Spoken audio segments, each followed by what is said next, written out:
Our journey begins by the explanation of a game. It's one of those mobile with an automatic system, generic AF. Blessing of Miracle. Probably choose because, of course, it's full of the top-tier waifus. Still, despite enjoying the game, our man never spent a cent and didn't even film at the end of it. Then the unthinkable happened. He was sucked into the game. As a playable character? As an NPC? No, he became a nobody, a random background figure standing still and isolated. His new name? Kongjima. By accident, he bumps into a girl with blue hair and freezes, clearly startled because, oh no, it's a woman. Trauma? Most likely. He awkwardly asks if she's okay and she apologizes for the inconvenience. Fortunately for him, the game setting is Korea. Names, locations, and geography are familiar, allowing him to adapt quickly. And so, for almost a year he lives an ordinary life as a simple teenager, not even sure if this reality is a game anymore. Then one day he arrives home to his overly excited mother, who calls him the pride of the Kong clan. She hands him an acceptance letter. He's been admitted to Joaquin Academy. Annoyed, he says he already knows and begs them to stop talking about it so much. But his blurred-faced mother and the rest of the family can't stop praising him. Tomorrow is the entrance ceremony, and they're all buzzing with excitement. Sitting in his chair, he sighs. Tomorrow's the day. There's no way out. He's begged countless times to quit, but it was pointless. He stares at a photo, exhausted, muttering that this is all because of the real Kong GM, the original owner of this body. Apparently, this Kong GM passed the Academy's difficult admission test just before he took over. The parents don't know anything, but for our guy there's no excuse. Getting into this academy is insanely difficult. Was Kong GM a genius? Did he have a blessing? In this world, blessings, special abilities, are a big deal. Not everyone has one because most powers are genetic, passed down from birth. Society is structured around this. The noble, common, and privileged ranks maintain the power of the elite. Joaquin Academy was built to train heroes, exclusively for the most important families. Recently, though, they introduced special admissions, likely because they need new heroes. Maybe it's the monsters. And Kong GM? He was one of the few accepted through this new system. Our guy knows he's in trouble. This isn't his reality. This is a school for war. Training heroes here is nothing like joining the army. Grudgingly, he opens his status window. His blessing? The ability to negate pain, for 30 seconds. But the cooldown? 12 hours. Useless, he mutters, frustrated. There's one more blessing though, the blessing of the sword god. The effect is straightforward. If he attacks, it will cut. No activation limit, but there's a catch. It only works with blades under 30 centimeters long and 5 centimeters wide. It's an ability he's never heard of before, even though he knows the game well. And while then when you attack, it cuts. Effect sounds simple, the activation condition. Oddly specific. A blade shorter than 30 centimeters, like a sashimi knife. With no idea what's expected of him, he prepares for the ceremony, or remembers too late that he still needs equipment. At Joaquin Academy, even the cheapest E-rank weapons cost millions. Anything above C-rank is worth hundreds of millions, and A-rank or S-rank weapons are priceless treasures.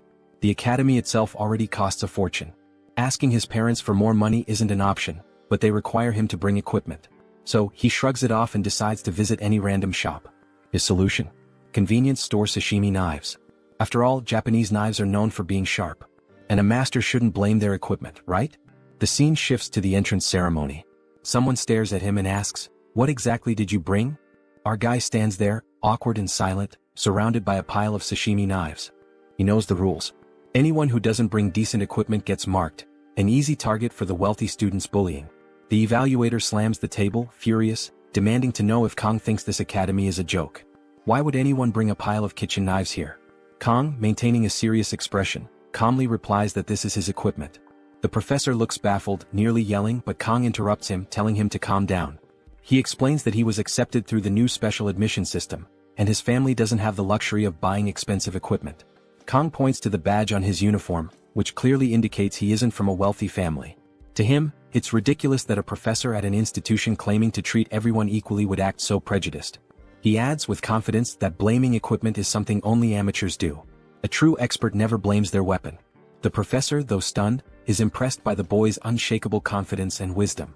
Reluctantly, he grants admission to Kong, who just thanks him and walks off. In the background, murmurs arise from other students who overheard. Some of them, clearly irritated by the special admission label, mutter insults, even saying Kong stinks. The professor quickly shuts everyone up and orders them to leave once the evaluation ends. Kong doesn't stick around to argue. He dashes out, wanting to avoid these lunatics. Outside, the day has barely begun, yet Kong already feels drained. He expected judgment like this, but living through it still stings. At least he survived the evaluation. Now the only thing left is the classroom qualification test. But he's too far into this to quit. The next 3 years at this academy feel inevitable. As he looks around, he's taken aback by how massive the place is. It's more like a small city than a school. He has to admit though, it's pretty cool. It's surreal for Kong, who dropped out of high school in his old world due to family issues, to be standing here now.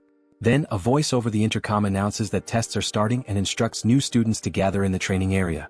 Everything feels like it's happening too fast, but a test is a test. Kong is determined to give it his best. Except for one little detail. He's never actually used a knife since coming to this world. He's completely unprepared. He remembers the professor's words, never let go of the knife no matter what. Holding it now, he wonders if the original Kong GM had been slicing sashimi at 2 years old or something. Kong unsheathes the knife and immediately, a blue aura surrounds it. The equipment meets the conditions, activating the blessing of the sword god. However, there's a catch. Kang's physical strength is too low, and the knife itself is at an equally basic level. To compensate, suppression kicks in, synchronizing the equipment with his abilities. Kong stares, amazed that just pulling the knife out triggered the blessing. Before he can process what's happening, something approaches, an overwhelming force that sends him into agony. He starts screaming as reality itself begins to warp around him. It's like he's rupturing the world. Desperately, he drops the knife and everything immediately snaps back to normal. He's left gasping on the ground, clutching his pounding head. So that's what activating the blessing feels like. If every use comes with this much pain, then he can't rely on it at all.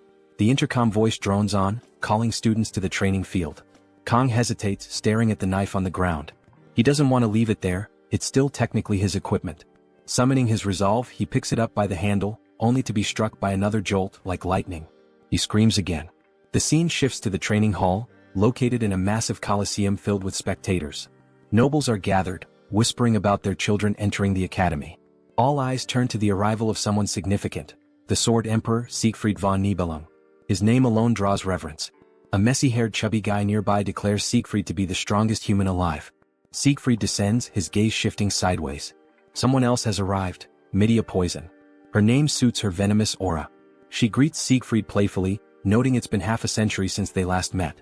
He remarks on her academy attire, mocking her for acting senile at 70. She retorts that every woman wishes to stay beautiful, offering to make him 10 years younger with her powers. Siegfried scoffs, saying character is what matters, not appearances. Medea laughs, amused that Siegfried hasn't changed. However, she slyly points out that his presence here signifies something unusual. Normally, Siegfried avoids mingling with the elite. Perhaps, she suggests, it's because of his granddaughter, who is among the new students. Siegfried dismisses the comment, calmly stating that things are about to begin. The artist must have decided to give everyone ridiculous UGO-level hairstyles. Meanwhile, our boy stands there with his plain black hair, wondering if he's the only one with a normal look. Everyone whispers about him being a special admission student. So, this is what it feels like to come from humble origins. Suddenly, there's a flash from the back and the murmurs intensify. Who's arriving now? Oh, the blue-haired girl. He already knew she studied here. Abel von Nibelung, the granddaughter of the sword god and, more importantly, the heroine of that game. The reason he got addicted. Hot and sneaky. The story explains the existence of a subspace, a separate reality where all attacks feel real, and the pain is fully experienced. However, since it doesn't interfere with the actual world, even murder is allowed there. The upcoming test is revealed. A battle royale competition inside the subspace. Students will be grouped in tens and their survival will determine their ranks. Medea announces there will be no equipment restrictions, while Siegfried points out this unfairly benefits the wealthy. She counters that the wealthy fund the academy, and the new special admission system was already a huge concession. In the crowd, Kong blushes. She's so much more beautiful in 3D, just looking at her leaves him rattled. Seeing the hopeful gazes of the other guys, he feels sorry for them. He knows the game well. Abel von Nibelung has a miracle blessing. In other words, she's tied to another protagonist. Beautiful people always have someone destined for them, so Kong decides it's best not to get involved.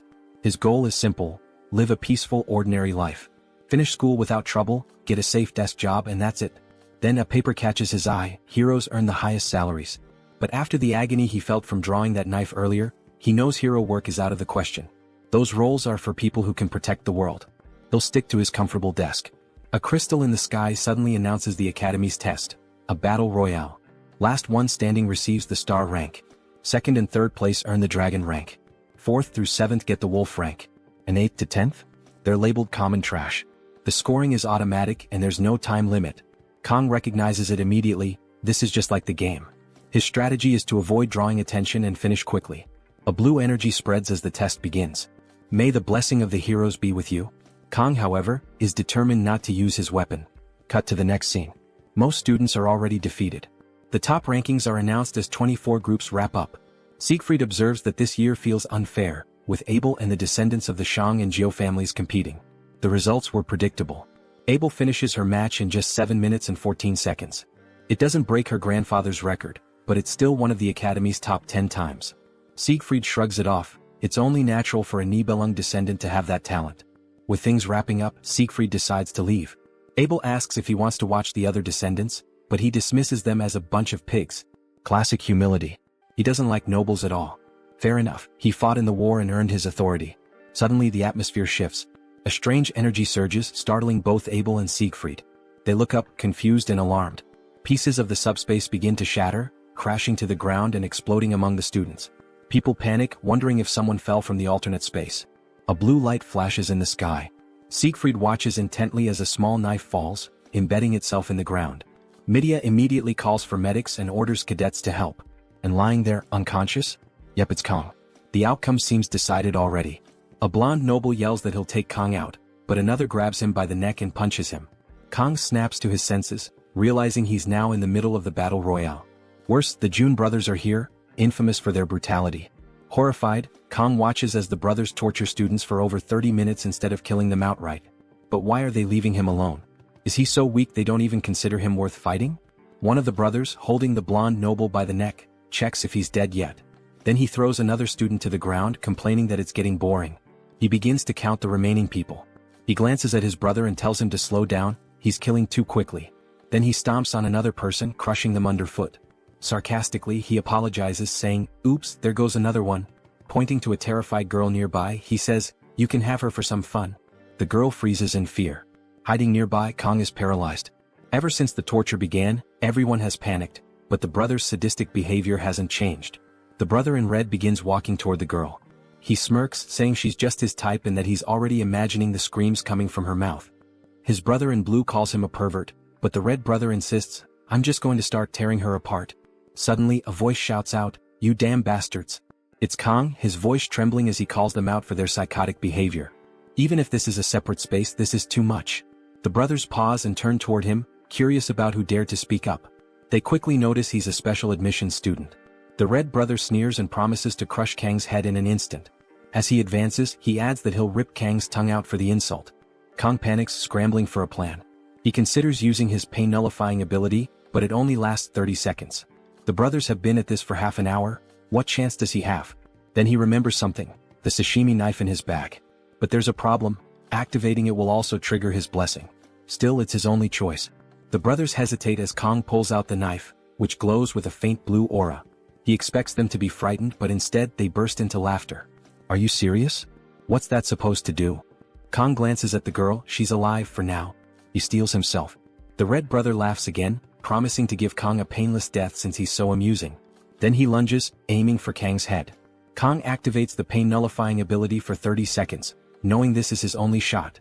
As the brother mocks him, calling it a kitchen knife, Kang prepares to strike. He knows it's now or never, cut or be killed. He remembers questioning why gangsters always use sashimi knives in movies. Back then he thought it was exaggerated. But now, as the knife slices cleanly through flesh, the brother's laughter turns to a blood-curdling scream. The chubby brother stares in horror as his arm falls to the ground with a heavy thud. A flashback hits. Kang, in a kitchen long ago, once asked his mentor about those movie scenes. His mentor, a former gangster, smacked him and explained, "In real life, skin and organs contract when stabbed. Cutting cleanly? Impossible." But Kang, as clueless as ever, joked that maybe his mentor wasn't skilled enough, earning another smack. Back in the present, the truth speaks for itself. The severed arm lies at Kang's feet while the brother screams, clutching his bleeding stump. In a panic, he turns and bolts toward his sibling, crying for help. But the red-clad brother freezes, his face pale with fear. Snapping out of it, he shouts, "This brat will slice us both up," and charges forward. Kang doesn't hesitate. The blade slices cleanly again as if cutting through paper. The fallen brother watches in horror as his sibling collapses. Looking down, he sees half of his brother's face staring back at him. The air is heavy with shock. A red-haired observer watches silently from the sidelines, stunned by what just happened. The blue brother tries to regain his composure. He reasons that they're in the void space, This must have been a fluke. Judging by Kang's awkward form, he's clearly an amateur. But one thing is clear, that knife is dangerous. Realizing his brother lost due to recklessness, the blue brother prepares. He activates 3 blessings simultaneously: a defensive shield, a jump boost of 200%, and spiritual damage for his fists. With confidence he declares, "This time you're done for." Meanwhile, Kang is still counting down the seconds left on his pain-nullifying ability. The blue brother charges, confident that his fists will crush Kang's head. But suddenly he's stunned, his body freezes. Kang has used him as a target for a throwing knife. The brother stands dazed, not understanding what just happened. Time is almost up. 5 seconds, then 2, then 1. The brother collapses unconscious, and at that exact moment Kang's blessing ends. The pain hits him like a truck and he starts screaming. Sometime later Kang wakes up. He's lying in what looks like a hospital room, disoriented and unsure of how he got there. As Kang gets up, a blonde boy bursts into the room and dashes outside, shouting that the student has woken up. Moments later, someone enters the room and Kang immediately recognizes the man, not personally but from stories. This is Siegfried, one of the 7 heroes of the 7 stars, the strongest man in humanity, and the one who destroyed the Demon Lord's Legion 50 years ago. Accompanying him is Media, the academy director. Kang wonders why 2 such prominent figures are here. Siegfried wastes no time and asks for Kang's name. After Kang introduces himself, Siegfried gets straight to the point, demanding to know what Kang did during the test. Although Kang himself isn't sure, he's painfully aware that he caused everything.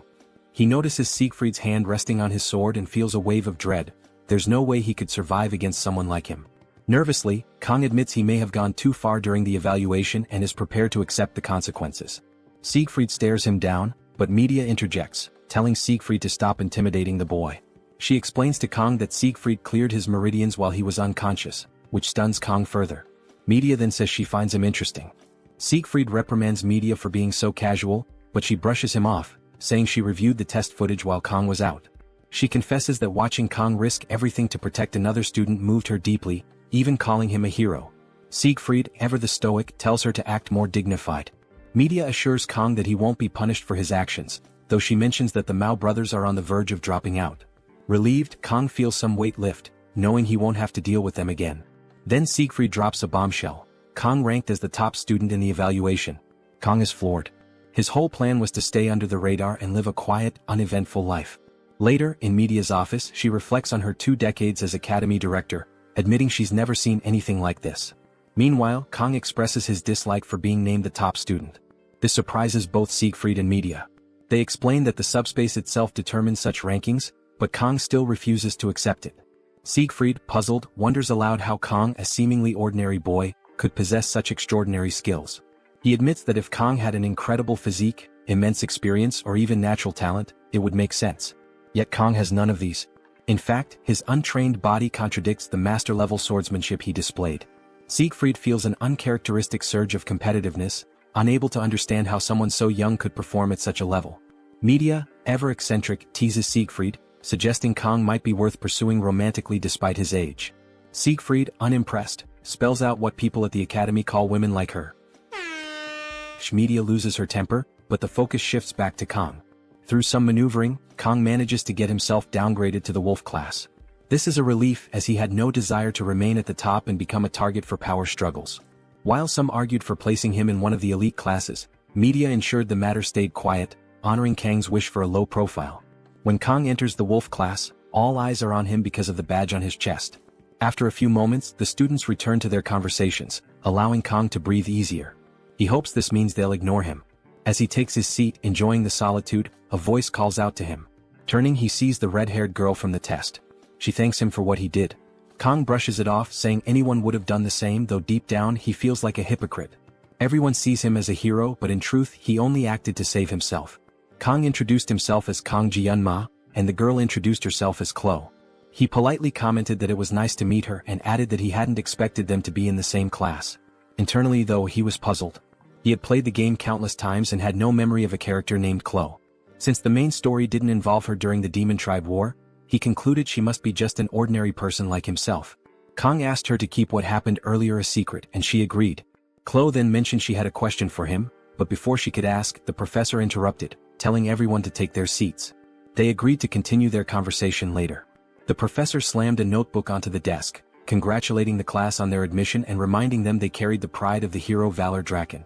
He introduced himself as Lee Won-bin, the instructor for the Wolf class, and ordered everyone to change into their physical training uniforms. Training would begin in 30 minutes. When a boy with glasses asked about the training objective, Kang immediately guessed it: Saitama's regimen. He joked internally, wondering if this meant everyone would eventually go bald. Kang approached the professor, who immediately called him by name, surprising Kang. He explained that he wasn't feeling well. The professor pondered aloud, saying basic training might not benefit the academy's top cadet, and suggested Kang move to the star class.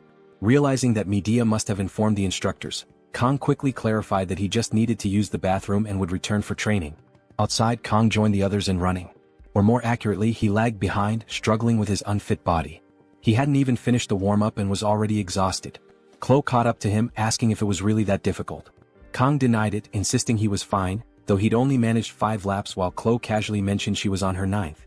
She encouraged him to keep going and ran ahead, leaving Kang stunned by how unprepared he was.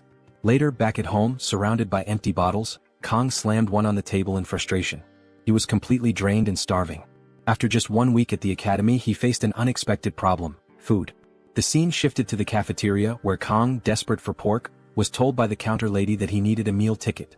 When he checked the price, 50,000 won, he was devastated. That amount was nearly what he used to spend in an entire month. Frustrated, he leaned against the wall, sipping what little he could afford. Suddenly, a system notification appeared. His physical stats had reached level 12. This meant fewer restrictions and the ability to wield a weapon up to 38 centimeters long. He noticed his body becoming more defined, his evolution progressing rapidly thanks to the sword god's blessing. He realized his fear of using a sword during the ceremony was fading. Now, being without one felt strange. As Kang pondered the system's influence on his psyche, someone knocked on the door. It was Chloe, asking politely if she could come in. She noted she hadn't seen him in the cafeteria all week and wanted to check if he was okay. Kang explained he had been bringing food from elsewhere, reassuring her not to worry. Chloe mentioned she was planning to cook dinner but needed to buy ingredients. Before she finished, Kang was already outside, telling her to hurry up.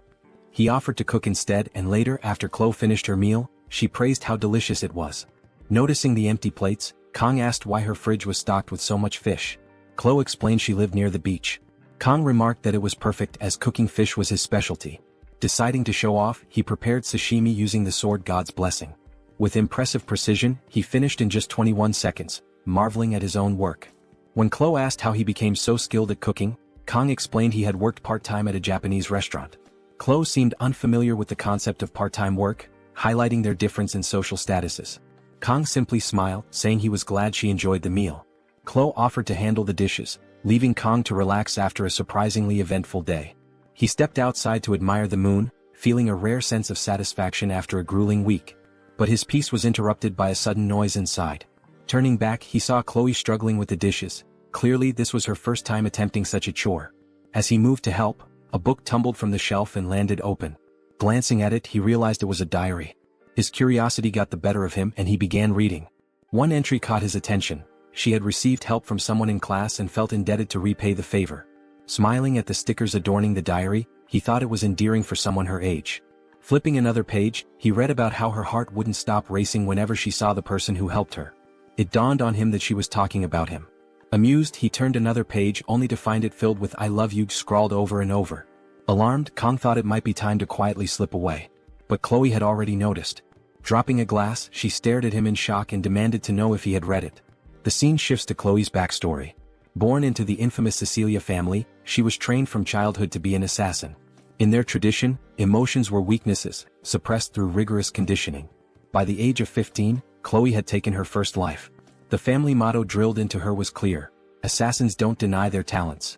Despite her skill, the Cecilia family insisted their children keep a low profile at the academy, always enrolling in the lower-ranked common classes. Chloe accepted her fate, believing it was impossible to break free. Her life seemed predictable, until Kang appeared. During a subspace trial meant to test her resolve, she was prepared to face death calmly as she always had. But Kang disrupted the narrative. He yelled at her attackers, standing between her and harm. In that moment, Chloe saw something she had never experienced: someone fighting for another person. The memory of childhood fairy tales flashed in her mind, and for the first time, her heart raced uncontrollably. Was this love? Back in the present, the atmosphere between them grew tense. Kang, awkward and clueless, tried to shift the mood by commenting on the beauty of the night and thanking her for the meal. As he turned to leave, Chloe stopped him. "Did you see it?" she asked, her voice sharp. Feigning ignorance, he stammered, "See what?" But Chloe pressed on. He tried to deflect, mentioning the book and hoping she'd let it go. She didn't. Realizing there was no escape, Kang admitted he had read the diary. The air around her changed instantly. Chloe's demeanor grew cold as she reached for her sword. Kang's mind raced. He was on the 4th floor with no chance of jumping out the window. The only exit was through the door, but she stood between him and it. As she dragged her sword along the ground, her eyes lifeless and her movements mechanical, he realized she had entered an entirely different state, one far more dangerous. She wasn't the shy, awkward girl he had spoken to moments ago. This was her assassin side, awakened and intent on eliminating him. Piecing things together, Kang understood her diary was the trigger, and now her lethal instincts were in full control. He needed a plan. His sashimi knife was in his room, but the only nearby weapon was a box cutter on the table. Chloe lunged. Kang snatched the box cutter, regretting that it had come to this. All he could do now was defend himself and hope for a chance to break through her icy resolve. Kang activated the sword god's blessing, hearing the familiar phrase, "May the blessing be with you." As Chloe charged at him, he made an offhand remark about her hair being too long. With a single clean strike, the scene shifted and Chloe was lying unconscious on the floor. When she woke, she seemed dazed, muttering about where Gemma had gone. Her memories were fragmented. She recalled glancing at him by the window while washing dishes and wondered where her katana was. Spotting it nearby, she felt relieved but also remembered how she often lost consciousness after wielding it. Typically, her only memory after such moments was the old man's voice, praising her talent as an assassin. Collapsing face first onto her pillow, Chloe groaned in frustration. She had fainted at the worst possible time, while he was in her room. Her mind raced as she wondered if she had said anything embarrassing. Then she noticed the box cutter on the floor and touched her hair, realizing it was shorter. Confused, she checked the trash and saw the strands he had trimmed. As unstable as she was, Chloe interpreted this as an act of kindness. To her, he had been considerate enough to give her a haircut. Feeling touched, she opened her diary and began writing a heartfelt entry about how much she adored Gemma. Meanwhile, outside, Kang was throwing up. The blessing had saved his life, but he had overused its effect, burning through 5 extra seconds beyond the 9-second limit. Completely drained, he slumped onto a bench, lamenting how even the energy from dinner was gone. He started reflecting on Chloe's fighting style. Unlike most swordsmen who aim to disarm or incapacitate, Chloe's every move was designed to kill. Her strikes targeted vital points with terrifying precision, like a trained ambush specialist. Fighting her, Kang had genuinely feared for his life and instinctively aimed to counter with a lethal blow. Thankfully, the box cutter's short blade only managed to give her a haircut. Though she had fainted afterward, Kang was grateful the situation resolved itself. Life at the academy was proving far more dangerous than he had anticipated. Sitting there, Kang thought back to his life before falling into this world. He had been ambitious, a master of sashimi knives who had reached the pinnacle of his craft. Now in this game-like world, everyone seemed bound by their roles. The game was called Blessing of Miracles, named after the legendary blessing granted to the protagonist. Another blessing, Valor, was tied to Baylor Wakim. As far as Kang could remember, these 2 blessings were central to the story. The protagonist's mission was straightforward: save the world from the Demon King. But Kang? He had been chosen by a sashimi knife.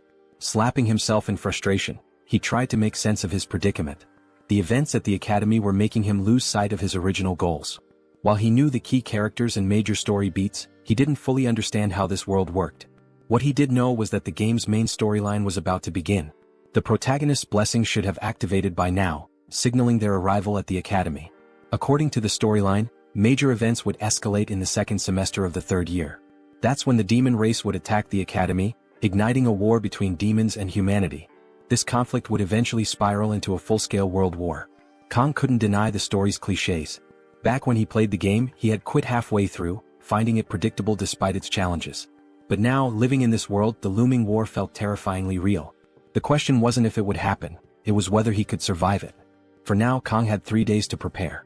He could either find a way to escape this world or, failing that, grow stronger to endure it. Somewhere in this chaos, he hoped for a happy ending. After all, the protagonist would surely survive, but Kang needed power to protect himself. Yet he couldn't draw too much attention, or he'd be dragged into the front lines against the Demon King's army. The day's events taught him he needed to be more cautious when using the Blessing of Pain. Checking his stats, he noted that his performance was better than expected. Strangely, the interface seemed to reveal more information each day. While stats like mental strength made sense, the assimilation rate stat puzzled him. Clicking on it only brought up a message: access restricted. The more he tried to unravel the mysteries of this world, the more questions arose. But one thing was clear: he needed a real weapon. Relying on a box cutter and the Blessing of Pain for 30 seconds wasn't going to cut it anymore. He needed a sword that wouldn't activate the blessing. Luckily, he remembered that next month's exams offered a reward, Murasame, a rank B blade. If he could master it, it would be sufficient to graduate from the academy. Its design ensured the sword god's blessing wouldn't trigger, making it an ideal primary weapon. Of course, this meant more effort than he wanted to put in, but there wasn't much choice. As he sat, someone called out and he turned to see a girl with cyan-colored hair. It was obvious who she was. Looking battered, she boldly claimed the bench as hers. Kong just stared at her, dumbfounded and unsure how to respond. "Say something, man," she yelled again, telling him to move aside. Caught off guard, Kong couldn't help but notice how surreal she looked, even after seeing her multiple times. Spacing out for a moment, he was about to get up when she clarified that he didn't need to leave, just sit next to her. Even though she was stunning, her claim about the bench being hers was ridiculous. It was public space after all. Deciding it was best to avoid any unnecessary interaction, Kong stayed quiet, hoping to steer clear of the protagonist's storyline. Still, her beaten-up appearance caught his attention, and he found himself glancing at her, marveling at her beauty despite her condition. Out of nowhere, she mentioned that the stars were most visible from this spot. Her sudden comment left Kong scrambling for words, his lack of social skills painfully evident. Was this really Abel? The granddaughter of the sword saint and the protagonist known for being hard to approach? She turned to him asking if he used the sword. Kong, confused, wondered how she knew. She explained that her grandfather had told her that swordsmen have a certain look in their eyes. For a moment, Kong worried that she might have figured out his secret. Abel then asked if he wanted to hold her sword, making it clear she knew he recognized her. Kong found it odd. Why would she bother asking that when everyone at the academy knew who she was? He admitted he sort of knew her, to which she replied that she didn't know him. Her bluntness only added to his confusion. She commented that it was a cliché for someone to know her name while she didn't know theirs. Kong, uninterested in getting involved, questioned why he should share his name with someone he'd just met. Abel explained it was always good to know people. You never knew who might be a spy for the Demon King. She added that it was suspicious for him to be alone in a spot where she usually trained. Realizing he was being indirectly threatened, Kong quickly turned the tables, suggesting she could be the spy. Abel clarified that she was there to train. Kong responded that he was doing the same. Curious, Abel asked what kind of training he was doing to remain so calm.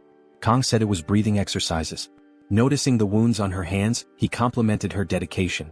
Abel confirmed that people didn't understand the pressure of carrying Siegfried's bloodline.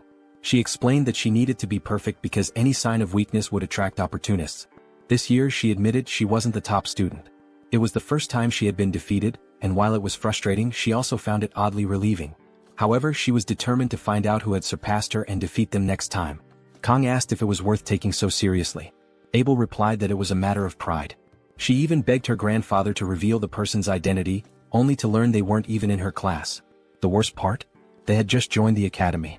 Realizing she was oversharing, Abel apologized, saying she shouldn't talk about such things with someone she'd just met.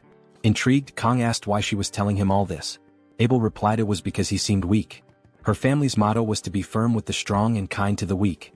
Finally understanding her kindness, Kong realized she thought he was trash. Well, that explained why she was so difficult to approach in the game. Deciding it was time to leave, Kong wished her a good night. As he turned to go, she demanded his name. The scene shifted to the classroom. Life at the academy was calmer than Kong expected. Chloe had quickly made new friends and blended into the class, while Kong did his best to avoid eye contact. Whenever she approached Kong, her friends would cast judgmental looks. But Kong didn't care. Likely because he was a special student. And besides, he wasn't the only one in the Tiger class this year. Kong thought it was a relief he ended up in this class. At the start of the semester, the Star and Dragon classes would usually form political factions. Even in the game, that nonsense had annoyed him. Now he was glad he didn't have to deal with it. Walking with his phone in hand, Kong wondered what to eat. That's when Medea handed him a black card, apologizing for forgetting to give it earlier. Apparently it was her personal card. Kong was stunned. So this is what being a sugar baby feels like, he thought. Still, the best part was that he hadn't disrupted the flow of events so far. If he kept this pace for the next 3 years, the future he envisioned might come true. Despite this optimism, the war looming ahead was never far from his mind. Later, in class, a professor lectured about a war 700 years ago between the Demon King and the hero of Wacken. Afterward, Draken founded the academy with his 7 disciples to prepare future heroes. The professor emphasized this would be on the test, but Kong was nearly falling asleep. He already knew the story. Jaqen Baylor, the founder, had fought demon commanders for 20 years, leading humanity against the demon army. In the end, he lost an arm and could no longer fight. The war ended in a bloody stalemate, resulting in a fragile truce between humans and demons. Jaqen then established the academy to ensure peace. The professor reminded the students that this truce was why they had peace today. But Kong knew better. Those 700 years of peace were about to end. As the lecture wrapped up, Kong wondered if he should tell Medea. But what consequences would that bring? Medea often seemed like she wanted to leave the academy as soon as possible, but Abel was the first to awaken an anomaly thanks to the Lord Poet. She was also the first of the 7 heroes to step forward and protect the students. Unfortunately, Kong also knew her fate. She would be the first to be sacrificed by the Demon King. He wished he didn't know that. The professor ended class, reminding everyone about the upcoming exam in 2 weeks. As students left, they chatted about something exciting. Kong stayed behind trying to recall what it was. Then it hit him. It was May 5th. He overheard students by the door saying someone wasn't destined for their class but for the star class. Kong knew exactly who they meant. Today marked the arrival of the protagonist of this world, Leon von Reinhardt. With him came the end of 700 years of peace. Kong already hated Leon with his ridiculously cliché face and the way every woman fell for him. If only this were an R-rated story where guys like Leon met early, tragic ends. Leon's charisma had already drawn in Rachel, the Saint of the Sword, Saki Ryojo, the daughter of the Saint of the Bow, and even Abel. His party members were extraordinary. Despite Kang's disdain, Leon's blessing of miracles made him humanity's first choice for the hero's journey. Except calling it a choice was generous. People were forced to join the war. Kong remembered that even the legendary hero Valor had only managed to defeat the Legion's first commander. Imagining the strength of the true Demon King was surreal. Leon walked into the classroom, greeting students with his radiant smile. Then he noticed Kong and flashed him a grin too. Kong immediately sensed something off but reminded himself of what the blessing of miracles could do. He was sure Leon would handle everything. Leon's trustworthy aura made it seem like he could solve any problem. Suddenly the scene shifted. Kong was at the training hall swinging a sword. Since it was a longer blade, the blessing of the sword god didn't activate, allowing him to practice uninterrupted. He desperately needed to master the basics of swordsmanship. Earlier, Rachel had approached him, asking if she'd done something wrong. Kong almost lost his composure but kept calm since they'd be stuck together for at least a year. He assured her everything was fine and she looked relieved. But Kong was still confused, trying to piece together her identity. There was also the mystery of how she could wield a sword even when unconscious. Her expression seemed to cry for help, yet her sword radiated murderous intent. If it came to killing, Rachel might be more dangerous than even the notorious evil brothers. Rachel apologized for what had happened earlier and offered to make it up to Kong by cooking him another dinner. She promised to do her best, even if her cooking wasn't as good as his. Kong hesitated, vividly recalling her wielding a sword. The problem was the way she seemed to glow as she begged. It was hard to refuse. But in his mind he pictured himself waking up in the morning, sliced into pieces and stuffed in the fridge. That's when an idea struck him. Instead of dinner, he asked if she could do him a favor. Rachel looked puzzled and Kong explained it was something only she could help with. Blushing, she asked what it was. Kong then requested her help with swordsmanship training. At the training hall, Kong realized how urgently he needed a teacher. Chloe with a sword in hand was terrifying. Every night before bed he'd watch YouTube videos on how to survive Yandras. When Chloe arrived, cheerful as ever, she asked when he'd gotten there. Kong, already on edge, replied he had just arrived. Chloe mentioned she'd been waiting for him since 6:30. Kong frowned, reminding her they'd agreed to meet at 8. Her innocent expression didn't fool him, and he was reminded of her unhinged nature. Still, his attention momentarily drifted to her toned abs, finally understanding the source of her strength. Chloe handed him a sword and asked why they weren't using real ones. Kong was stunned. Who trains with a real sword? He explained that, since it was just practice, wooden swords were safer. Chloe gave him a sweet smile and said he was kind for not wanting to hurt her. Then she swung the wooden sword, slicing through the air with a sharp whoosh. Kong broke into a cold sweat, realizing even a wooden sword could shatter his skull. He checked the system, relieved the blessing of the sword god hadn't activated. Yet, the synchronization stats still confused him. Chloe called out, asking if something was wrong. Kong quickly reminded himself only he could see the system. Turning to her, he said, "It's my first day, so maybe go easy on me." Preparing himself, Kong asked if they could start. In his past life, he had always valued practice. He believed that mastery required more than just physical effort. It demanded total dedication. At the academy, his progress came from observing himself and learning to self-correct. He noticed his sweaty palms and unsteady stance. Reminding himself that swordsmanship required precision, he braced for the training. But Chloe leaped toward him. Kong wasn't fully prepared and the blade was already near his neck. It wasn't clear if he dodged or if the blade nicked his cheek. Panicking, he yelled, asking why she wasn't going easy on him. Chloe, unfazed, switched the blade to her other hand and prepared another strike. Kong managed to block it, but the force sent his arm flying upward, leaving him trembling. Feeling a surge of confidence after the block, he attempted a counter-strike. But before he could land it, Chloe was already airborne. Kang found himself questioning how Chloe kept getting faster with every move. Perhaps her first attack had been just a warm-up. He blocked again, but the force cracked the wooden hilt, sending him stumbling backward. Chloe's relentless barrage continued. Though Kang managed to hold his defense, each strike made him fear for his life. Worse, he couldn't find any opening to counterattack. Suddenly his wooden sword shattered. Chloe apologized, saying she didn't mean to break it, but admitted she hadn't thought it was so fragile. Then she froze. The broken sword's altered length activated the blessing of the sword god. The system kicked in, reshaping Kang's personality and reducing his humanity. A dark aura enveloped him as the heat activated, and Chloe instinctively backed away, visibly terrified. The system coldly announced Kang's humanity was slipping away. In the midst of this transformation, Kang's perception shifted. He was now standing in his old kitchen under a bright spotlight. Confused, he wondered if everything had been a dream. Noticing a fish on the counter, he remembered he was supposed to prepare it. Thinking he'd used the chef's Chinese knife, the system interrupted, rejecting his choice. Trying another knife, he faced the same denial. In the end, his only option was the sashimi knife. Reluctantly, he picked it up, fearing the pain the system might inflict. But instead, he felt rejuvenated. Determined, he declared it was time to create a masterpiece as the heat activated fully. Meanwhile, back in the training hall, Chloe was shouting his name, asking if he was okay. Kang, pacing aimlessly, suddenly vanished in a flash of blue light and reappeared in front of Chloe in an instant. She barely managed to block his attack, but the impact sent her flying, crashing to the ground and coughing up blood. Chloe, shaken, realized Kang had become an entirely different person in mere moments. His behavior now resembled a deranged protagonist's. When Kang struck again, she dodged narrowly, struggling to comprehend how a single hit had overpowered her. Weak and unable to stand properly, Chloe begged him to stop. Inside Kang's mental world, he was baffled. The fish on the counter was now dodging his cuts and, even more bizarrely, speaking. Listening closely, he realized it was calling his name, Jama. Looking at the sashimi knife, Kang remembered who he was. Then, as if awakening from a dream, he recognized the fish as Chloe pleading for him to regain control. The blade slammed into the wall beside her, missing by a hair. Kang, barely managing to stop himself, let go of the sword just before it struck her. Chloe opened her eyes, stunned she wasn't hurt. Kang suddenly pulled her by the waist. For a moment, it seemed like a setup for a kiss, but instead he told her they should stop for the day. Chloe asked if he was okay, but Kang casually thanked her for the practice and walked away. She couldn't believe this lunatic had almost killed her and then left as if nothing had happened.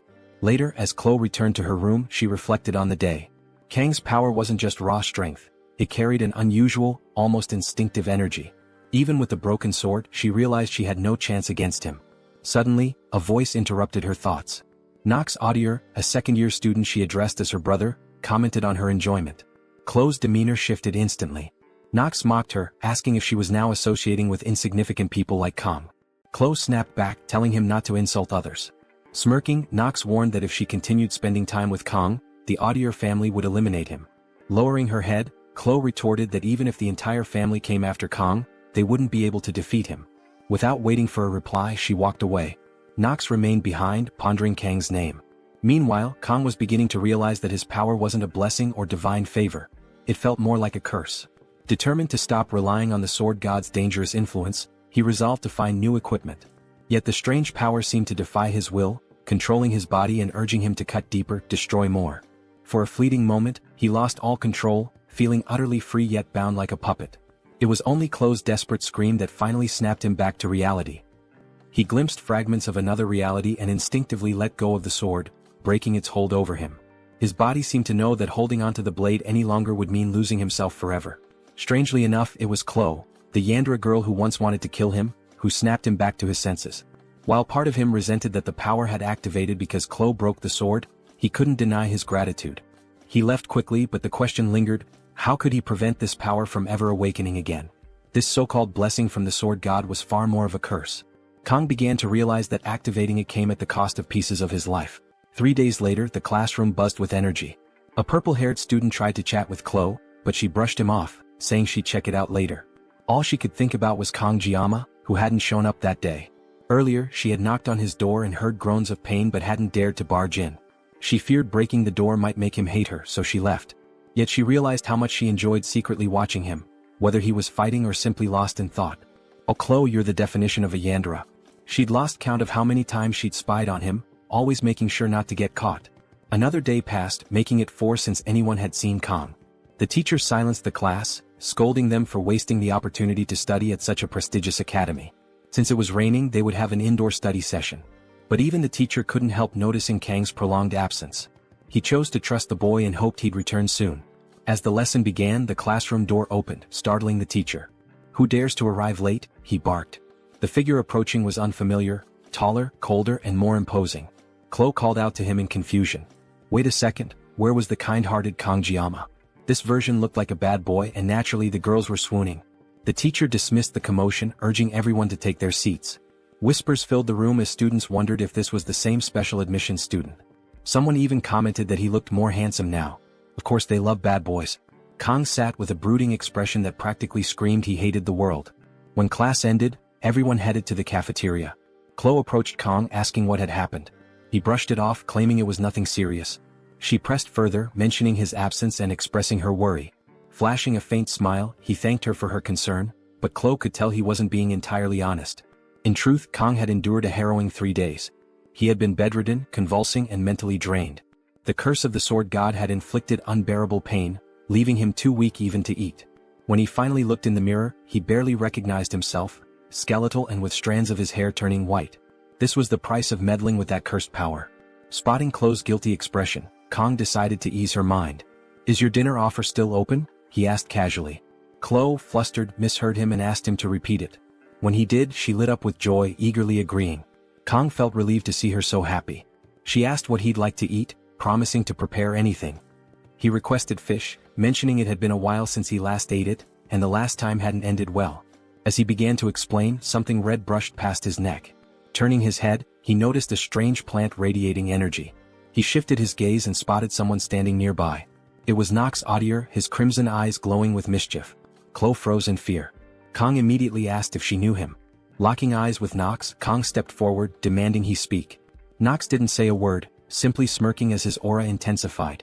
Kang braced himself, wondering what kind of trouble was about to unfold.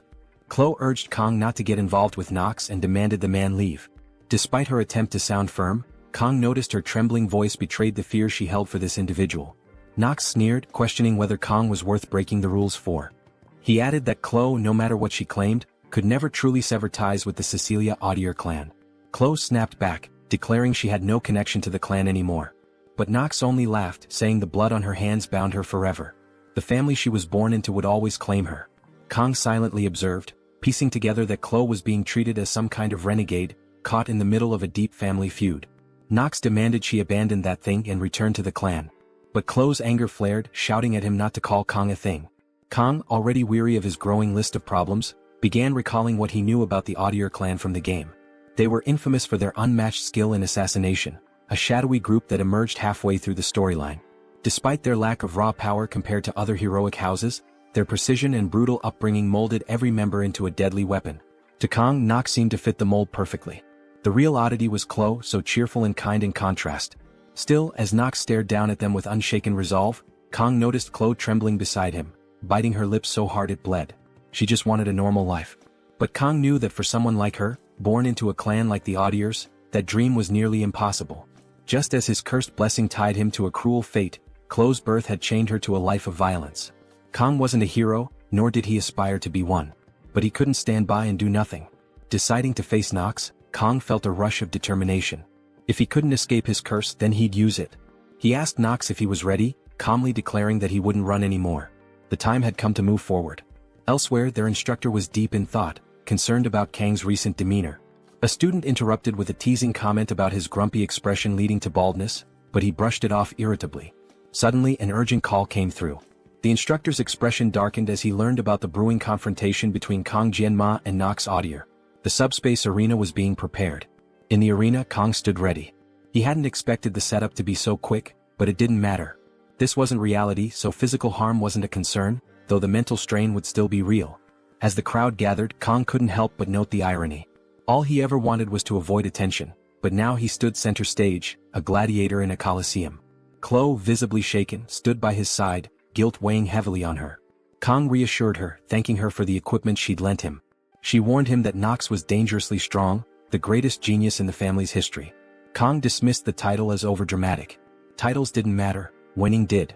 The announcement for the duel rang out. Kang turned to Chloe one last time, telling her not to worry. "The world is full of geniuses," he said with a confident smirk, "and that's why I'll win." As the doors opened, Kong stepped into the subspace arena. The crowd roared, and he felt like a gladiator under the watchful eyes of the elites, even spotting familiar faces like Abel. Nox appeared on the other side, his temper barely restrained. Kong smiled to himself. If nothing else, this fight was going to be unforgettable. Nox demands to know if Kang can't differentiate between bravery and foolish arrogance. He questions why Kang even showed up wielding such a pathetic excuse for a blade. The dark aura surrounding him begins to ripple toward Kang, who instantly recognizes it as pure killing intent. Kang smirks, replying, "A skilled fighter never blames their weapon." Nox, visibly on edge, opts to end things swiftly. A crow materializes behind him, and he declares he'll begin by ripping out Kang's insolent tongue. Kang takes a moment to analyze the situation, noting Nox's outrageously overpowered equipment. Wait, he's using a Hongran blade? An S-rank weapon? That's just ridiculous. Still, Kang isn't surprised. He expected the guy to have an advantage, but Kang came prepared too. His weapon of choice? A simple sashimi knife borrowed from Cielo's kitchen. The drone descends, signaling the start of combat with a radiant blue light. "May the blessings of the heroes guide you," it announces. The crowd quiets as the two opponents face off. Kang wastes no time, activating blessings to suppress pain and calling upon the sword god's blessing. His eyes glow white, giving him an almost demonic presence. The spectators whisper in shock. Was this going to be more than the simple mismatch they expected? The battle erupts with a flurry of strikes, each faster than the last. A blonde observer comments on the unexpected speed of the duel, while Edbull, watching from the sidelines, struggles to reconcile this skilled fighter with the supposed weakling he'd seen before. Nox presses the attack, sending purple slashes of energy ripping through the ground toward Kang. Yet every strike misses. Frustrated, Nox leaps into the air, activating his three-headed crow technique. A violent purple aura surrounds Kang, and Nox is confident the boy's finished. But in a blur of blue, Kang vanishes, reappearing on the opposite side of the arena, untouched. The crowd gasps as whispers ripple through the stands. Even Abel can't figure out how this newcomer is holding his ground against someone as formidable as Nox. Nox recalls Cielo's warning that Kang wasn't ordinary, but he convinces himself Kang is merely relying on agility. Still, seeing Kang fight with kitchen knives fuels his rage. When one of Kang's knives falls to the ground, Nox sneers. "What kind of plan is this?" he demands. Kang remains silent, extending his arm and pointing the remaining knife, adorned with floral designs, at Nox. The absurdity of the gesture leaves Nox baffled, but he decides to end this farce with his full power. He boasts about the might of his Hongran blade, but before he can strike, Kang disappears again. Time seems to freeze as Kang reflects on his desire for a simple, unnoticed life. But since he can't escape this path, he resolves to cut through it perfectly. In an instant, Nox's arm is severed, flying across the arena. The audience falls silent as Nox stares in disbelief, and Kang appears behind him. The crowd erupts in chaos as Kang slashes again, this time decapitating his opponent. The once calm protagonist transforms into a merciless warrior, leaving everyone stunned. Nox collapses, motionless, while Kang calmly sheathes his makeshift blade. Abel watches in shock, while her friend gazes at Kang with heart-shaped eyes. The drone hovers overhead, announcing, "Winner, Kang Jayama." Duel completed in 26 seconds? The crowd roars in disbelief. A first-year student had just defeated a second-year prodigy. Though victorious, Kang knows he's shattered any chance of staying under the radar. The academy buzzes with gossip about the boy who defeated an audier, and Kang resolves to face whatever comes next head-on. Meanwhile, Abel finds herself unable to stop thinking about him, hearing his name at every turn, a constant reminder of the duel that changed everything. When Nox's arm hit the ground, Abel stood frozen, her mind racing to comprehend how Kang wielded such flawless swordsmanship using nothing more than kitchen knives. She had always been proud of her knowledge, being the granddaughter of a sword master, but this moment made her realize just how naive she had been. A memory flashed in her mind, her smugly saying she was curious about the person who had beaten her. She'd vowed to crush him the next time. She also remembered teasingly making a cute face, claiming to share everything with him because he seemed weak. Now, as the puzzle pieces fit together, she wondered if Kang was this year's top student.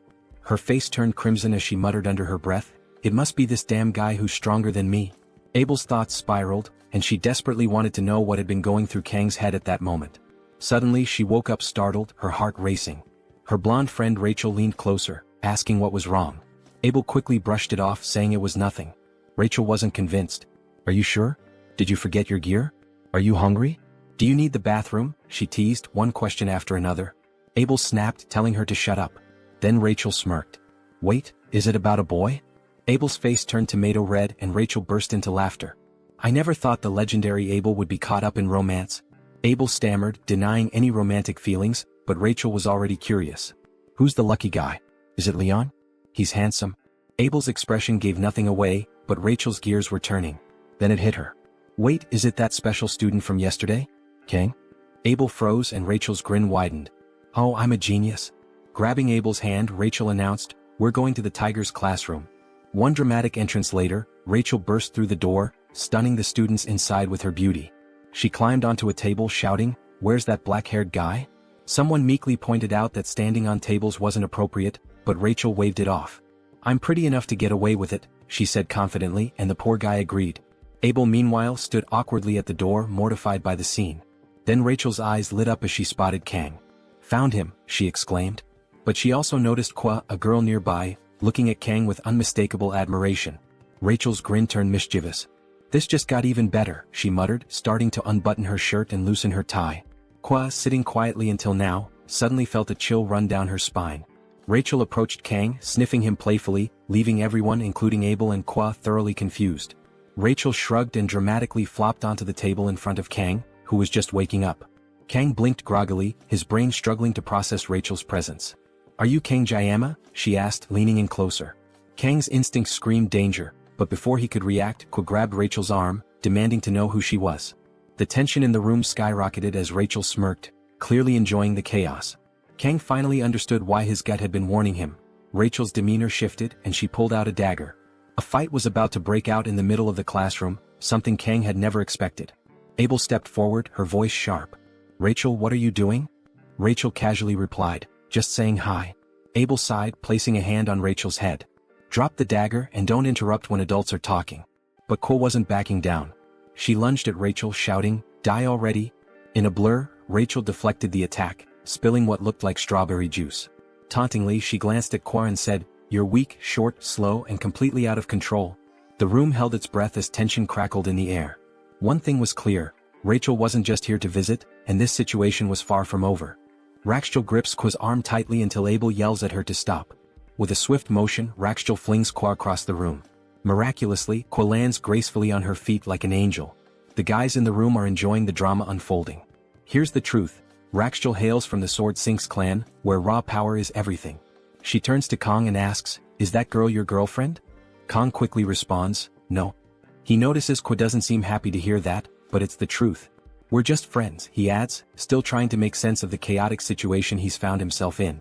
It's only now that Kong realizes Abel is also here. She awkwardly asks why they came looking for him. Rachel smirks, saying, Abel's interested in you and I wanted to see for myself. Abel immediately flushes and stammers, when did I say that? She tries to explain but only ends up confusing everyone even more.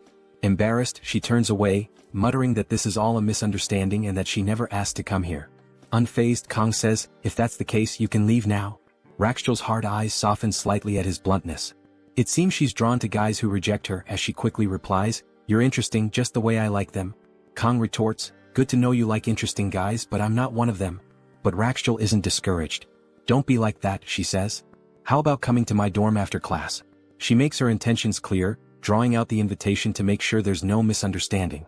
Kwa snaps, yelling, take your hands off Kong. Rachel bursts out laughing, finding it hilarious that Kwa thinks he belongs to her. Abel, having had enough, calls out to Rachel, trying to regain control. Rachel stands up, brushing herself off. Well, it was nice meeting you, Kang Jayama, she says, her eyes full of hearts. I'll see you later. She waves goodbye, leaving Kong wishing the whole scene would just disappear. The moment they turn around he goes back to sleep. Abel pauses for a moment, glancing back at him, and oh no, she has that look. She's definitely crushing. She quickly turns away and follows Rachel out. In the corridor, Rachel reflects on Kang's cold gaze. She realizes there's a difference between someone being cold and the sheer intensity in his eyes. When he looked at her, she felt like her throat could be slit. The encounter had far exceeded her expectations. She had gone there just to toy with him, never expecting to find someone like this. For her clan, finding exceptional warriors for breeding purposes is a priority. She starts considering Kong as a valuable resource. Maybe that Netflix invite could lead somewhere after all.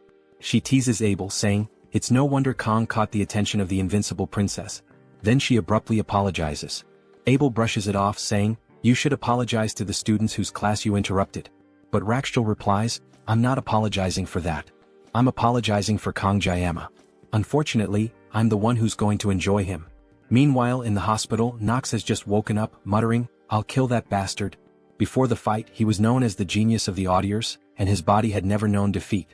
Nox considers sneaking into Kang's dorm at night to kill him but hesitates as he recalls the sheer aura Kang exuded during their duel. Determined nonetheless, he shoves a nurse aside and storms out, vowing to rally every audier to take Kang's head. Nox also plans to reclaim Chloe, whose potential he believes might even surpass his own. The timing feels perfect. His nocturnal techniques are at their peak effectiveness. Confident, he opens the door only to freeze in shock. There sits Kang casually eating an apple. Nox expected some sort of peculiar defense, but Kang simply looks up and asks, "What's the senior doing here?" Nox is caught off guard and can't respond. Nothing happens and we cut to the next day where Chloe nervously bites her nails. Despite her frustration, she's the one who drew her blade. Irritated, she mutters about whether Kang prefers women with huge airbags. If that's the case, she might have to kill someone. Kang interrupts her thoughts by calling her name. Snapped back to reality, Chloe asks what he needs while reluctantly lowering her blade. Kang calmly asks, "How's Nox doing?" She hesitates before replying, "He's in the medical wing." "That's strange," Kang muses. "I don't remember injuring him." Chloe shrugs, saying she hasn't visited him but heard he was admitted despite showing no visible injuries. "Don't worry, I'm sure he's fine," she adds. Kang doubts Nox is the type to break down from a trivial defeat but can't shake the feeling that he might be planning something. Curious, he asks Chloe, "Where's Nox's room?" Back in the present, Nox trembles as Kang calmly eats an apple in his dorm room. Nox, his voice shaky, asks, "See, can I have an apple?" Kang raises a brow and points out, "You're asking while I'm already eating it?" Kang glances around and comments, "The Audier family must be loaded to give you a room like this all to yourself." Nox, still confused, stammers, "How did you even get in here?" Kang doesn't answer. Instead, he picks up a knife, making Nox tense up. Is Kang here to finish the job? But Kang simply resumes slicing his apple with expert precision. Nox can't help but marvel at his skill, wondering why he's so good at cutting fruit. Kang places the neatly sliced apple on Nox's desk. "When your digestion's not great, fruit can help," he says. Nox realizes he's being humiliated. Anger twisting his face, he grabs his blade, ready to retaliate. But Kang freezes him with his next words. "If you even think about revenge, I'll personally go after the entire Audier family." Nox is stunned into silence. Kang walks to the door, shuts it behind him and leaves without another word. Outside, Kang sighs, a smirk creeping onto his face. "Just a candlelight can snuff out any moment," he mutters, referring to Nox. He knows he likely crushed whatever willpower Nox had left. Of course it was all a bluff. Kang couldn't possibly wipe out the entire Audier family in 30 seconds. Maybe a few, but he'd rather avoid unnecessary bloodshed. As he walks away, Kang reflects that he feels like he's in the eye of a storm. This wasn't the plan, but he's adapting. If Nox backs off, it'll be one less problem to deal with. But Kang's real concern lies elsewhere, with the crazy girl who was meant to be the protagonist's first approach in the original story. He knows he needs to plan his next move carefully. With the upcoming competition looming, Kang resolves to take it seriously. The reward, the legendary Murism, is something he desperately needs. The challenge? It's going to take longer than 30 seconds to win. The test involves defeating demonic monsters in teams of 5, emphasizing teamwork over individual strength. Fortunately, Kang already knows the monsters will be D-ranked mermen. Unfortunately, he remembers how awful they were in the game. Facing them in real life? Not ideal. At least they aren't sirens, demonic humans far worse than mermen despite their pleasing appearance. Sitting on a bench, Kang reflects on his month in this world. The peaceful evening reminds him of the tranquility he once hoped for. Even though 700 years have passed since the humans and demons signed a peace treaty, skirmishes and conflicts have persisted. He recalls the Vasman dispute 50 years ago, when the 6th Legion's commander claimed to have resurrected the 1st Legion commander, breaking the treaty. Flashes of the past surface in Kang's mind. Vasman landing a punch on a white-haired soldier while media clamored for Sieg. A younger version of the legendary hero emerges, cutting through demons with his blade. Humanity triumphed, birthing 7 heroes, sacrifices in their own right. The outcome deterred both factions from escalating the conflict further. Yet, Kang vividly recalls someone mocking, calling him humanity's strongest as absurd when all he did was kill the 6th commander. Sitting on the bench, Kang reflects, is this really the peace they fought for? Memories flood back, especially of the 1st commander, Baylor Jokum, who sealed away the 1st Legion leader. He knows that in 4 years the demons will launch their second assault, bringing the Demon King's first appearance. But for now, dwelling on it won't help. Kang shifts his focus to the upcoming tests. Annoying as it may be, he knows he needs allies. The problem? His phone's contact list is completely empty. No friends, no connections. It dawns on him that his newfound fame at the academy could work in his favor. If that's the case, he's determined to recruit the best people to secure the top score. Despite his dream of a quiet life, he's resigned to the fact that he'll have to achieve it the hard way. A week passes and Kang grows increasingly anxious. Not a single person has approached him to join their team. Reflecting on how he sliced through Nox, he wonders why no one has reached out, only to realize everyone is terrified of him. Looking around, he notices Chloe, also an outsider, hasn't been invited to any group either. Approaching her, he asks if she's found a team. She admits she hasn't. Kang is surprised since she once had friends. Seeing an opportunity, he suggests she join him. "We just need 3 more people," he says. Chloe agrees without hesitation. She's an exceptional fighter and Kang feels confident in his choice. Considering his limited stamina, Chloe's strength is worth 1,000 of him.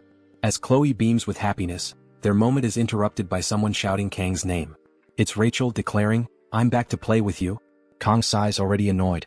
When he asks why she's there, she replies, "I just told you, didn't I?" Rachel starts muttering something about the big guy arriving, prompting Kang to demand she get to the point. On the verge of tears, Rachel complains about his cold demeanor. Ignoring her theatrics, Kang tells her to stop calling him my Jiang. Rachel feigns deafness, pretending she didn't hear. In her usual clumsy manner, she collapses onto a desk, her airbags landing first, and claims she's just a bit unsteady today. Switching topics, Rachel asks if Kang has a group for the test. Without thinking, he says no. Rachel's eyes light up as she invites herself to join his team.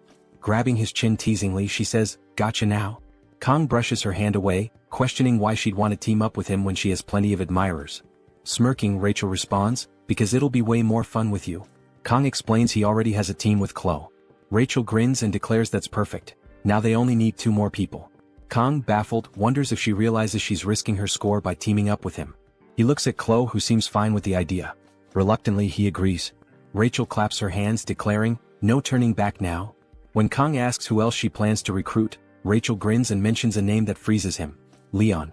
The protagonist. Kang trembles, questioning what karmic misdeed led to this. All he ever wanted was a quiet life, and now he's stuck with Leon, Rachel, and Abel, characters he desperately wanted to avoid. While the girls might be manageable, Leon's presence threatens to completely derail everything Kang thought he understood about the future. He considers backing out, but Rachel doesn't give him a chance. The moment he agrees, she submits the team registration, locking him in. For the first time, Kang genuinely feels the urge to stab someone. Chloe notices his distress and asks if something's wrong. She mentions that since Rachel entered, Kang hasn't seemed like himself. He brushes it off, saying he's just surprised to be in this situation. Chloe reassures him, stating she's confident in his abilities. Kang starts reconsidering. He invited Chloe, so he can't abandon her now. Besides, this group is probably the strongest in the academy. Maybe he just needs to stay optimistic. When he asks about the team meeting, Chloe replies, "That giant blonde said it's at 6 in the cafeteria." The scene shifts to a cafe humorously named Starbucks with 2 S's. Chloe slams her cup on the table, declaring how delicious her drink is, while Kang looks horrified at its $35 price tag.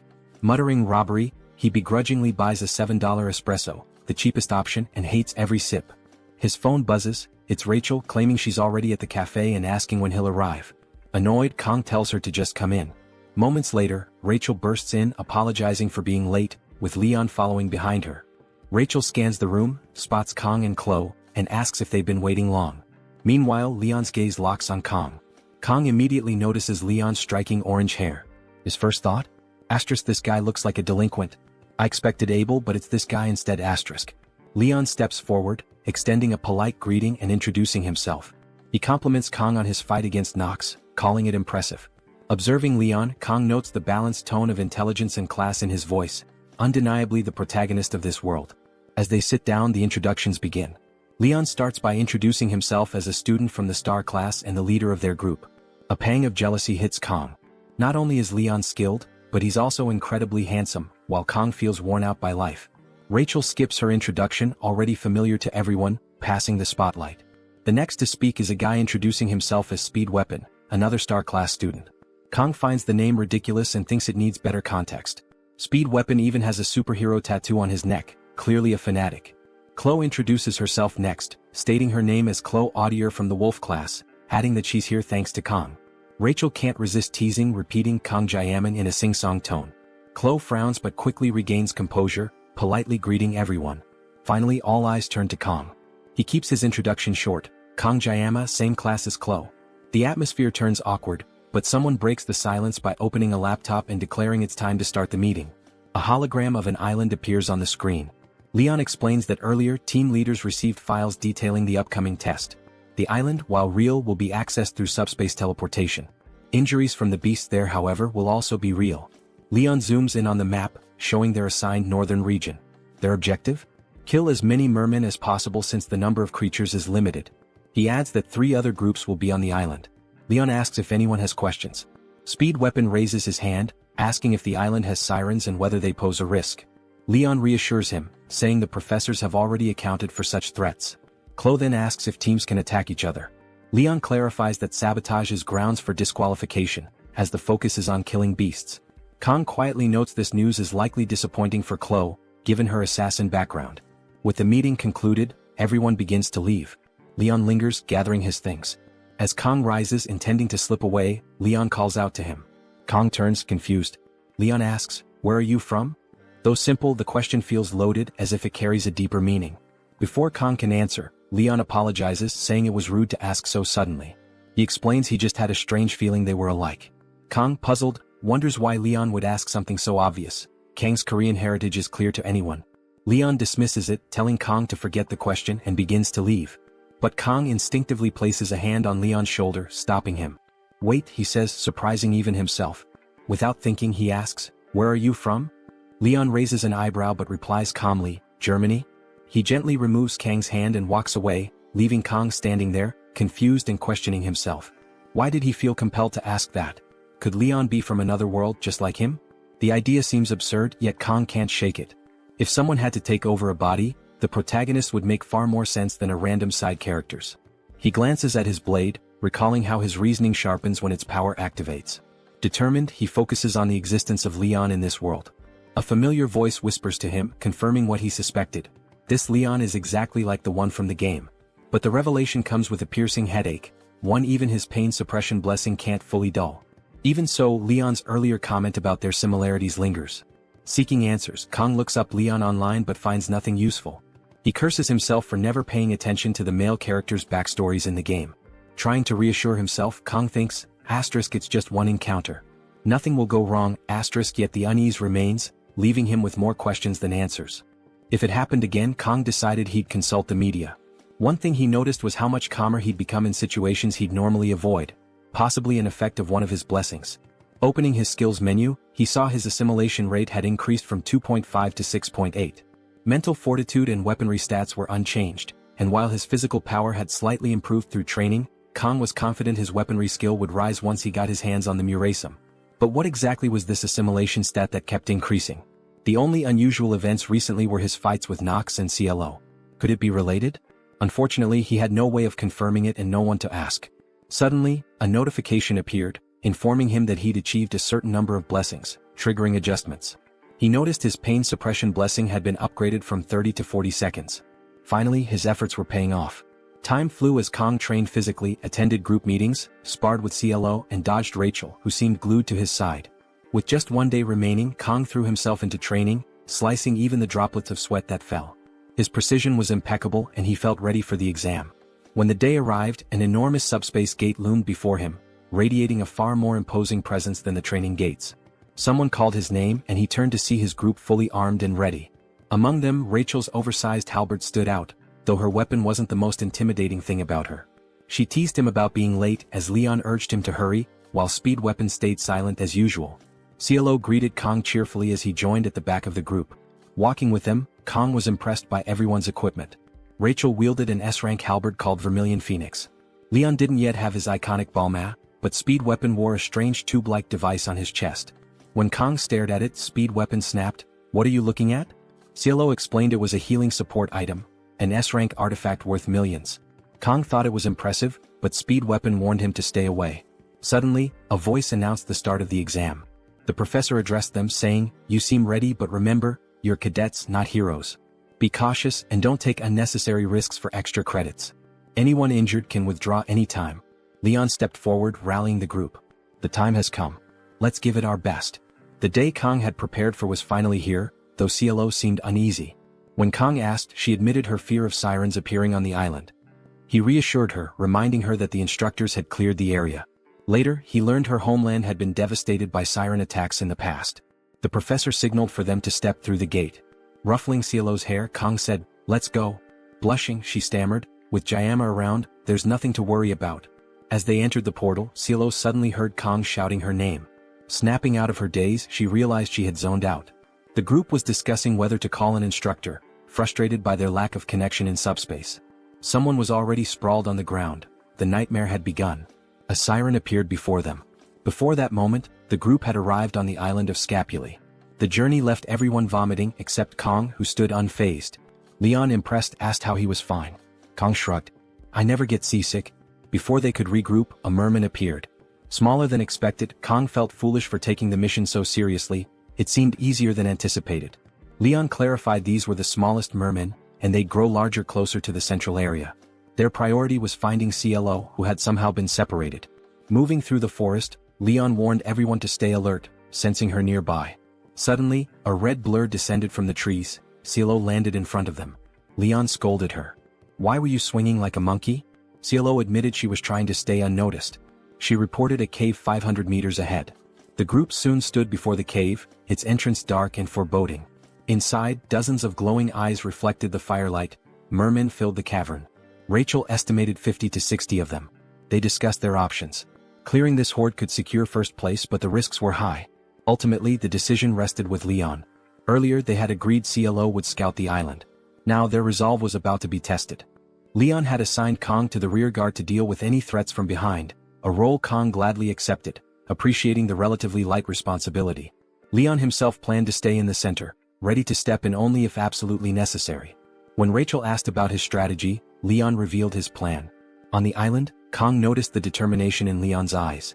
Leon called on Rachel, who prepared her halberd, charging it with energy. With a Spartan-like throw, she sent it hurtling toward the merman's fire pit. The rest of the group stood in shock, questioning if such an elaborate move was necessary just to deal with fish. Before the merman could react, CLO darted in, snatched up the halberd, and used it to cut through two of the creatures with swift precision.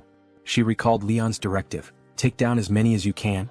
Her confident response echoed in her mind, "Of course." Meanwhile, Speed Weapon played a melody on his flute, activating a blessing that threw the mermen into a panic, scattering them in confusion. Empowered by the blessing, Rachel began dispatching the creatures with astonishing speed, counting each kill. 11, 18, 22, 24, she muttered as her blade danced through the air. Thanking Speed Weapon for his support, she switched to her personal weapon, activating her cat blessing. With a single strike, she felled 8 mermen. 2 more lunged at her from above, only to be swiftly cut down. On the other side of the battlefield, Rachel had already dispatched 45 enemies. The two women soon found themselves heading toward each other. Just as they seemed on a collision course, a massive merman leaped onto their path. Without breaking stride, they obliterated it simultaneously, its remains scattering in all directions. Rachel smirked, "You're faster than before." CLO replied sharply, "That one was mine." The two then separated, continuing their carnage in opposite directions. Kong, relieved that their competitive clash hadn't turned violent, observed Leon taking down a merman with pinpoint accuracy. Leon turned to him and said, "You're worried about them?" Kong shrugged. "I was, but clearly I didn't need to be." The 60 mermen in the cave had been utterly decimated. Leon, satisfied, reminded Kong to trust in his allies and declared it time to move forward. Kong couldn't help but admire how well the plan had worked. Though in truth, it mostly relied on sending the two powerhouses to handle the heavy lifting. As Kong mulled over their success, a sudden blue flash appeared. Before anyone could react, the light pierced Leon's chest. Time seemed to stand still as gasps echoed through the group. Kong turned to see the source, a demonic siren, its presence chilling. Rachel screamed in disbelief, "Why is it here?" Speed Weapon questioned how this could happen when the cave had already been cleared. Panic threatened to overwhelm the group, but Kong forced himself to stay composed. He stepped forward, his voice cutting through the chaos. "I'm the only one thinking clearly right now." Kong ordered Speed Weapon to heal Leon immediately. Turning to CLO, he instructed her to escape and warned the cadets and instructors to evacuate. CLO hesitated, but Kong reasoned that fleeing with Leon in his condition was impossible. It was imperative to alert everyone before more enemies arrived. After a moment's hesitation, CLO nodded and ran off to carry out the orders. Rachel, furious, demanded to know Kang's plan. He simply told her and Speed Weapon to focus on the smaller threats. Closing his eyes, Kong muttered, "I've never enjoyed dealing with small fish. It's the big catches that show real skill." He then turned to them with a smirk. "This is my specialty. Demons wield a unique power akin to human blessings. Magic." Leon fell to a single ordinary attack powered by it, underscoring the stark difference in strength between humans and demons. Despite wielding the blessing of the sword god, Kong isn't confident he'll emerge victorious. As he moves forward, the narrative highlights that even in the original game, subduing a magic-wielding demon required a full party. Now standing face-to-face with the demon mermaid, Kong acknowledges the impossibility of soloing a raid boss. But with Chloe still 10 minutes away, his only option is to cut down this monstrous fish in 40 seconds. Equipping 2 sashimi knives, Kong shifts from a single sword style to dual wielding. The system informs him that his nerves have steadied, his mental fortitude has increased, and his blessing will now adjust to his level. The blessing of the sword god activates, and Kong, now looking more demonic than the mermaid, thinks it's been a while since he's done proper sashimi. While Kong readies for battle, Rachel is a powerhouse on the battlefield, skewering mermen left and right with her halberd. One slimy creature attacks her from the side, but she blocks and retaliates, obliterating several in a single strike. Despite her strength, Rachel begins to tire as the mermen keep spawning. Speed Weapon, overwhelmed with healing Leon, can't assist her. Leon's wounds are deep but slowly recovering. Watching Kong prepare, Speed Weapon recalls the absurd strength he saw in their duel and wonders if Kong is simply insane. The mermaid powers up but Kong doesn't care, he's ready. Speed Weapon, unnerved by the oppressive presence of both Kong and the mermaid, fears it might be too late to stop him. The mermaid launches a water beam but Kong, fully focused, dashes forward, evading it. While dodging, Kong assesses her as a long-range attacker using water magic. He doesn't know much about magic but to him she's just flesh and bone. When the mermaid fires another beam, Kong jumps over it and slashes at her. She uses her water magic to distort the attack, making it feel as though he's cutting through water. Attached to the pond, she readies a water drill aimed at Speed Weapon. Just as she's about to strike, Kong slashes off one of her fins. The cut is too shallow and she retreats into the water before he can follow up. Kong recognizes the difficulty of predicting her movements and wonders if she's targeting the injured on purpose. Speed Weapon calls out to him and Kong briefly checks on Leon, asking if they're holding up. Speed Weapon confirms they're fine, and Kong charges back into the fight, telling Leon he's counting on him. Speed Weapon, reflecting on Kang's words, recalls a past conversation about heroes sacrificing themselves for hope. While the academy is full of aspiring heroes, Speed Weapon hasn't seen anyone embodying those ideals, at least not in the dragon class. Watching Kong fight, Speed Weapon realizes that Kong might be the hero he's been searching for, even if Kong himself rejects the title. The mermaid summons glowing piranha-like creatures and launches them at Kong. With impressive agility, he dodges and spins through the attack, noting that these magic fish are slower than the water beam. The fight intensifies as Kong continues his relentless assault. The magic fish missiles begin tracking Kang's movements, adapting to his evasive maneuvers. The mermaid, clever and cunning, hurls a massive stone at him, aiming to trap him between the homing fish and the rock. But Kong, ever resourceful, slices the stone into blocks midair and avoids the attack entirely. As the battle progresses, Kang's movements become sharper and faster. He effortlessly dodges the homing fish, frustrating the mermaid, who grows more annoyed with each passing moment. In retaliation, she launches even more fish his way and swiftly moves to target Speed Weapon. Rachel yells a warning, snapping Speed Weapon's attention to the mermaid's true intentions. It's clear now, she's been aiming for the healer all along. In a game, taking out the healer first is a solid strategy, but it seems her ultimate target is Leon, the supposed hero. Speed Weapon, bracing for the worst, is sure his end is near. However, Kong, still dodging the fish, manages to slash the mermaid's arm. It's another shallow cut, and Kong chastises himself for not dealing a more decisive blow. Furious at losing her arm, the mermaid channels her anger into the severed limb, powering it up. It slams into the ground, unleashing a devastating beam of light that tears through the side of the cave. The homing fish trailing Kong collide with the mermaid, erupting on impact. Meanwhile, outside the cave, a blue-haired student and their alluring instructor notice the power beam. The student remarks on the flash of light and the roaring sound that followed. Rain begins to fall, and the instructor, smiling cryptically, suggests they move quickly and evacuate the wounded. Though she attributes the phenomena to lightning and thunder, her demeanor is suspicious. Back in the cave, the beam attack has caused cracks and a massive opening. The retreating mermen are in disarray, searching for their queen. Rachel notices the shift in their behavior, while Kong, annoyed, reflects on his failed attempts to land a fatal blow. He suspects the mermaid is buried under the debris but doubts she's dead. His suspicions prove correct when a sudden surge of aura emanates from the rubble. Emerging dramatically, the mermaid leaps from the debris, her aura flaring and anger palpable. Kong removes his jacket and tosses it to Rachel, instructing her to protect Speed Weapon and Leon now that the smaller mermen are gone. Rachel acknowledges the order while Speed Weapon, still playing his flute, watches in disbelief. Initially thinking Kong was a madman, He now wonders if he's witnessing the rise of a legend. Kong rolls up his sleeves, finally free to focus on the fight. With only 10 seconds left, he resolves to make up for lost time. The mermaid, enraged and wielding all her power, charges at him with relentless fury. Kong, undeterred, closes his eyes to center himself. When he reopens them, a sinister darkness envelopes his left eye. His demon mode has activated. "I'll cut everything down," Kong declares, dashing toward the mermaid. Chloe bursts out of the cave, her only thought being to run faster and faster. She can't stop, won't stop, even as her legs scream in protest. Her blessing fuels her desperate sprint, slicing through trees in her path with sheer determination. Despite the pain and exhaustion, she pushes forward, Gioma's instructions echoing in her mind. She must find the instructors. Thoughts of Kong flood her mind. To Chloe, he's the strongest person she's ever known, but fighting has never come naturally to him. He only draws his blade when absolutely necessary, and even then, it's with reluctance. She reassures herself that Gioma made the right choice in trusting Kong with this battle, though the mermaid's strength unnerves her. Chloe wishes she were stronger, capable of lending a hand, but her doubts are interrupted by a distant explosion from the cave. She stops briefly, glancing back at the blast, her eyes welling with tears. She whispers a desperate prayer for Gioma's safety, but there's no time to linger.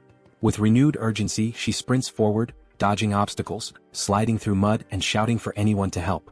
Her voice cracks as she cries out, rain mixing with her tears, but her sharpened senses detect something, a merman presence to her right. Acting instinctively, she leaps and attacks, only for her strike to be parried. The defender is none other than Abel, the main waifu, who meets Chloe's gaze with equal surprise. As Chloe lands, she gasps out an apology for the attack, relieved beyond belief to have found someone. Exhaustion overtakes her and she collapses to the ground. Abel's group, busy fighting off mermen, accuses Chloe of being insane for ambushing them. They prepare to retaliate, but Abel halts them, recognizing Chloe's face. Barely conscious, Chloe begs for their help, explaining that Gioma is in grave danger. Meanwhile, Speed Weapon is awestruck by Kang's battle against the demonic mermaid. Watching him fight is like witnessing a master chef skillfully handling a live fish on a cutting board. Speed Weapon realizes Kong isn't just holding his own, he's overwhelming the enemy. Each move is precise, each deflection calculated. Using his severing technique, Kong slices the mermaid's tail into perfect sashimi-like cuts, a display so clean it almost makes one hungry. Even Rachel, heir to the Spear clan and no stranger to power, is stunned by Kang's skill. Speed Weapon, noticing her amazement, begins to think the mermaid might actually die at this rate. But their moment of awe is shattered when Rachel spots an attack headed their way. She pushes Speed Weapon aside, angrily scolding him for daydreaming in the middle of a fight. The destruction from the attack reminds them of the stakes. They aren't facing an ordinary fish, but a demonoid mermaid with devastating magic. Kong and Speed Weapon share a moment of doubt, wondering how they'll handle the mermaid if she uses magic too powerful to counter. The mermaid, now infuriated by Kang's resilience, unleashes her needle squall technique, transforming raindrops into acid-tipped spikes. Kong moves swiftly, dodging and parrying as best as he can, but the acid begins corroding one of his knives. Without hesitation, Kong hurls the knife at the mermaid, slicing her cleanly in half. The mermaid freezes, stunned, her expression one of disbelief as she processes what just happened. Kong, looking more like a demonoid himself, steps forward, ready to end her. But before he can land the finishing blow, the mermaid summons a grotesque tower of mashed mermen from the pond, using it as a shield. Kang's slash lands, but instead of striking her, it cuts through the writhing mass of mermen. He stares in shock as the mermaid, still alive, screams in rage and pain. The mermaid grins wickedly and digs her claws into her own stomach, ripping out her demonic core. Without hesitation, she swallows it. The core begins to radiate power, swelling in her throat until it looks like she's got a grotesque goiter.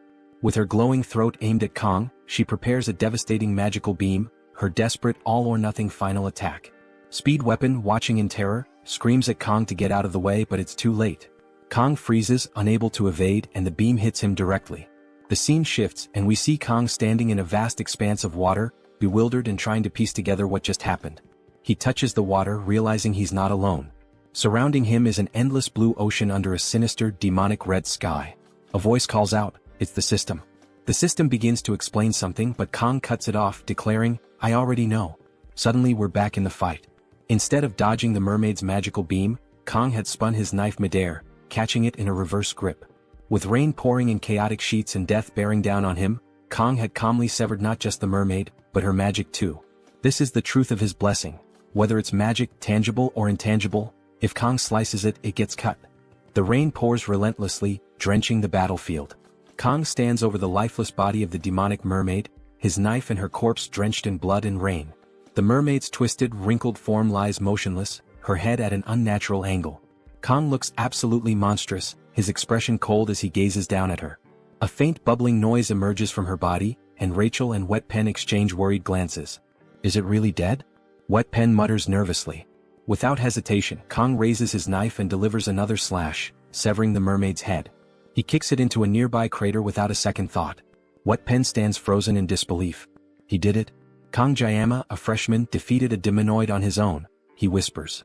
Rachel and Wet Pen are still reeling from what they've witnessed when blood suddenly pours from Kang's wounds. His body falters as he drops his knife and collapses to his knees.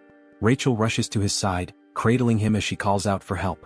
Meanwhile, Wet Pen notices movement near the cave's entrance. His hand instinctively moves to his weapon as he braces for another attack. But instead of the merfolk returning, he spots familiar faces, Abel and her group, carrying an unconscious Chloe. Relief washes over Wet Pen. It's about time they showed up, he mutters. One of Abel's team members shouts, "What the heck is that?" Their eyes land on the wreckage and the mermaid's mutilated body. Rachel clings to Kong, tears streaming down her face.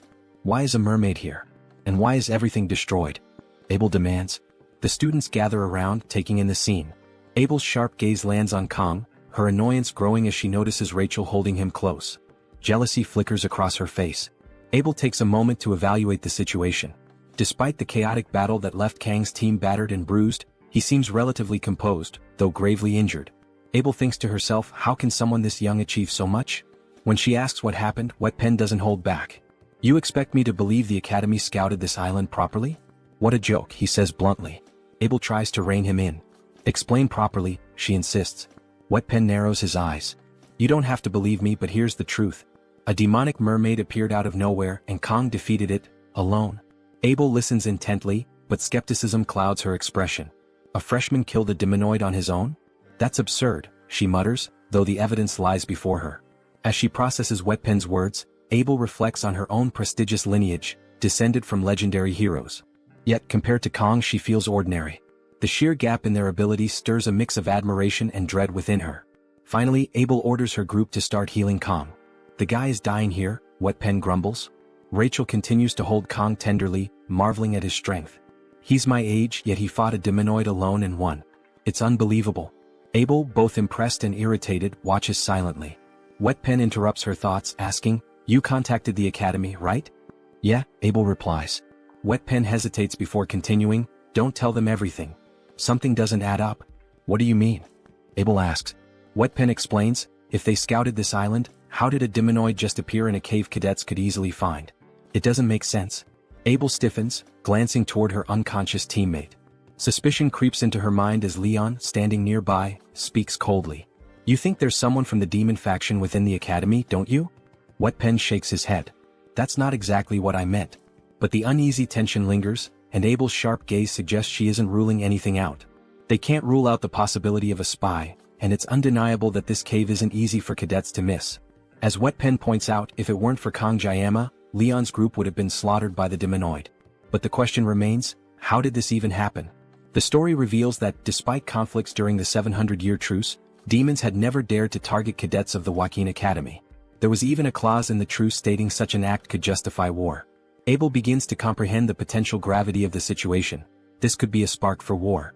Wet Pen notices Abel's frozen expression and snaps her out of it. I know what you're thinking, he says, but we're jumping the gun here. Sure, it's wise to be cautious about the possibility of a spy, but it's way too soon to assume that's the case. Leon nods and adds, if there really is a spy in the Academy, Kong will become their prime target as soon as word gets out that he defeated a demonoid alone. Wet Pen agrees but expresses his concern. I don't think it's fair to keep all of this under wraps after everything Kong did for us. Abel steps forward with a plan.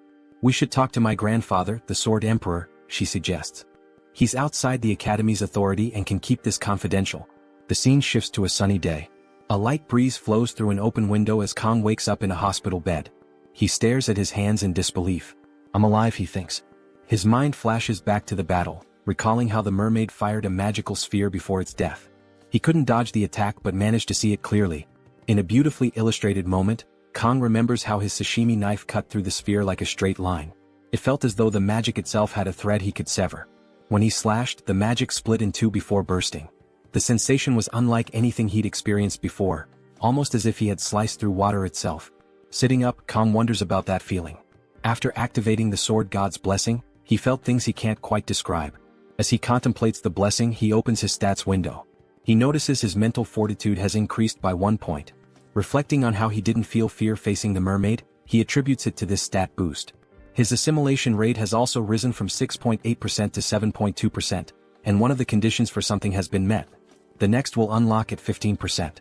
Kang speculates that cutting the mermaid's magic might have triggered the increase. While lost in thought, an ominous figure enters the room. It's the principal, Media. She rushes to Kang, crying and throwing herself at him. Her large chest smothers him as she hugs him tightly. "I was so worried something terrible had happened to you," she exclaims. "I swear I was ready to deal with every one of those damn instructors who explored that area." Kang, flustered, tries to push her back. "Principal, please stop." Media laughs and apologizes, claiming she's just relieved he's awake. Suddenly, she remembers something and begins searching through her magical purse. "Where is it?" "I know I put it near the top," she mutters. "Is that a dimensional pocket?" Kang asks. Finally, Media finds what she was looking for. Pulling out an elegant sword, she presents it to Kang. "Here it is. Your midterm reward," she says, showing off her thick thighs as she hands him the blade. "This is the Mori-same." Kang examines his new sword. It's level 25 and scales more with strength. Its name, which means rain shower, reflects its edge, said to glisten like dew. Media hopes Kang likes it and apologizes for giving it to him informally. He should have received it officially. Just then, someone calls for her from outside. Annoyed, Media turns, showing her irritation and her curves. She yells at the old geezer, telling him to hurry up and come in. It's Zeke, who retorts that she shouldn't call him that. Standing next to him, Media rolls her eyes and asks if he thinks she's acting too young. Kang, observing the scene, feels a strange sense of déjà vu. Kang asks why both Media and the Sword Emperor are there. Media apologetically explains they've heard everything from his teammates. On behalf of the Joaquin Academy, she bows her head deeply, with Zeke following suit, asking for Kang's forgiveness. Kang is stunned. He never imagined the principal herself would apologize. Media, still bowing, expresses her shame that the Academy is to blame for everything that happened during the midterms. She vows on her honor as director to uncover the truth. Zeke thanks Kang for saving the cadets. Kang, unsure of how to respond, humbly says he only did what he could. Media smiles but turns serious again, emphasizing that they need to keep the incident under wraps until the full truth is revealed. She admits, as the Academy's director, it's shameful to say this, but the mastermind behind the incident is within the Academy. Media then lightens the mood, telling Kang he should act more like a teenager and throw a tantrum sometimes instead of being so mature. Kang, slightly amused, stays quiet. After the conversation, Media and Zeke prepare to leave but pause by the door. Media reminisces about the day she and Zeke first met. "You were lying on that bench after enrolling," she recalls with a chuckle. "I told you to shove it and you drew your sword without a word. What was it you said? Something like, 'Don't order me around'?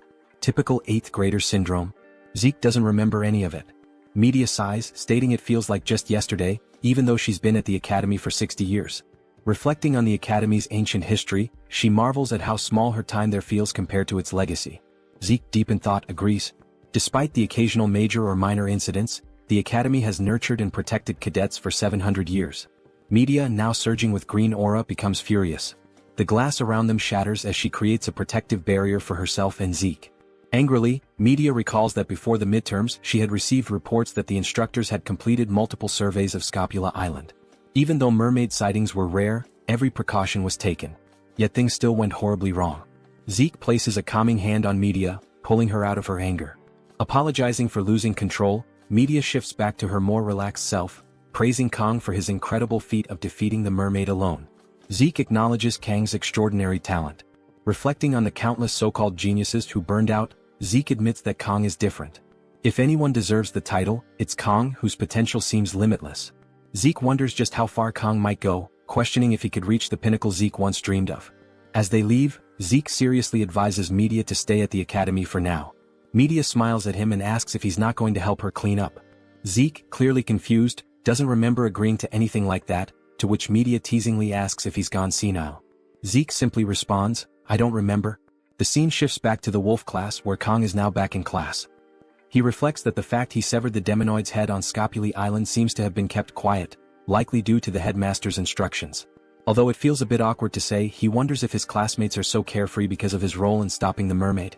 Kang tells us that after his discharge, the first thing he did was visit the school's forge to reshape and enhance his new sword. He muses that his school never had a forge, did anyone else's? Honestly, to Kang, the sword was just a metal rod, given the sword god's blessing, so reforging it was a necessity. The blacksmith, Volander, was full of enthusiasm, especially with it being the 700th anniversary event. Volander didn't charge him anything, instead telling him to come back in a week. Kang feels lucky, hoping for a successful enhancement. Just then, someone calls his name and Kang turns around to see Chloe, now using crutches because of her injured foot. She can't believe Kang has been discharged and asks how he's feeling. Kang asks how she's doing and Chloe smiles, showing her bandaged leg. She explains that her injury happened thanks to Speed, or whatever his name was, and the doctor said she should be able to walk without crutches in a week. Confidently, she adds that as an auditor, she'll recover even faster. Apologizing for getting a bit too excited, she smiles at Kang, who's glad to see she's doing better. He then asks if anything unusual has been happening, to which Chloe tells him she's heard that Director Media and some elders have been at odds. Kang thinks about how, although it's true that he alone defeated the mermaid, it wasn't solely his effort. Everyone had a part to play: Chloe's rescue call, Rachel clearing the merman, Wetman's healing and blessings, and Leon, who did absolutely nothing. Kang wonders how Leon could possibly defeat the Demon King if he was so passive. He considers that maybe it's because Leon got injured first. Suddenly, their instructor enters the class and orders the students to stop what they're doing. He tells them to quiet down and sit, as there are a few announcements before the training assembly. The instructor then informs the class that for the time being, someone will be co-instructing with him, and he introduces them. The whole class wonders who it could be, only to be shocked when the Sword Emperor Zeke walks in. Dressed to impress and looking serious, Zeke walks in front of the class. The students are in awe, and even the instructor bows to him. Zeke, with his glowing eyes, focuses intently on the students, while Kang, now worried, thinks, "What is this old geezer doing here?" The scene shifts to what appears to be an abandoned house, where an old man is being beaten. He tries to apologize but is struck across the face by the sexy pink-haired instructor, who was clearly behind the mermaid attack. The old man is truly sorry and apologizes to Instructor Kim, but she mutters something in demon tongue, her demonic aura radiating as she looks at him. She coldly states, "The 5th Corps commander is enraged." Instructor Kim, holding a worm or perhaps a candy worm, asks the guy she's beating why he didn't cooperate when he had the chance.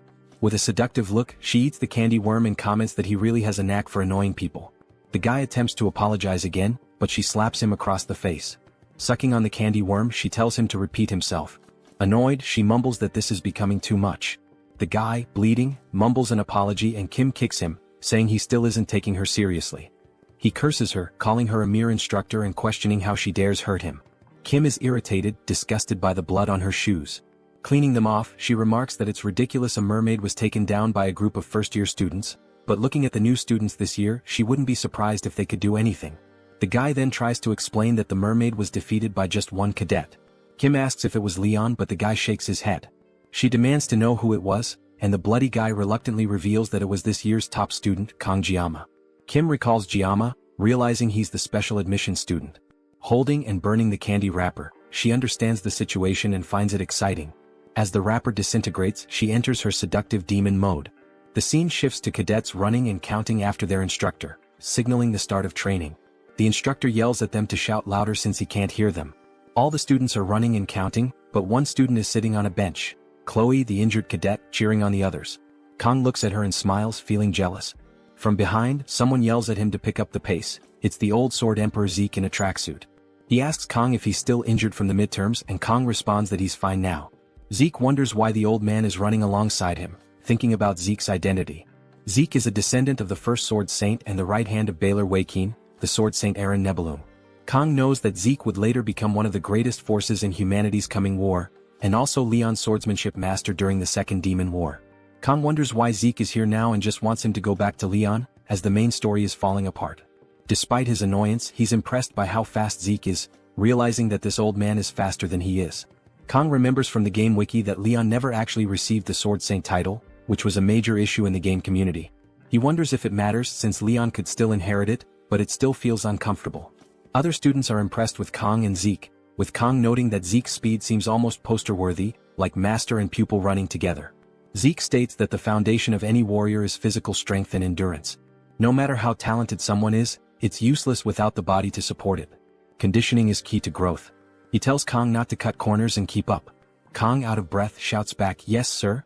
Zeke is pleased and urges him to keep up, dashing forward quickly. Kang struggles to keep up, wondering if Zeke is aging backwards. The cadets are then informed that, unless it's for field training, personal weapons are strictly prohibited. Instead, they must choose from a pile of rusty old farming or training weapons. Zeke tells them to pick one and master it. Some students can't believe it as they have family heirlooms they'd rather use. Kong looks at the pile and notices a sashimi knife.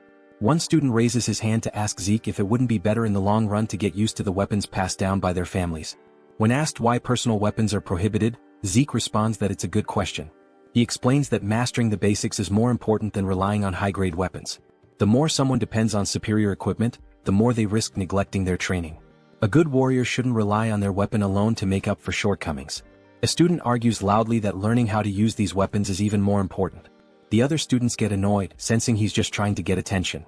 Zeke responds firmly, saying that no matter how well equipped you are, if your skills are lacking, your weapon will be like a pearl necklace on a pig. A true master never blames their equipment. These words hit Kong like a truck and he agrees, saying it's 100% true. Zeke taps his cane on the ground, stating that once they master the basics, they'll become comfortable with any weapon. He adds that cadets who handle basic weapons well are likely to receive higher scores in the class promotion evaluation at the end of the year. Hearing this, all the students rush to grab their weapons. Kong thinks Zeke knows how to motivate people, and the other students are completely inspired. He had always thought of Zeke as a punching bag for the media, but now he's seeing a different side of him. Kong notices the sashimi knife among the fallen weapons and knew this would happen. Quickly he grabs it. Zeke immediately locks eyes with him and Kong senses something is up. Zeke tells the students that today, they only need to get accustomed to their weapons. He announces a one-on-one sparring session for training. Some students worry they might get hurt without the subspace, but Zeke reassures them. They enrolled in this academy to become warriors worthy of carrying on the legacy of their ancestors. A warrior can only truly grow through combat and the risk of being defeated. However, if they fight recklessly, they might accidentally harm or kill each other. Therefore, before pairing off, Zeke will demonstrate proper sparring. The students are excited to see Zeke's skills as they've only ever watched him on YouTube. The instructor yells for them to quiet down, reminding them that no talking is allowed during lessons. Even the instructor is trembling, thinking that this is the biggest crisis of his life. He fears facing the Sword Emperor, even in a demonstration. He apologizes to his mother, fearing this is the end for him. As he stands there, Zeke stops him and calls out Kong. Everyone moves aside as the two lock eyes, and Zeke orders Kong to come forward. The situation unfolds with the Sword Master, standing tall and serious, calling Kong Jayama to step forward. The background students are amazed, whispering among themselves about how sharp Zeke's sword looks and how intense his demeanor is. More importantly, they are buzzing with excitement because they will be witnessing a demonstration from the Sword Emperor himself. However, the students have no idea who this Jayama person is, and the fact that Zeke personally called him out makes them even more curious. Kong Jayama can hear all the chatter around him, but he keeps his focus. Zeke addresses him directly, asking if Jayama's bones have healed completely. A little hesitant, Jayama replies that he is fine now. Hearing this, Zeke gives a curt nod, takes a fighting stance and instructs Jayama to pick up his sword. Now the two stand face to face, creating a tense atmosphere. Kong Jayama feels a wave of unease. He wonders to himself if this is really just a sparring match. He acknowledges that while his body might be in perfect condition after a long rest, his opponent is none other than the Sword Emperor. If the two of them cross swords, it's clear that things won't end easily. Someone might lose a hand, or, if fate is cruel, a head might even roll. Jayama ponders whether this overwhelming situation could be the influence of divine power. His instincts scream for a fight, but this feels entirely different from what he's used to. When he considers the disparity between himself and the Sword Emperor, he realizes just how much weaker he is. Weighing the consequences, he speaks up and asks Zeke to lower his sword. The background students begin to mock Jayama. Some laugh, saying they knew he would say something like that. Others sneer, calling him a coward. Yet, Kong Jayama pays no attention to their ridicule and stands firm. Zeke, however, doesn't take this lightly. His expression darkens as he demands to know if Jayama has any pride as a swordsman. Zeke questions how long Jayama thinks he can live while suppressing his power. He scolds Jayama further, pointing out that extraordinary talent is wasted on someone cowardly. The words cut deep into Jayama. Pride is not a foreign concept to him. It's something he has carried in his heart ever since he earned the title of the greatest swordsman in his homeland. It's a title he gained alongside those who had been his rivals and his motivation. He realizes Zeke's provocative words are not just insults but a deliberate test of his resolve. Even the class instructor and Chloe are taken aback by Zeke's approach. They watch as Jayama processes the situation. Jayama understands that if he falls for Zeke's provocation, he might regret it for the rest of his life. However, the fire within him refuses to be extinguished, and the craving for a fight intensifies. The class instructor rushes forward, intending to stop Jayama. Before he can intervene, Zeke steps in, blocking the instructor's path. Zeke confidently declares that Jayama has already made up his mind. Jayama steps forward, equipping his sashimi blade. The act summons the blessing of the sword god, manifesting a faint divine aura. This marks the start of a clash between the sword god and the sword emperor. Zeke observes Jayama's movements closely while his mind drifts to memories of his youth. He recalls an encounter with a one-armed wandering knight, whose swordsmanship left an unforgettable impression on him. Even now, Zeke feels the same clarity and determination as he did when he first witnessed that knight's skills. Returning his focus to the present, Zeke initiates the fight with a powerful slash. Jayama reacts swiftly, dodging the attack and moving to counter. Zeke anticipates the move, changing the trajectory of his strike mid-swing to target Jayama's new position. Despite the shift, Jayama's reflexes allow him to evade the attack once again. The fight intensifies as Jayama boldly charges forward, displaying a sword style reminiscent of a swallow in flight. Zeke notes the peculiar nature of Jayama's techniques while parrying each strike with precision.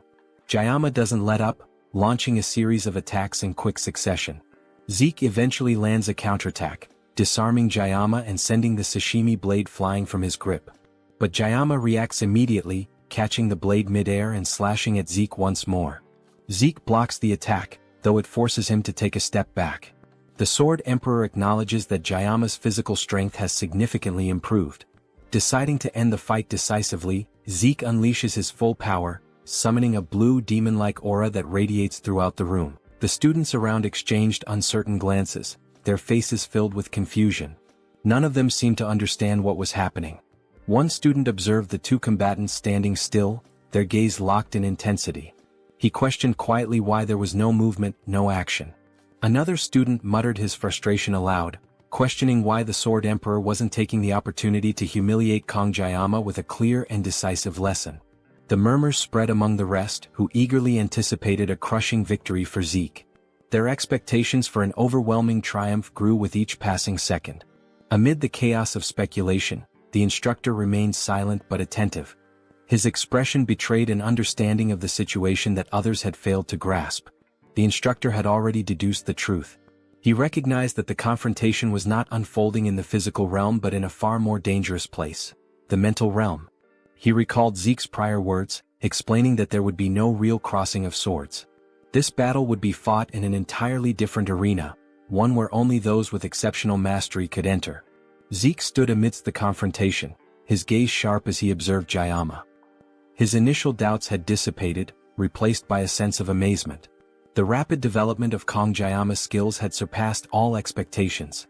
Determined to bring the duel to an end, Zeke unleashed his power. A brilliant blue aura burst forth from his form, materializing into the shape of a demonic entity. The sheer pressure radiating from the aura bore down on Kong, who struggled visibly to maintain his footing under the immense weight. The intensity of the aura rippled outward, penetrating even beyond the confines of the mental realm. Those watching from the physical world felt its presence, their faces marked with disbelief.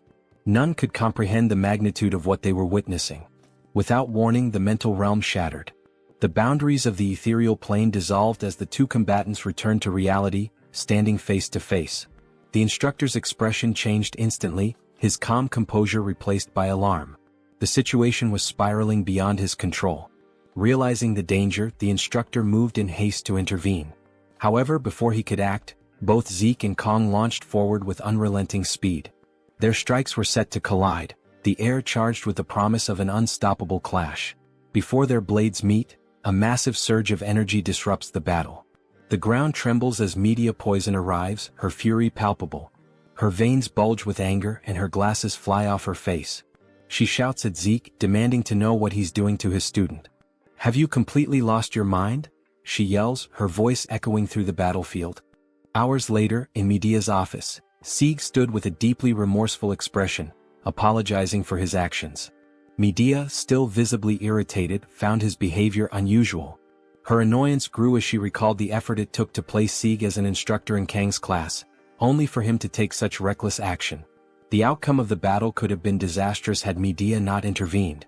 Zeke, reflecting on the events, admitted that causing such chaos was never his intention. He acknowledged losing complete control during the battle, leading him to unleash his aura to its maximum. Medea, recalling her arrival at the battlefield, muttered in frustration, trying to regain Sieg's attention. Lost in thought, Sieg apologized once more, surprising Medea. She emphasized how uncharacteristic it was for the emperor to express regret. In 50 years she had never seen him apologize, and now it had happened twice.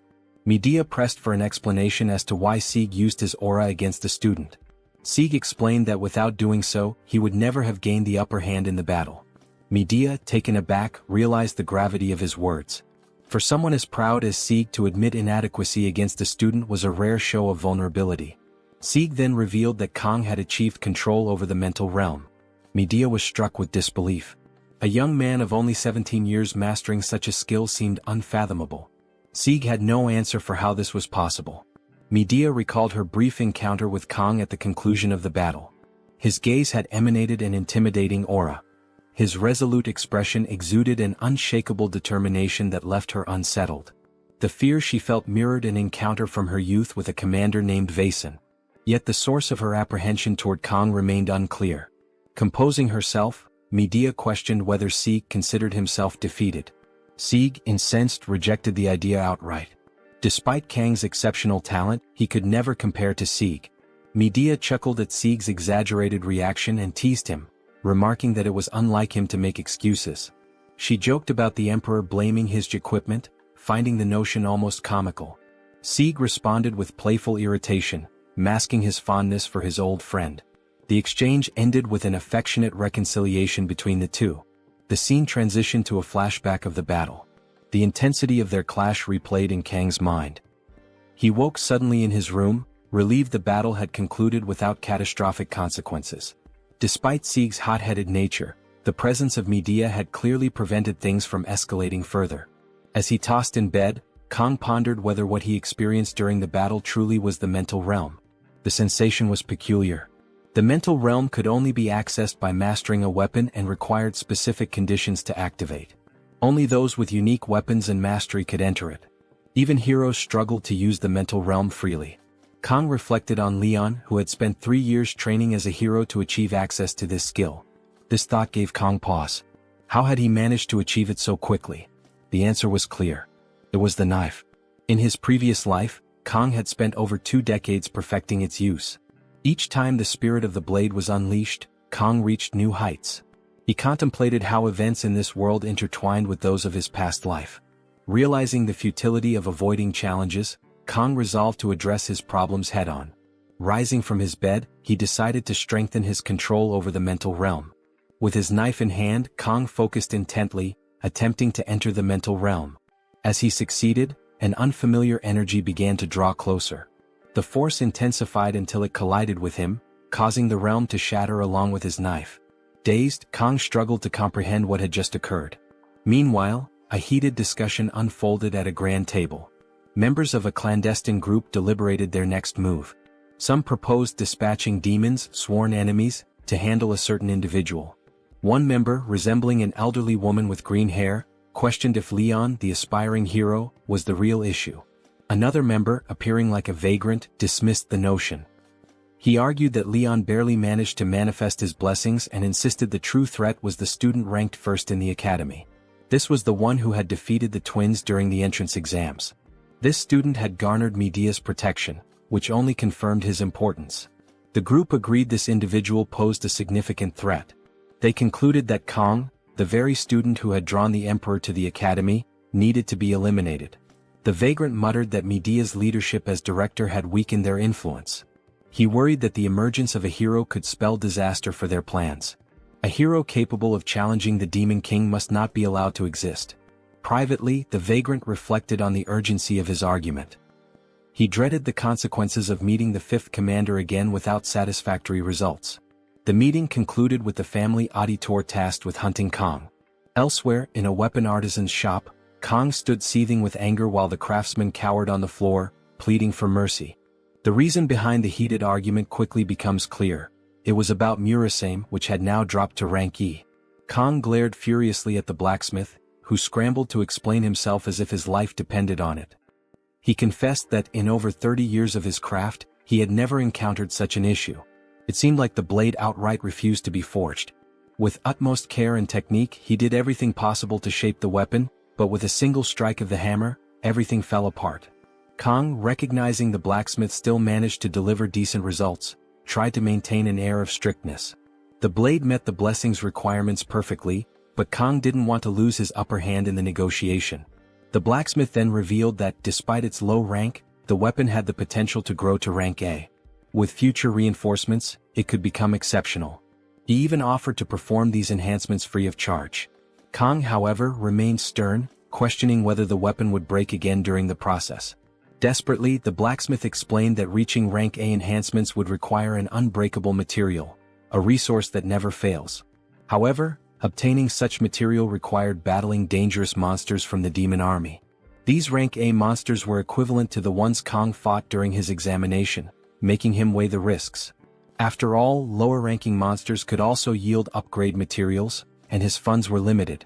Kang ultimately struck a deal with the blacksmith, who promised the plan would succeed. Nevertheless, Kang demanded compensation for the loss caused by the weapon's degradation, 10 million won. Shocked, the blacksmith protested that he had delivered precisely what Kang had requested and even promised not to charge for future improvements. But Kang emphasized that a rank B weapon had been reduced to scraps, and in market value, it was now severely devalued. The blacksmith wondered how Kang dared to outwit an adult like this. Threateningly, Kang hinted at testing the weapon's usability if the merchant kept hesitating. In desperation, with nowhere to turn, negotiations began. The blacksmith countered with 500. Then 1,000.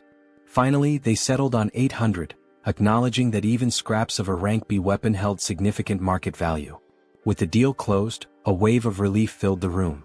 The scene shifted to Kang, seated on a bench, checking his current stats. While savoring his meal, he noticed increases in his weapon points and the unlocking of additional options.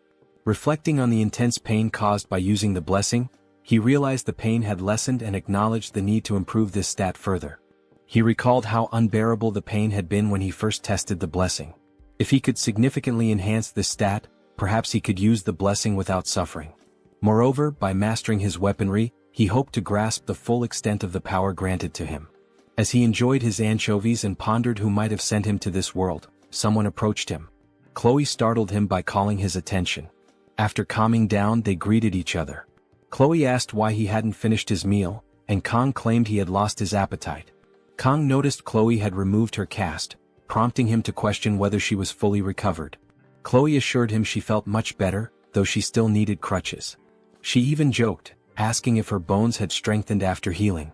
Kang thought to himself that bones don't work like muscles. Out of nowhere, he removed something from Chloe's face, catching her off guard. It turned out to be a grain of rice. But this small gesture was a critical hit to Chloe's heart. She was so overwhelmed that she fell. Kang helped her up, and during the process, Chloe noticed the blade on the bench. Observing its simplicity, she enthusiastically remarked that it looked cool. She added that even though it was ranky, it seemed pretty good. Kang recalled that detail and began to reflect. Chloe, thinking her comment might have sounded offensive, tried to apologize, but Kang was preoccupied.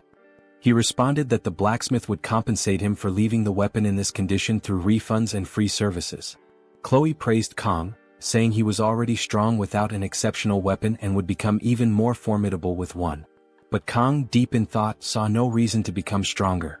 He already handled powerful monsters. What he truly desired was to eliminate the pain caused by the blessing. Chloe, once again apologizing, assumed Kang's silence was due to her words. Kang reassured her it wasn't the case and told her to relax. Chloe then began to radiate her Yandere tendencies. Anyone who wronged Gioma or his precious weapon would face her wrath. She declared she would kill them all. Kang snapped her out of it and she regained composure. Suddenly, he felt something strange and turned his gaze toward a tree. Chloe, however, seemed unaware of anything unusual. Both moved toward the tree, and Kang delivered a powerful kick to the trunk, revealing the source of his concern. Nox fell to the ground, exposing that he had been spying on them. Kang looked at him in disappointment, while Nox, now on alert, lamented being caught. Simultaneously, Chloe recognized her brother and Kang armed himself. Both stood ready, anticipating trouble with Nox's arrival. Kang observed that Nox's behavior lacked any intent to fight and demanded to know the reason behind his actions. After a brief silence, Kang reminded Nox of the consequences he faced if he reappeared. Knox admitted his intentions were different this time. Kang insisted on knowing what it was about. Knox revealed that he could have informed Chloe, who would in turn tell Gioma, but he chose to deliver the message personally. It was a matter directly concerning Gioma. The Academy elders wanted to get rid of him. Kang acknowledged the existence of this organization and was shocked they were targeting him. Chloe asked why Knox had come for this. Knox pointed out that she had been away for so long and lost her privileges. Alerted, Chloe demanded Gioma stay behind her for protection, but neither Kang nor Knox felt it was necessary. Knox joked that she was still as feisty as ever. To conclude, Knox stated he had no interest in Kang's actions but found the elders' obsession peculiar. He added that it wasn't just him but the entire auditor family that decided to delay the extermination request. This request had been made secretly without anyone at the Academy knowing. Eliminating a student was, above all, against the auditor principles. However, it was hard to ignore for long as the demand came from the elders. If pressured, they wouldn't have a choice. Knox also told Chloe she needed to know since in any case she was family. Kang realized Knox's actions were driven by principles, though his true concern was for his sister. As Knox bid farewell, Kang stopped him to ask about his final remark. Without hesitation, Knox said Chloe was happier in Kang's company. Not even he, as her brother, had ever seen her like this. This left both Kang and Chloe deeply moved. Knox concluded that Kang must not let her get hurt, leaving Kang stunned. Facing one another, Kang tried to discern the meaning behind Knox's words. His request for Kang to ensure he wouldn't allow her to get hurt puzzled Kang. Seeking clarity, Kang asked why Knox would make such a request, noting that the only time Chloe had been hurt, it hadn't been Kang's direct fault. Knox studied Kang for a moment, realizing he hadn't grasped the true intent behind the statement. This left Kang even more confused as he observed both Knox and Chloe, trying to piece together what he might have missed. Deciding to change the subject, Knox prepared to ask a question that seemed important to him. Looking at Kang, he asked how Kang had managed to become strong. The question shifted Kang's demeanor. Instead of answering directly, Kang replied with a question of his own. Could he truly be considered strong? The question led Kang into a moment of reflection. He thought about the concept of strength and the Emperor, whose immense power served as his standard. To Kang, true strength meant being capable of handling any threat, no matter the situation. By this measure, Kang saw himself as lacking. With his limitations, he could only act effectively for less than a minute each day. Despite his past accomplishments, he didn't see himself as truly strong. As these thoughts passed, Kang also realized that Knox had used Chloe as an excuse to share something personal with him. This made Kang wary, as he considered it risky to share anything too significant about himself with someone who might misuse the information. Redirecting his attention to Knox, Kang decided to turn the question back on him. Instead of explaining how he had become strong, Kang asked how Knox planned to grow stronger, adding that he lacked a sense of desperation. Knox, clearly caught off guard, asked what Kang meant by that. Kang explained that Knox's experiences as a member of the auditor family and a student at the academy were too limited, confined to those controlled environments. If Knox wanted to grow stronger, he would need to push himself beyond them and face the challenges of the real world. With that, Kang turned and walked away, leaving Knox standing in confusion. His words lingered, unsettling Knox, while Kang questioned whether he had expressed himself correctly. Still, he believed there was truth in what he had said. Later, in the classroom, the instructor began a lecture about the many gods that ruled over creation. Despite the detailed discussion, Kang's mind wandered, preoccupied with the ongoing pursuit of the elders that loomed over him. The elders are direct descendants of 5 out of Baylor Hogan's 7 disciples, an elite group celebrated for their enormous influence not just within the Academy's halls but across the entire world. Their legacy casts a long shadow, shaping history and power structures for generations. Kang recalls their notorious role in the game, where these elders earned infamy for constantly hindering the protagonist. Their actions, driven by a ruthless desire to preserve their own authority and status, earned them the grim moniker Corrupt Remnants among players. Yet, despite their notoriety, Kang cannot grasp why they seem to have turned their attention toward him. Seeking clarity, Kang begins listing the pivotal events he has been part of since arriving at the Academy. He jots down the Academy's rigorous admission exam, where he emerged victorious over the twins, showcasing his skill and resilience. Next, he notes the subspace training session, where his confrontation and triumph over Knox stood as a defining moment.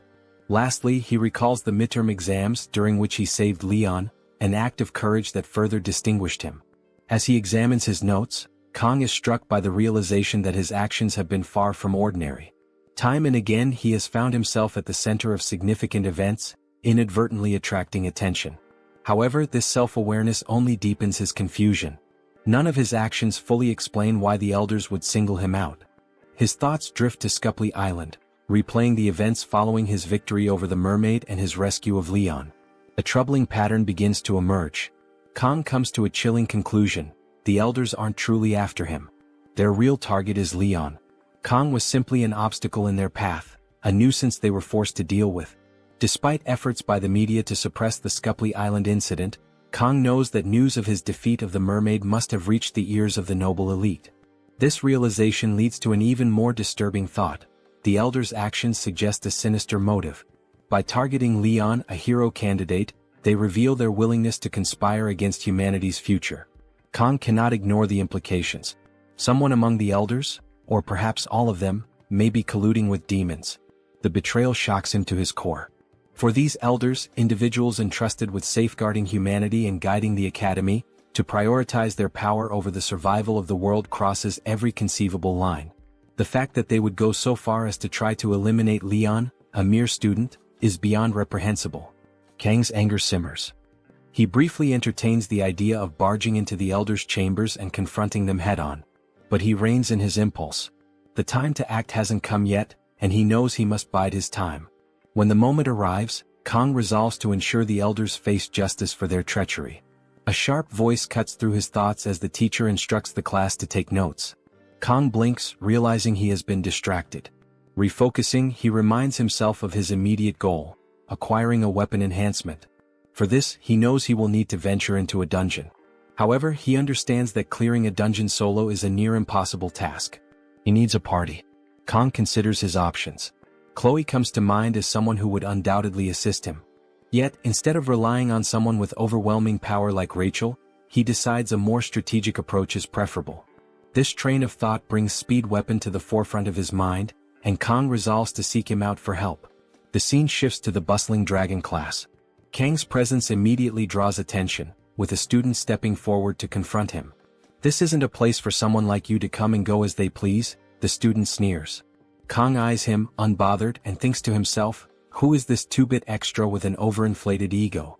With 2 decades of experience in the food industry, dealing with all sorts of difficult customers, Kang finds the situation almost laughably familiar.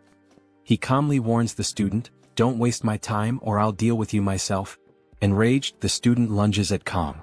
To Kang, the attack feels sluggish, almost comical.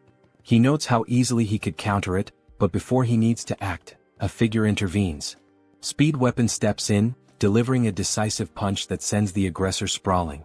The commotion draws a crowd, with students gathering to witness the scene unfold. Kang's confidence remains unshaken as he exchanges a glance with Speed Weapon, silently acknowledging the start of their next collaboration. Kang reflected on the situation, considering the unique abilities he had encountered. The thought of a strength healer struck him as unusual, something beyond the norm of strength mages. As he pondered this, Speed Weapon interrupted his thoughts, asking if Kang had come to find him. Without waiting for an answer, Speed Weapon suggested they move their conversation outside, and the two stepped out to talk in private. Kang outlined his plan, explaining the need to form a party as quickly as possible. Speed Weapon agreed, emphasizing the importance of teamwork in tackling the challenges ahead. He proposed a straightforward deal: the rewards from the dungeon would be shared among the team, while Kang would have sole claim to the magical beast materials. After explaining the arrangement, Speed Weapon turned to Kang, seeking confirmation with the question, "Did I get that right?" Kang responded honestly, stating that if he were to attempt to recruit a party on his own, the only person who might agree to join him would be Chloe. He added that Speed Weapon's connections to the dragon class could make the process significantly easier, or so he thought. Speed Weapon quickly corrected him, pointing out that Academy rules required a party to have at least 4 members to secure dungeon clearance permits. He went on to remark that if not for these restrictions, someone like Kang could easily handle 5 or 6 dungeons alone. Kang countered immediately, denying Speed Weapon's claim with, "I can't even clear 1 dungeon by myself." Speed Weapon smirked, accusing Kang of downplaying his abilities. He reminded him of his solo victory against a mermaid, a feat that was far from ordinary.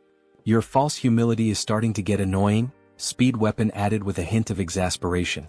As Kong listened, he realized that Speed Weapon genuinely believed he was being modest. Before he could say anything further, Speed Weapon observed that Kong seemed to be recovering well. Kong nodded in agreement, acknowledging that the rest and care he had received had significantly improved his condition. After some deliberation, Speed Weapon accepted Kang's offer. He saw no reason to decline and was intrigued by the prospect of working alongside him, anticipating it would be a unique experience. Grateful for his support, Kong shifted his focus to selecting an appropriate dungeon for their team. The C-rank Buffalo Dungeon in Chilwon stood out in his mind, a classic challenge that seemed fitting for their current composition. Speed Weapon immediately recognized the dungeon Kong had in mind and noted their existing lineup of three: himself, Kong, and Chloe. However, he reminded Kong that they still needed a fourth member to comply with Academy regulations. Kong expressed his preference to avoid including either Rachel or Leon in their group. Speed Weapon reassured him, explaining that Rachel was currently in seclusion, recovering from injuries sustained during intense training, while Leon was occupied with preparations for upper-grade dungeon raids alongside senior students. Relieved by this information, Kong agreed to proceed with Speed Weapon's plan. Speed Weapon then mentioned having someone in mind for the fourth slot on their team. As their conversation progressed, Speed Weapon suggested they take a detour to the cafeteria to pick up something before heading to the person he had in mind. Later that evening, they arrived at a modest house nestled within the academy grounds. Kong surveyed the area, noting how unfamiliar the location felt to him. Despite his extensive experiences, even as a Japanese cuisine chef in his previous life, this hidden corner of the academy struck him as something unique. Inside, the house was cluttered with archery equipment, arrows scattered haphazardly across the space. It was clear the resident had an affinity for precision and skill, though the disorganization suggested a more carefree attitude. Speed Weapon navigated the clutter with ease, locating a young woman fast asleep in the middle of the room. Approaching her, Speed Weapon attempted to rouse her by gently shaking her shoulder. When that failed, he leaned closer and mentioned her favorite treat from the cafeteria. At the mere mention of it, the girl's eyes snapped open, and she bolted upright with startling speed. She spotted Kong holding a bag and rushed toward him, her movements so swift that she collided with him, causing them both to tumble to the ground. Kong found himself momentarily stunned as the blue-haired girl hovered over him, clutching the bag with a triumphant expression. Inside, as she eagerly opened it, she discovered chocolate. Her face lit up with delight, and she immediately began enjoying the treat, oblivious to the awkward position they were in. As Kong tried to process what had just happened, the girl looked up at him with sparkling eyes, her expression filled with anticipation. It was clear she was already hoping for more chocolate, her joy at the moment seemingly boundless. Kong, still on the floor and taken aback by her energy, realized this was the person Speed Weapon had in mind for their team. Kong then recalls the time when he was at work and rushed to hide in the bathroom to check the game. Excited, after spending his hard-earned money, he smiled at the possibility of obtaining the heroine in the game. Kong, tired of being surrounded by men everywhere, thought he would finally find some relief right after making the game's payment. However, the RNG betrayed him and reality was far from joyful. Instead of Abel, the character who was supposed to be one of the game's main leads and the reason he became obsessed with it, the system rewarded him with Saki. Yes, the oddball who threw herself at him for chocolate. The cursed Yang. Kong was in shock at the outcome. Reflecting on the game's narrative, where Leon was the protagonist surrounded by waifus, there was one standout among them, Abel, highlighted as the primary heroine. While various heroines possessed and demonstrated their unique abilities throughout the game, Abel was the one who, in addition to her skills, also embodied the overcoming of adversities and challenges. Such a bond could only result in a romance. This story left Kong so captivated that it drove him to invest 149,000 won in an attempt to obtain Abel. Her prominence also rendered the other waifus less significant when it came to relationships, reducing them to mere weapons. Among these lesser-valued waifus, there was one who was the ultimate champion of failure, the strong contender for diabetes. Now, inside the game, Kong once again found himself face-to-face with the chocolate fanatic. His first-rank Kong was still deep in thought as she asked for more chocolate. When she didn't receive a response, she became frustrated at how lost in his thoughts Kong seemed. Kong then realized why Speed Weapon was so confident about choosing the fourth member. Knowing the character, she was in fact one of the best DPS characters with long-range capabilities, thanks to her skill-based attacks, which differed from Leon's. Finally, one very important point stood out. Since she was a failure in terms of narrative importance, her participation in the group wouldn't heavily impact the story's plot. Or would it? Kang then wondered if everything would work out. Shifting focus to the scene, the future diabetic approached Speed, asking why they had come to her house. He stuttered and she, impatient, demanded he spit it out. Speed then introduced Kang, asking if she remembered him. She ate a piece of chocolate again as if to activate the part of her brain responsible for memory, and only then responded that she did. Speed explained that they had gathered that afternoon. He stammered again and she once more urged him to hurry up. Speed continued explaining, this time recounting how he had arrived in class and been approached by the big guy. Once again she hurried him along. Finally, Speed declared that they had come to recruit her for the group that would be tackling the Buffalo Dungeon the following week. Perplexed by Speed's absurd lack of clarity, Kang reflected on how fitting his nickname was. He explained a story at the same speed as a turtle. Speed continued detailing the mission, explaining there would be a division of spoils except for the horns. As soon as he finished, she shifted her gaze to Kang. It didn't take long before she began walking toward him with a determined look. She then asked if it was Kang who had fought him in training. Kang, hesitant, responded that it was. She observed him with a suspicious gaze. Meanwhile, Kang, apprehensive, waited for Saki's next move. She then turned and remarked that although she had no reason to refuse, given that the rewards would be divided, she wouldn't accept because of the lack of determination she had expected. Kang was surprised by her lack of sense in judging someone who had just woken up. He watched as she added that she didn't want to work with such unmotivated people. Speed then tried to argue that it wasn't possible for her to make such a decision after seeing Kang's duel against Nox. She then suggested that his victory was only possible because the opponent was weak. Speed became irritated and emphasized that the opponent was none other than an auditora. In his moment of heightened emotion, he almost let slip a situation that not everyone was supposed to know about from the island. Realizing this, he immediately held himself back, leaving Saki confused. Meanwhile, Kang observes with a look of someone who has completely lost patience for all this back and forth. Speed, somewhat composed but still shaky, tries to explain himself, using the chocolates he brought as leverage. Saki counters, retorting that she's not his pet and questioning why she would be obligated to accept his request. Kang watches the argument between the two, trying to decipher what kind of deal Speed imagines in his head. Simultaneously, he's amazed at how someone can be both greedy and rude at the same time. In his view, the worst-case scenario should only allow for one of those traits, not both. There's no plausible reason to keep insisting on this pre-diabetic individual.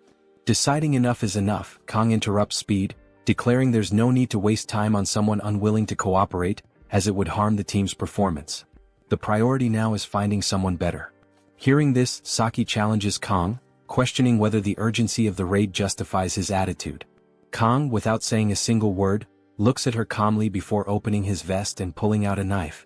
Both Speed and Saki are stunned, unable to figure out what Kang plans to do. Then, with the knife in hand, he swings it laterally, not to attack but to throw it. The blade flies swiftly toward its target, landing precisely in the center. This surprises Saki, but she has no time to process the feat before being caught off guard by a second throw. The second knife lands so quickly that she barely has time to track it. Before she realizes it, the second blade is lodged right in the same spot as the first. Her morale now hits rock bottom. Recognizing her shaken state, Kang delivers an ultimatum, asking if she will join the team or not. Perplexed and struggling to comprehend the situation, Saki remains deep in thought. The scene transitions to a Starbucks, spelled with 2 S's. The first to arrive, waiting for the others, is none other than the troublemaker herself. Now her demeanor is entirely different. Speed, surprised, comments on how early she arrived, while Chloe greets her warmly. Kang, as usual, simply observes as Saki takes the initiative to greet him. He responds while internally reflecting on how persuasive a sashimi knife can be. Speed, astonished at how quickly Saki prepared for the meeting, hears her nonchalantly say it was easy to manage before she formally declares the start of the meeting. Speed rises and begins explaining the mission details, preparing a precise drawing to illustrate the task. He elaborates that the enemies are rank C monsters known as water buffaloes. They have the ability to charge long-range attacks, making close combat risky. Thus, the best strategy is to attack from a distance. Kang and Chloe marvel at the impressive drawing, while Saki focuses intently on the explanation. Speed then outlines a critical rule: there's a gate at the dungeon's center that must not be opened. Curious, Chloe asks what happens if the gate is opened. Speed admits he doesn't know the exact consequences, mentioning only that there appears to be a seal, though it's merely a hypothesis. Saki, however, emphasizes that the academy mandates the gate remain closed, and there's no reason to disobey that order. Kang listens and agrees aloud not to disobey, but his expression betrays his true thoughts. Everyone notices his reaction, and it doesn't take long for Kang to realize he's let slip his curiosity about opening the seal. He finds himself the center of attention, with everyone staring at him in confusion. Speed Weapon, unable to contain his curiosity, presses Kang for an explanation, asking if he knows anything about the seal. Kang denies it, but deep down he knows something. He silently concludes there's undoubtedly a boss behind that gate. While outwardly stating it's obvious no one should touch the seal, he begins contemplating the conditions necessary to open the gate. Satisfied with Kang's answer, Speed relaxes, relieved he misunderstood Kang's earlier reaction. Kang's mind, however, remains occupied, analyzing the dungeon's potential scenarios for unlocking the gate. Meanwhile, Saki watches him with curiosity while indulging in her favorite pastime. Kang is baffled by how much she enjoys those sweets, and she responds that intelligent people need them. Kang jokes about her barely being able to talk while eating until he notices something strange. Chloe is on high alert, her knife in hand, prompting him to become vigilant as well. They are being watched. Chloe is confused and asks what is wrong. Kang then tells her to stay calm and wait. The observers will reveal themselves at the right time. After the meeting ended, sometime later the team prepared to face the dungeon. On the way to Chorwon, Kang seemed already familiar with the place. As he reflected on his time in the military, he remembered swearing never to set foot near that place again.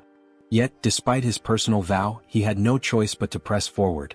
His mission was clear. He needed to collect the necessary materials. But that didn't stop the weight of his broken promise from settling heavily on his mind. Just as he was lost in these thoughts, the bus came to an abrupt stop, pulling him back into reality. A conversation began at the front of the vehicle. It was the local guards conducting their routine inspections. The guards scrutinized the passengers carefully, ensuring that they were indeed academy students. After a brief exchange, their identities were confirmed, and the group was permitted to pass through the checkpoint. As the bus continued its journey, Kang silently observed the operation, paying attention to the movement of the guards and the way they monitored incoming travelers. It didn't take long for him to piece things together. This was likely a civilian access checkpoint meant to regulate entry into the dungeon. The security was strict, reinforcing his growing awareness that he and his team were being watched. And not just by these guards, Kang was all too aware of the watchful eyes of the elders, ever present, ever scrutinizing. His thoughts were interrupted by Speed Weapon, who approached and asked if he wanted to eat an egg. Caught off guard, Kang hesitated, and Speed quickly mentioned that it was a traditional practice in Korea. Kang thanked him while thinking that it was a somewhat outdated tradition. Kang's observations about security and the surveillance on him made his interaction with Speed appear more cautious. Speed noticed this and reassured him that the dungeon was only rank C, so there was no need to worry. He assumed that was what troubled Kang. Kang didn't explain much and simply agreed with Speed Weapon's statement. Speed then decided to offer his egg to Saki, emphasizing how delicious it was. However, Saki refused. Her eyes then shifted toward Kang, observing him as he resumed his conversation with Speed Weapon. While Kang silently hoped he wouldn't be forced into action inside the dungeon, Speed was clearly looking forward to seeing him go all out again. Kang, sensing her gaze, glanced in her direction. The moment their eyes met, Saki quickly averted her gaze, pretending to be more interested in the passing scenery outside the bus window. Kang, however, was unsettled by Saki's suspicious gaze, as being marked by the elders was already bad enough. Finally, the bus stopped and Chloe took the lead, stepping out first and celebrating their arrival, enjoying the local atmosphere.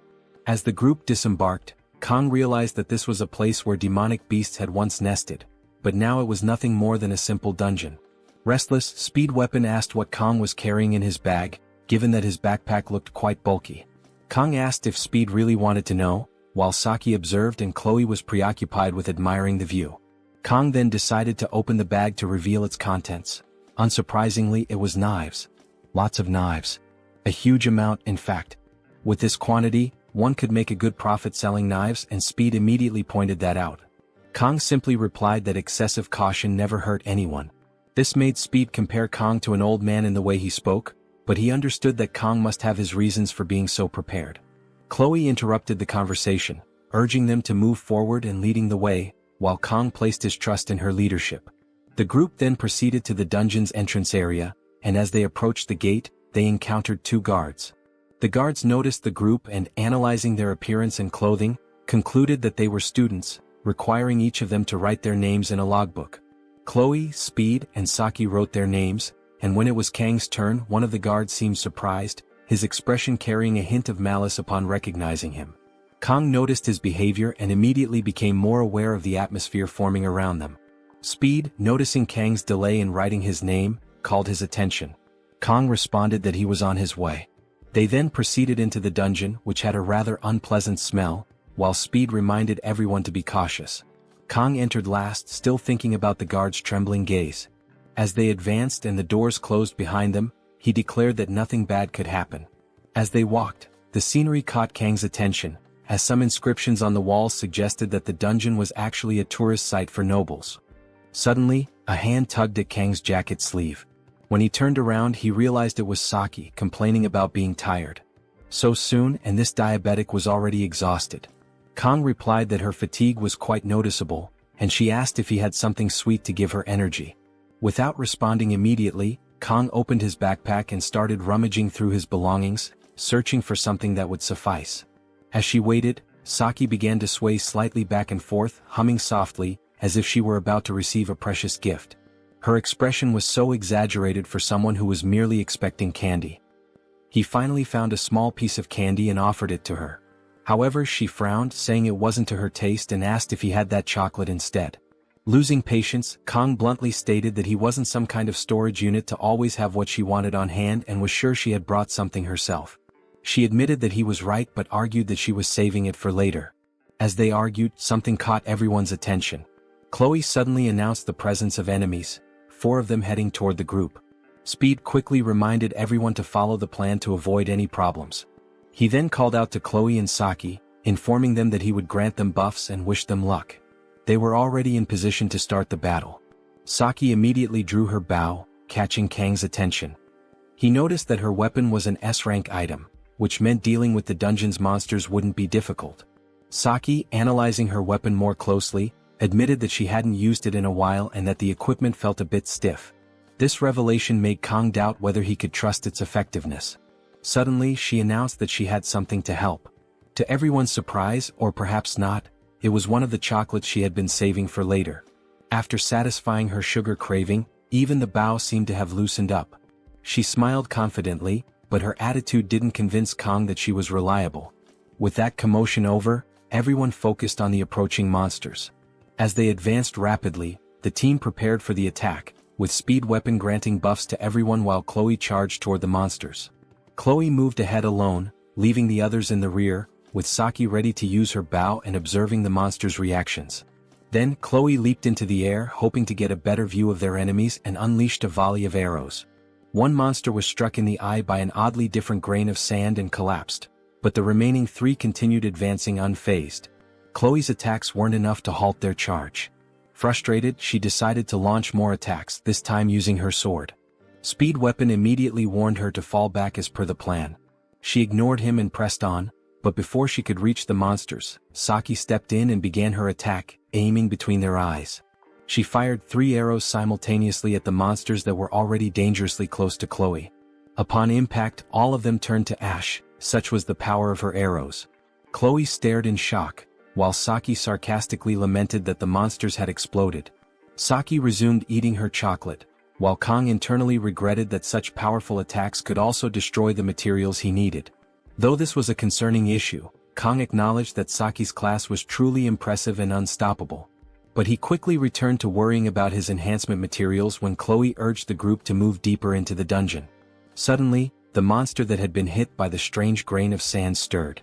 With an oddly pitiful groan, it got back on its feet and without hesitation, charged straight toward Saki, who was caught off guard. Realizing it was the first monster she had hit, she tried to reposition herself but tripped and started falling, leaving her defenseless against the creature's attack. Her only option was to protect herself with her arms and shut her eyes, an obviously effective defense strategy, capable of stopping even nuclear bombs. Noticing the delay in being struck, she opened one eye and saw Kang standing in front of her, holding her up with one arm, a knife in his other hand pointed upward, and the bowl that was once one now split into 2. She stared in shock at the knife, processing the fact that Kong had just protected her, remaining motionless for a moment as she absorbed the situation. The creature, or rather its halves, collapsed to the ground and Kong, a small smirk on his lips, turned to her and asked if she was okay. Then, a faint flush crept up her cheeks as the weight of the situation settled in. Her heart pounded slightly, her mind replaying the scene of Kong effortlessly stepping in to protect her. She had no words, only a lingering sense of awe at his heroism. Meanwhile, outside the dungeon, the scene shifted to a ringing phone, its screen devoid of any identification. The guard with the strange gaze picks up the phone and positions it. As soon as he answers, he addresses the caller as Master. Kong firmly grasps the horns of the defeated bull monster, focusing on the real reason he entered this dungeon. Buffalo horns, classified as a C-rank reinforcement material, hold significant value for weapon upgrades and other practical uses. With this in mind, he decides to gather as many as possible. As he collects them, Saki approaches and hands him a piece of chocolate, a silent gesture of gratitude for saving her earlier. Meanwhile, Chloe's gaze sharpens, her demeanor shifting into something more intense. Kong quickly catches on and turns to her, snapping her out of it.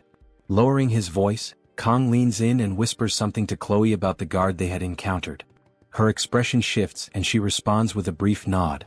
Nearby, Speed Weapon observes their interaction and wonders aloud if they are a couple, suggesting that it would make sense. Chloe's face immediately flushes red, while Kong dismisses the assumption, stating that assuming every male-female relationship is romantic is a narrow perspective. Chloe's reaction remains frozen in surprise and Speed Weapon, caught off guard, questions if he had been mistaken all along. Saki watches the exchange with a quiet smile. Kong, however, remains puzzled by Chloe's lingering stare. Before he can dwell on it, she shifts the conversation, questioning whether buffalo monsters are always this scarce. The group's attention turns forward as Speed Weapon notes that, regardless of the dungeon's popularity, it should not be this empty. Looking to Saki for insight, he prompts her for an opinion. After a brief pause, she points out something odd. The buffaloes had been running away from something. Their behavior was unnatural, raising concerns. Speed Weapon agrees, recalling that buffaloes are typically docile and even used for farming by the locals. Kong momentarily processes this information, internally questioning the absurdity of using demonic creatures for agriculture.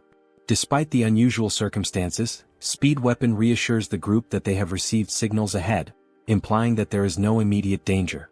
Kong turns his attention to Speed Weapon and Saki, curious about how they know each other. With confidence, Saki proudly explains that she secured the top position in the written exam, while Speed Weapon came in second. She adds that he bragged about it for weeks. Frustrated, Speed Weapon attempts to dismiss her words, but Saki continues, revealing that she also ranked third in the placement tests. Hearing this, Kong is surprised to learn that Speed Weapon ranked second, as he had assumed the guy was just a loudmouth. Noticing Kang's reaction, Speed Weapon quickly clarifies that he should not be compared to Rachel, revealing that she is his cousin. This revelation takes Kong by surprise, as he finally understands why, as a player, he never knew about Speed Weapon's connection to the main characters. The answer lies in their familial ties. Speed Weapon elaborates further, explaining that his family is a branch of the Changxian clan, while Rachel's family belongs to the main lineage, creating a distinction between them. However, he quickly brushes off the topic, questioning why they are even discussing this. Kong fixes his gaze on Speed Weapon, prompting him to take a step forward and demand that he stop staring.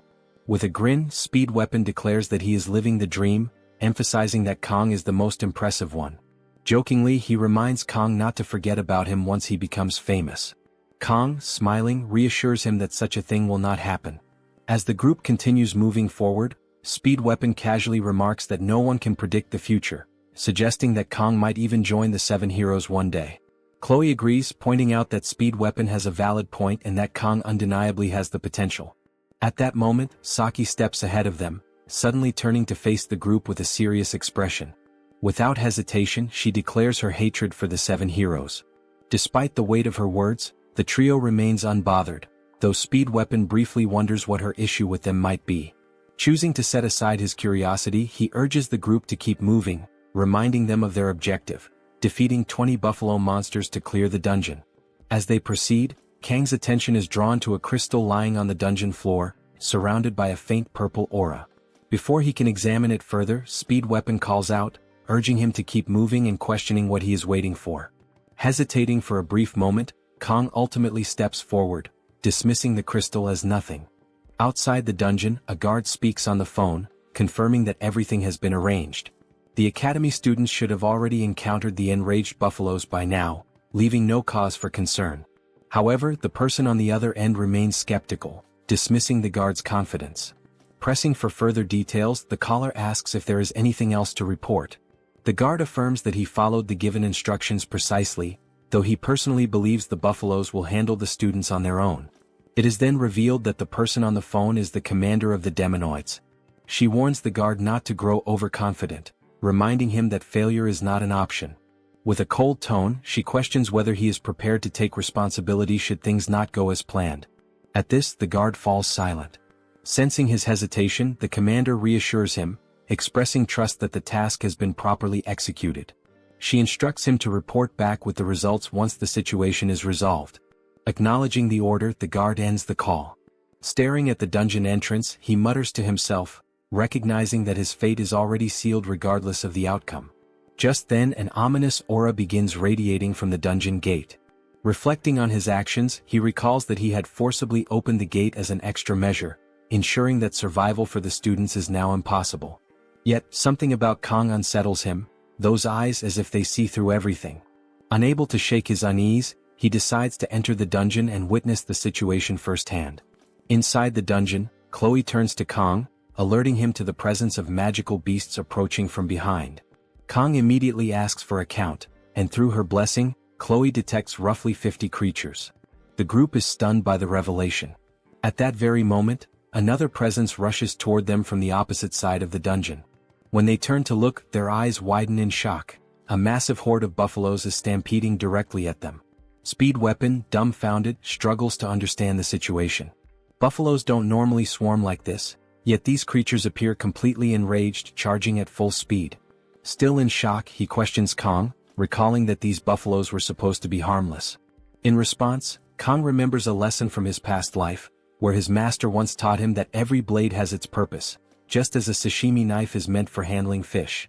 Snapping back to the present, he smiles at the thought and declares that it looks like he will be using the fish knife to handle the buffaloes.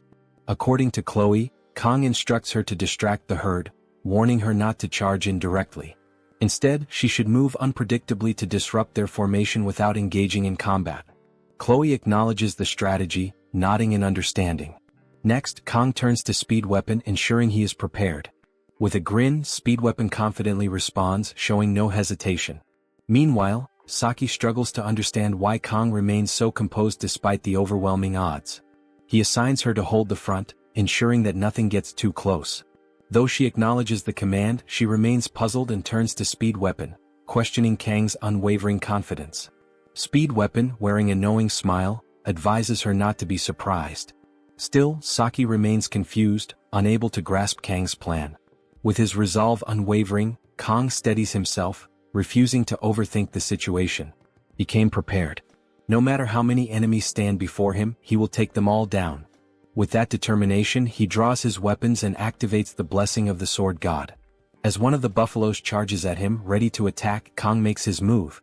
Without hesitation, he surges forward, swiftly launching his daggers at the oncoming beast.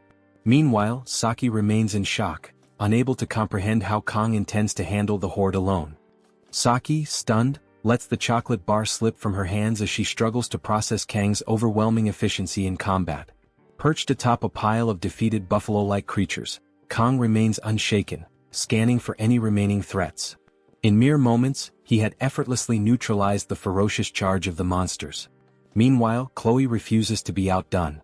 Activating her ability, she charges into the horde targeting her, executing her signature move, Schrodinger's cat.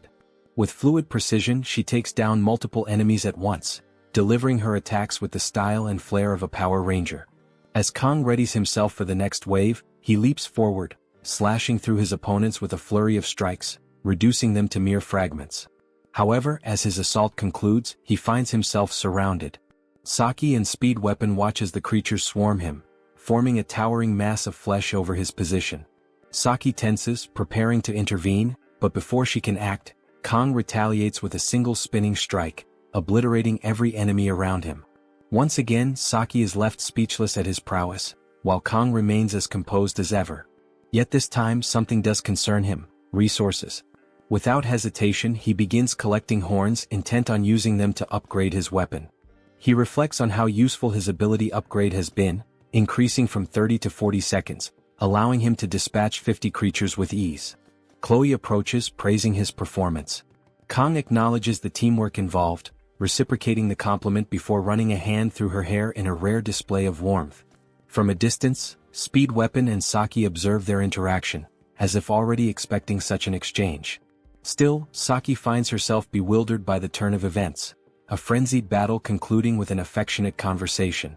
Speed Weapon, however, remains unfazed, teasing Saki for her reaction. She defends herself, questioning how anyone could remain indifferent to such an overwhelming display. Speed Weapon simply remarks that he always knew Kang would find a way to triumph spectacularly and leave everyone impressed. As Saki struggles to grasp how he could be so powerful, Speed Weapon admits he has no clue either. While they continue watching Kang and Chloe atop the remains of their enemies, Speed Weapon daydreams about how incredible it would be to livestream Kang's feats, leaving Saki perplexed by his remark. Snapping back to the moment, Speed Weapon calls Kang over so the group can regroup and move forward. As they walk, he points out that their goal was to collect 20 buffalo, yet they have far exceeded that number. He jokingly accuses Kang of showing off. Kang dismisses the concern, claiming that numbers don't matter. It's simply his way of making up for staying neutral and doing nothing during the exam. In truth, he had saved everyone from the siren, though that detail was meant to remain a secret. Speed Weapon nearly blurts it out before catching himself, remembering the need for discretion. Continuing the discussion, he recalls the terror they felt upon seeing the massive stampede charging toward them, even comparing it to the way the Lion King met his end. As a man of culture, he appreciates the reference, though Saki remains completely clueless, interpreting Lion King as some kind of dominant species. Suddenly, Chloe notes the eerie silence that has overtaken the dungeon. Saki, sensing something amiss, attempts to articulate her suspicion when a deafening rumble interrupts them. Their attention shifts to a strange disturbance emanating from what appears to be a gate. Turning to face it, they are met with the sight of the very thing mentioned during the briefing: the chained gate. The group is left in shock as Kang immediately realizes the gravity of their situation. The scene shifts to the corrupt vigilante as he continues advancing through the dungeon, coming across the traces left behind by the team. Their ability to handle such a large number of monsters surprises him. He recalls the deal he made in pursuit of 20 billion, an agreement offered by a self-proclaimed instructor. The mission itself is simple to understand. When questioned about his role, she explained that he needed to tame the dungeon's monsters and, at the right moment, drive them into a frenzy using a demonic stone. The exact moment would be when Kang entered the dungeon. Additionally, she instructed him to unlock the chained stone gate. Realizing the gravity of the situation, he questioned whether the goal was to sacrifice the group. Rather than answering directly, she simply remarked that she would find someone else for the task, given his apparent reluctance. In response, he quickly grabbed her hand, taking the stone and proving his willingness to comply. Without much thought, he submitted to her orders, and she warned him to stay alert for calls from unknown numbers, through which she would provide further instructions. He, now entirely obedient, agreed without hesitation. As he continued walking through the dungeon, he displayed no remorse. His motivation remained clear: using the mission's payment to escape his gambling debts and continue playing. Trying to justify his actions to himself, he pressed forward, convincing himself that the targets were nothing more than helpless kids with no chance of survival. The focus then returns to the gate, where the group questions whether they are on the right path. Kang quickly realizes that their journey had been surprisingly smooth because they were being led into a trap. Recalling the vigilante's gaze, he regrets not trusting his instincts. However, he remembers that the gate can only be opened in the presence of a demonic stone. He had previously seen its fragments but never expected the gate to be left wide open. Though he briefly considers the dungeon's reward, he dismisses the thought, prioritizing survival above all else. His attention shifts to the red line crossing the gate, and he reminds himself that he has already used his blessing. However, he believes Murasame will hold out for some time if a fight breaks out. His only option is to shatter the gate before it fully breaks apart. A sudden, thunderous sound erupts through the dungeon, drawing everyone's attention. Chloe panics, questioning what is happening, while Speed Weapon finds himself equally unsettled. At last, the colossal figure reveals itself, wielding a massive twin-bladed axe. The group immediately recognizes it as a buffalo, yet unlike the others, its overwhelming presence radiates an energy powerful enough to instill fear. Kang realizes that there is no more time for preventive measures. The dungeon's ultimate reward is the Blessing of Transition, an ability that allows a blessing to be transferred from one person to another, but it can only be used once. The creature before them is none other than the Minotaur, known as the Buffalo King. Inside the stone gate, two buffalo-like monsters stand in an alert position, scanning their surroundings, while the main boss monster sits between them. The group stands in front of the trio, trying to comprehend where they have found themselves. Chloe is taken aback by the realization that monsters are inside the gate, while Kang struggles to comprehend how even those two buffalo monsters seem beyond what he can handle alone. Kang quickly assesses the situation, understanding that even if he manages to break through the gate and try to escape, the moment the Buffalo King awakens, it will be nearly impossible for everyone to leave unharmed. Unlike the midterm exam where there was no prior information about the mermaid, the boy has encountered the Minotaur in gameplay before. If he were in peak condition, Kang could have handled all three buffalo monsters by himself. However, at this moment, the 40-second duration of Speed Weapon's immunity blessing has already been exhausted, leaving Kang with no room for error. Kang accesses his knife thinking to act in the most possible way to succeed. Kang grips the knife tightly as he turns to Speed Weapon, asking if the pain-reducing blessing is still available.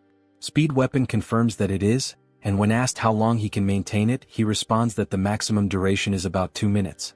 Kang then determines that this will be enough and instructs Speed Weapon to keep applying the blessing while Kang engages the Buffalo King. Kang knows that even a momentary lapse in focus could lead to severe injury or even death.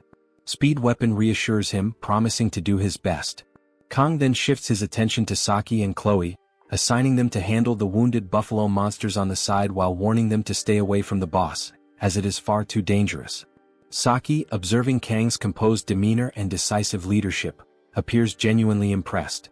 With the team prepared, Kang instructs them to follow the same strategy they had used earlier against the horde of buffalo monsters. When he said that, I couldn't hold back the urge to sing the Linkin Park song. Back to the scene. As the creatures charge forward, Kang activates the blessing of the sword god. Instantly, unbearable pain surges through his body. Fortunately, thanks to Speed Weapon's pain-reducing blessing, he is able to move despite the agony. He steadies himself, reinforcing his resolve. At that moment, the Buffalo King launches a charge straight at him. Without hesitation, Kang rushes forward to meet it head-on. The monster swings its massive axe in a devastating strike, but Kang reacts just in time, narrowly dodging the attack. The axe crashes into the wall, shattering it upon impact. The pain from the blessing of the sword god remains overwhelming, but Kang endures it, retaliating with a swift slash of his sword against the Buffalo King. The Buffalo King swiftly blocks the attack with its axe and immediately counters. Kang evades the strike, attempting to create distance, but to his surprise the monster suddenly kicks from behind. He barely manages to block the kick with his knife, preventing a direct hit. In that instant, he realizes that all the senses dulled under the pain immunity blessing have now fully awakened. Instead of feeling overwhelmed, he experiences an unexpected sense of freedom. The monster swings its axe from the front, but Kang dodges by moving in closer. However, the boss monster anticipates this maneuver and abruptly redirects its axe toward him. As the weapon is about to strike, he reacts instantly, ducking just in time to avoid the blow. The axe crashes into the dungeon wall, sending debris flying. Seizing the opportunity, he swiftly moves behind the monster, but relying on its sharp instincts, the beast quickly turns and delivers a powerful strike at the exact spot where he had been standing. The impact sends a cloud of dust billowing through the air, covering the battlefield.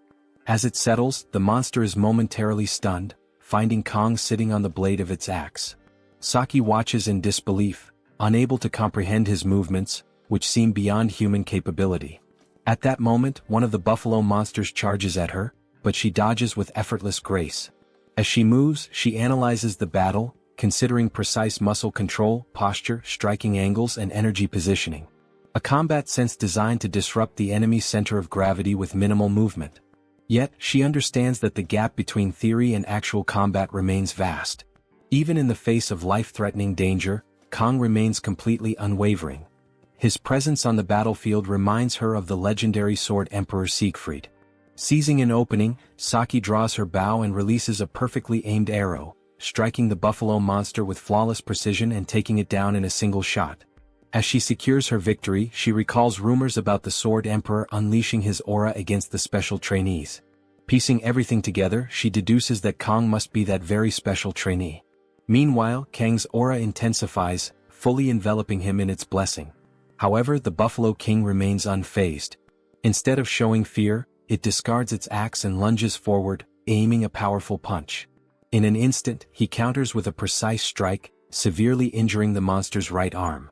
The beast lets out a deafening roar of pain as he slices a bull steak chunk from its arm. At the same time, Speed Weapon continues applying his blessing while Chloe engages another buffalo. With swift and precise movements, she easily defeats her opponent. Despite her victory, she acknowledges her lack of experience in fighting monsters. She notes that the closer a monster's form is to that of a human, the more dangerous it becomes. While the level of threat varies, a monster that exhibits human-like behavior is particularly formidable. In her assessment, the Buffalo King is not just a beast, it resembles a true demonic sword master.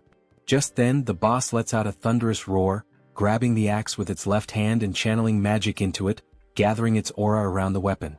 Saki is shocked.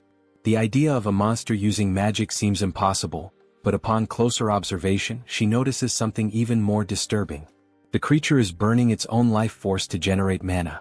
The realization leaves her in disbelief. A mere monster should not be capable of such a feat. Moreover, the surge of mana emanating from it creates an overwhelming pressure, making it nearly impossible to approach. Despite the immense danger, Speed Weapon remains steadfast, convinced that no matter what, he believes in Kang. At that moment, the Buffalo King, having completed its spell, charges forward and swings its axe with full force, aiming directly at him. The Buffalo Monster boss, swinging its massive axe with its infused magic, aiming directly at Kang.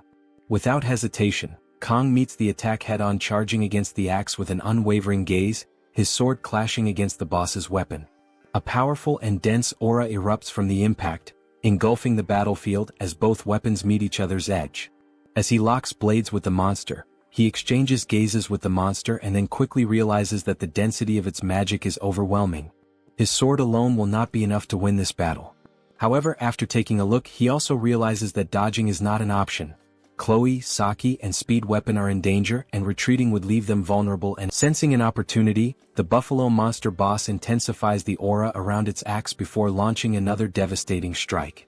The sheer force sends Kang staggering backward. He struggles to hold the attack while the monster keeps pushing forward. Before the monster can press its advantage, Kang noticed an attack that came from the back. It was Saki who swiftly drew her bow and fired an arrow, striking the buffalo face. The attack momentarily distracts the beast, buying precious time. Kang hesitates, confused by the situation for a brief moment, caught off guard, but Saki's urgent shout brings him back to the fight, asking what he is doing and urges him to cut the monster. Pushing himself beyond his limits, after that call, he unleashes 100% of the Sword God's blessing. One of his pupils turns black, a familiar sign, meaning that the blessing has been successfully activated. His sword begins to glow with a brilliant blue aura, radiating immense power. With renewed strength, Kang swings his sword once more, delivering his full force strike. The overwhelming force of his attack finally starts to slowly cut through the boss monster's giant axe. The once impenetrable massive weapon with infused mana begins to crack, unable to withstand the sheer energy surging through Kang's blade. Chloe watches in shock as the brilliant blue light intensifies, remembering the fight between Kang and Professor Zeke, the first time she saw the blue light.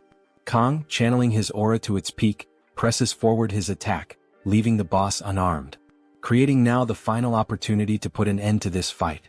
He then delivers a decisive final strike. The Buffalo Monster boss falls instantly, defeated in a single blow. Silence fills the battlefield as everyone stares in disbelief.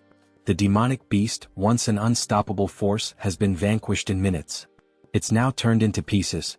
Exhausted, Kang remains standing, his breath coming in heavy, uneven bursts. Lifting his gaze toward the ceiling, he acknowledges something significant. This is the first time he has ever fully unleashed the Sword God's blessing. Every muscle in his body protests from the strain, but he stands firm, absorbing the weight of what just transpired. Saki observing him intently.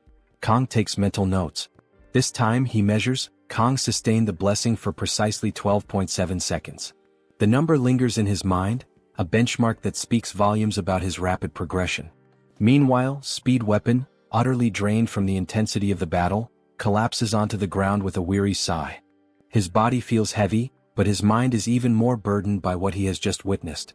As his gaze fixes on Kang, a thought escapes him in a muttered breath. Kang Jiama continues to defy all logic. His mind replays the pivotal moment when Kang's aura erupted, flooding the entire cave with its overwhelming brilliance. The sheer presence, the raw force, was something beyond comprehension. The fact that someone his age is already capable of manifesting such power seems almost absurd.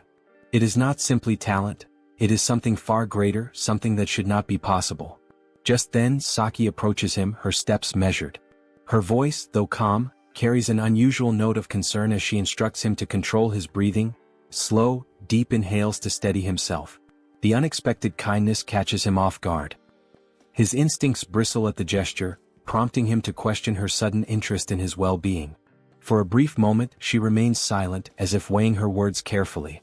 Then, with a certain finality, she states that she finally understands what he meant earlier. Her words pique his curiosity, and his eyes sharpen as he silently urges her to elaborate. Without hesitation, she references a legendary event, an incident that had long been a mystery to her. The pieces click into place in his mind, and with a knowing nod, he acknowledges the connection. But before the weight of the revelation can settle, she pivots the conversation, shifting the focus to Kang's current position at the academy. Her expression remains composed as she brings up a crucial fact. According to the academy's regulations, Kang is not eligible to transfer to their class this year. Speed Weapon blinks, slightly thrown off by the sudden change in topic. His confusion is evident as he asks why she even brings it up. Unfazed by his reaction, a smirk tugs at the corner of her lips. If Kang cannot transfer to their class, then there is only one alternative. The academy rules may prevent him from joining them, but nowhere does it say that they cannot transfer to his class instead. Her proposal hangs in the air, challenging, almost daring him to refute it. Speed Weapon hesitates, mind racing as he searches for any loophole, any contradiction that would invalidate her logic. But no matter how he looks at it, the rules do not forbid it. Begrudgingly he concedes the point. Saki, satisfied, lets a grin spread across her face. The idea takes root in her mind, unfolding possibilities she had not considered before. If the path to Kang is blocked, they will simply carve a new one. The thought alone is exhilarating. Meanwhile, Kang reflects on the battle. Even with Speed Weapon's blessing, the toll on his body is undeniable. However, the progress is clear. Fighting without the blessing of painlessness is a step forward. Before he can dwell further on his thoughts, Chloe rushes toward him, embracing him tightly. Tears stream down her face as she desperately checks for any injuries. Still recovering, Kang struggles to respond, prompting Chloe to step back, embarrassment flashing across her face. With a deep blush, she quickly apologizes. At that moment, a system window appears before Kang, congratulating him on acquiring a new blessing. As he reads the details, he immediately recognizes it as one originally meant for Leo. Its rank is Spirit Rank, the rarest blessing in existence. A unique ability that only reveals its full potential when combined with another. The specifics of the blessing materialize before him. Blessing of Transition.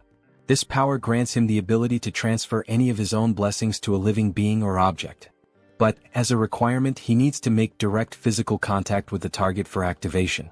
Realizing the potential of this new ability, Kang immediately sees its significance in mastering the dual-natured Baemon. Determined, he resolves to make full use of this rare blessing. Just then, a heavy creaking sound echoes through the stone gate as someone steps inside. Turning his attention to Chloe, Kang reminds her of the favor he had asked earlier. Without hesitation, Chloe acknowledges his request. The figure entering the room is none other than the security guard from before. Before he can react, Chloe swiftly moves in, landing a precise strike to his leg. The guard stumbles, attempting to regain his footing, but her piercing gaze stops him in his tracks. With an unwavering voice, she warns him to remain still or face the consequences. Speed Weapon, caught completely off guard, demands an explanation. Kang, calm as ever, simply replies that he had asked Chloe for a favor earlier. The injured guard winces in pain, his glare fixed on Kang, demanding to know the reason behind the sudden attack. His voice carries both frustration and disbelief as he questions what he had done to deserve this. Kang, unfazed, responds coldly, making it clear that he intends to uncover the truth. He shifts his attention to Saki and Speed Weapon, pointing out the suspicious timing of the rampaging buffalo monsters and the unexpected opening of the stone gate.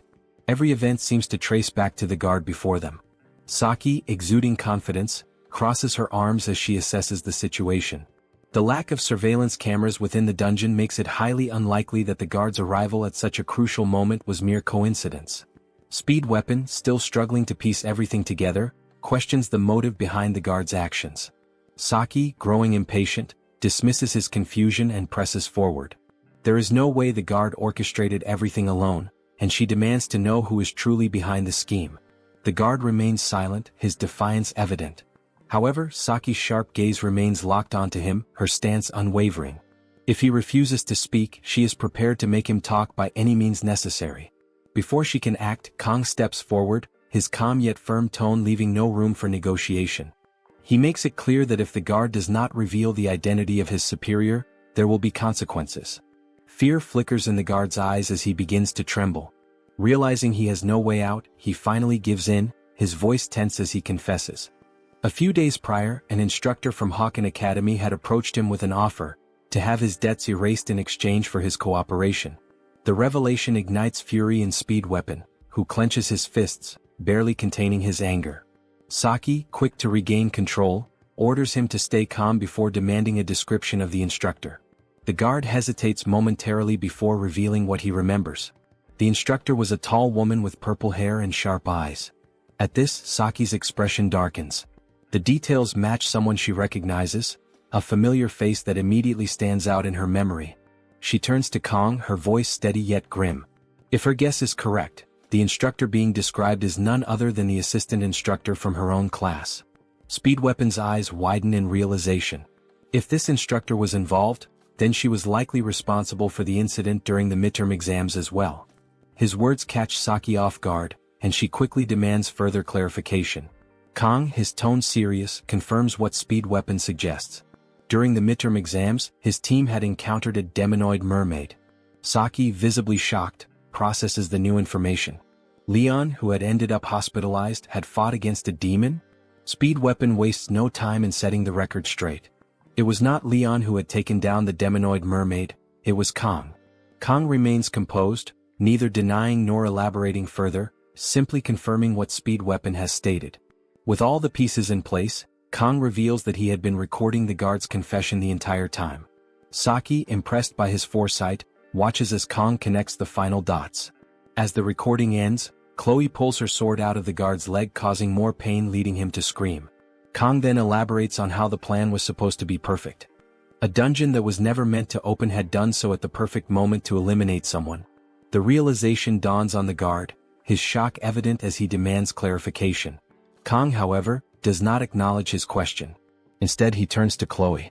With a calm and decisive demeanor, Kong entrusts Chloe with the next course of action. As an assassin, the choice is hers. Without hesitation, Chloe nods in understanding. Activating her blessing, she moves with precise efficiency, striking down the guard in a single motion. As the group exits the dungeon, Kang's mind remains preoccupied with the greater conspiracy at play.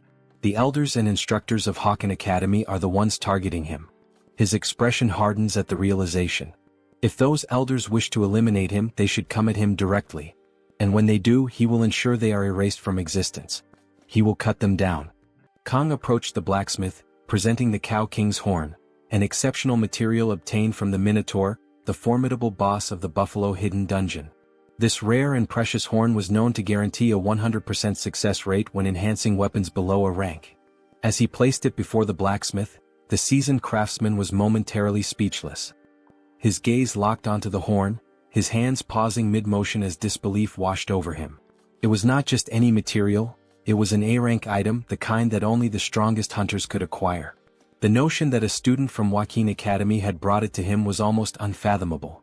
Staring at Kong, the blacksmith could not contain his shock and immediately sought confirmation. He needed to hear it from Kong himself. Had he truly acquired this high-grade material, and if so, had he done it alone? Though Kong was skilled, the idea of a student single-handedly felling an A-rank dungeon boss seemed ludicrous. Kong clarified that it had been a team effort, dismissing any absurd notion that he had defeated the Minotaur alone. Without further ado, Kong placed his weapon, a Musarame, onto the table. The blade was in deplorable condition, its edge dulled, its structure battered from intense battle. There were nicks and cracks along the surface, evidence of the overwhelming force it had endured. Since it was already so damaged, he figured he might as well have it repaired alongside the enhancement process. The blacksmith, however, did not take kindly to the state of the weapon. His irritation was immediate, and his eyes darkened with frustration as he examined the ruined blade. Demanding an explanation, he wanted to know what Kang had done to reduce the weapon to such a pitiful state. Kang, maintaining his usual composure, responded without concern, questioning why the blacksmith was acting as if it was his fault. The blacksmith, clearly displeased but unwilling to push further, forced an uneasy smile. He hesitated before commenting that Kang could have taken better care of the weapon. Though his words were restrained, his concern was genuine. If Kang continued to push himself recklessly, the blacksmith feared he would not last long. But Kang reassured him, reminding him of their agreement. He would do everything as promised, and in return the blacksmith needed to do his part. With that, Kang turned away, leaving his Muzurame in the blacksmith's care. However, as he walked toward the exit, the blacksmith's expression twisted in frustration. His irritation with Kang was evident, and he silently resolved that this time, he would shorten the blade even further. But just as he was contemplating his petty revenge, Kang suddenly stopped in his tracks. The abrupt pause caught the blacksmith off guard. Turning back around, Kang casually instructed him to sell the leftover materials for himself. The blacksmith's anger melted away in an instant. He had no reason to shorten the blade any further now. The scene shifted to the classroom, where Kang reflected on his recovery. The wounds he had sustained during the fight against the buffalo boss monster had healed significantly. His body, which had been battered and bruised, was now in a much better state. However, he knew his recovery was not yet complete. He would have to ask Speed Weapon for his healing blessing once more to ensure a full recovery. Leaning back in his chair, he let out a deep sigh, allowing his eyes to drift toward his status window. His physical rank had risen from 8 to 9, loosening the restrictions placed on his sword. His mental rank had also climbed from 4 to 5, and several of his other skills had shown slight improvements. The most striking change, however, was his synchronization rate. It had now reached 12.7%, a substantial jump that only occurred after significant events. He knew that if he were to clear another dungeon, this rate would likely surge again, possibly unlocking another blessing in the process. Despite the rapid growth in his stats, there had been no severe side effects since the day his hair first turned gray. Of course, the gray strands had been increasing little by little, a reminder of the transformations taking place within him. Jokingly, he considered the possibility that strength and baldness were somehow connected. If his hair continued graying at this rate, would it eventually all fall out? The thought lingered for a moment before he pushed it aside.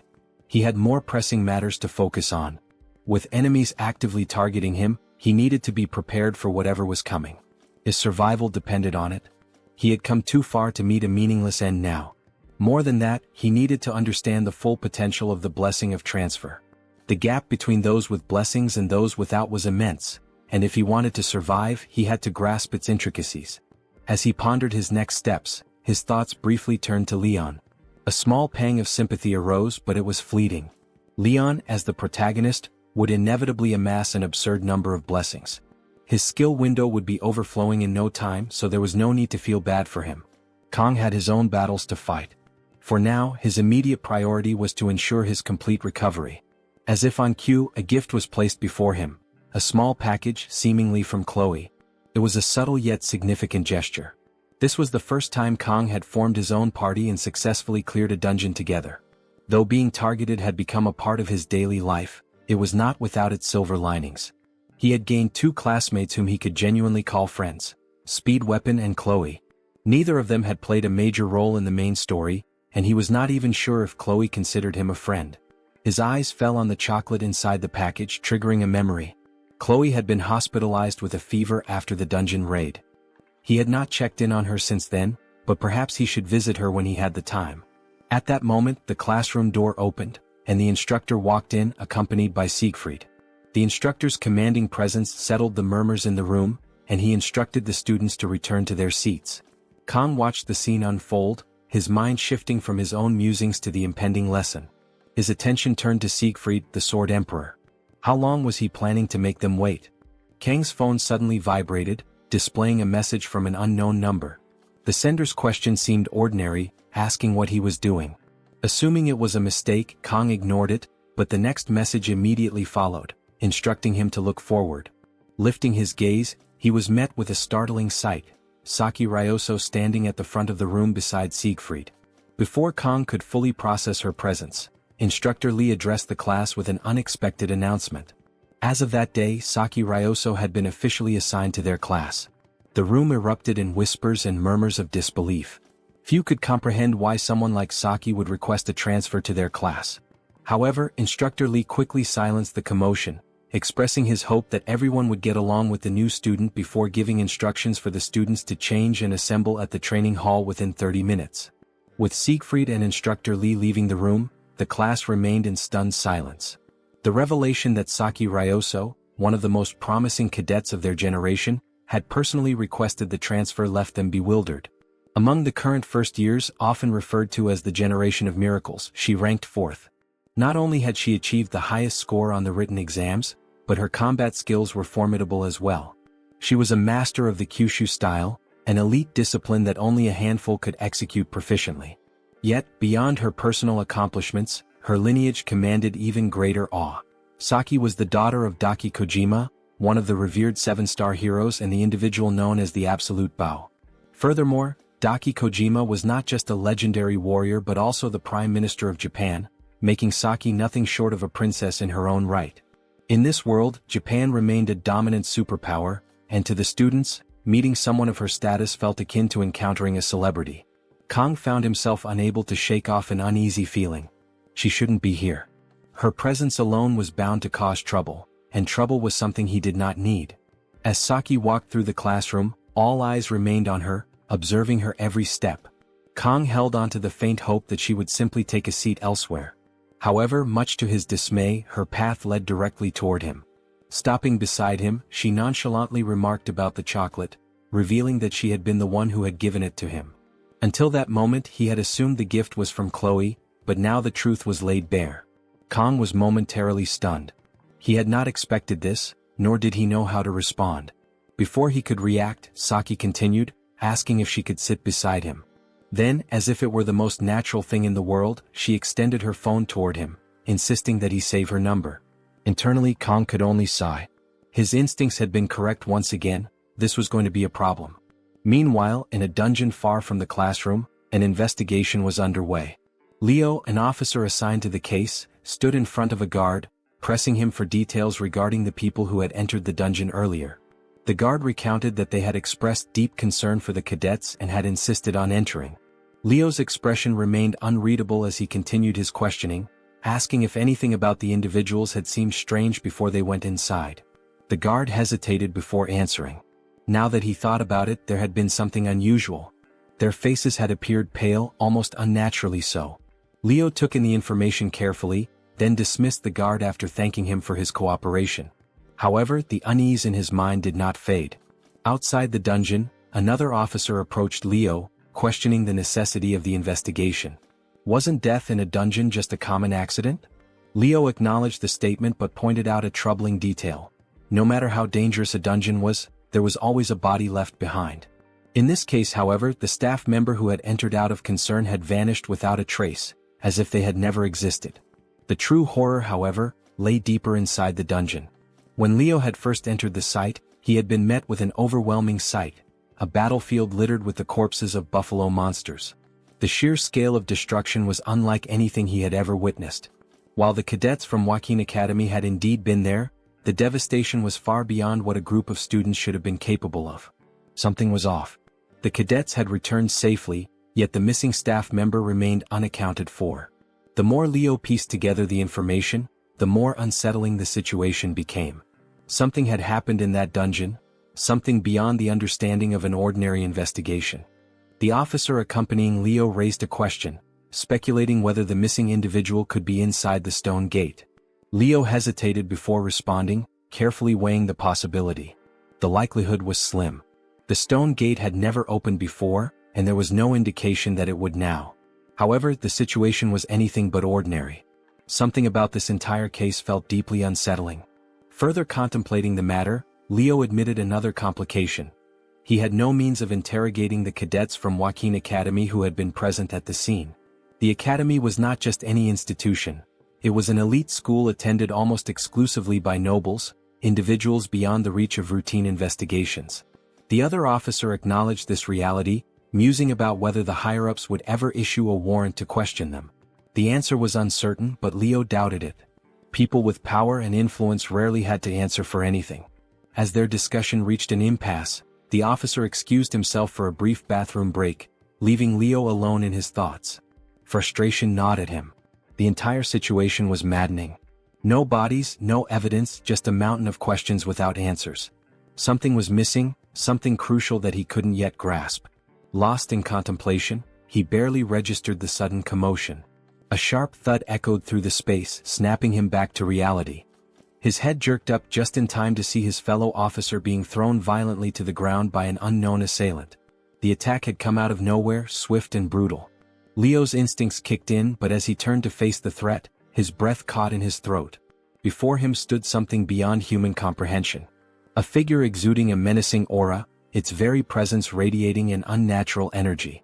It was human in form, yet something about it was fundamentally wrong. Magic crackled in the air around it, raw and potent. Realization hit Leo like a crashing wave. This was not an ordinary person. This was someone who had forged a pact with demons, an existence neither fully human nor entirely demonic. A hybrid, an entity standing between two worlds.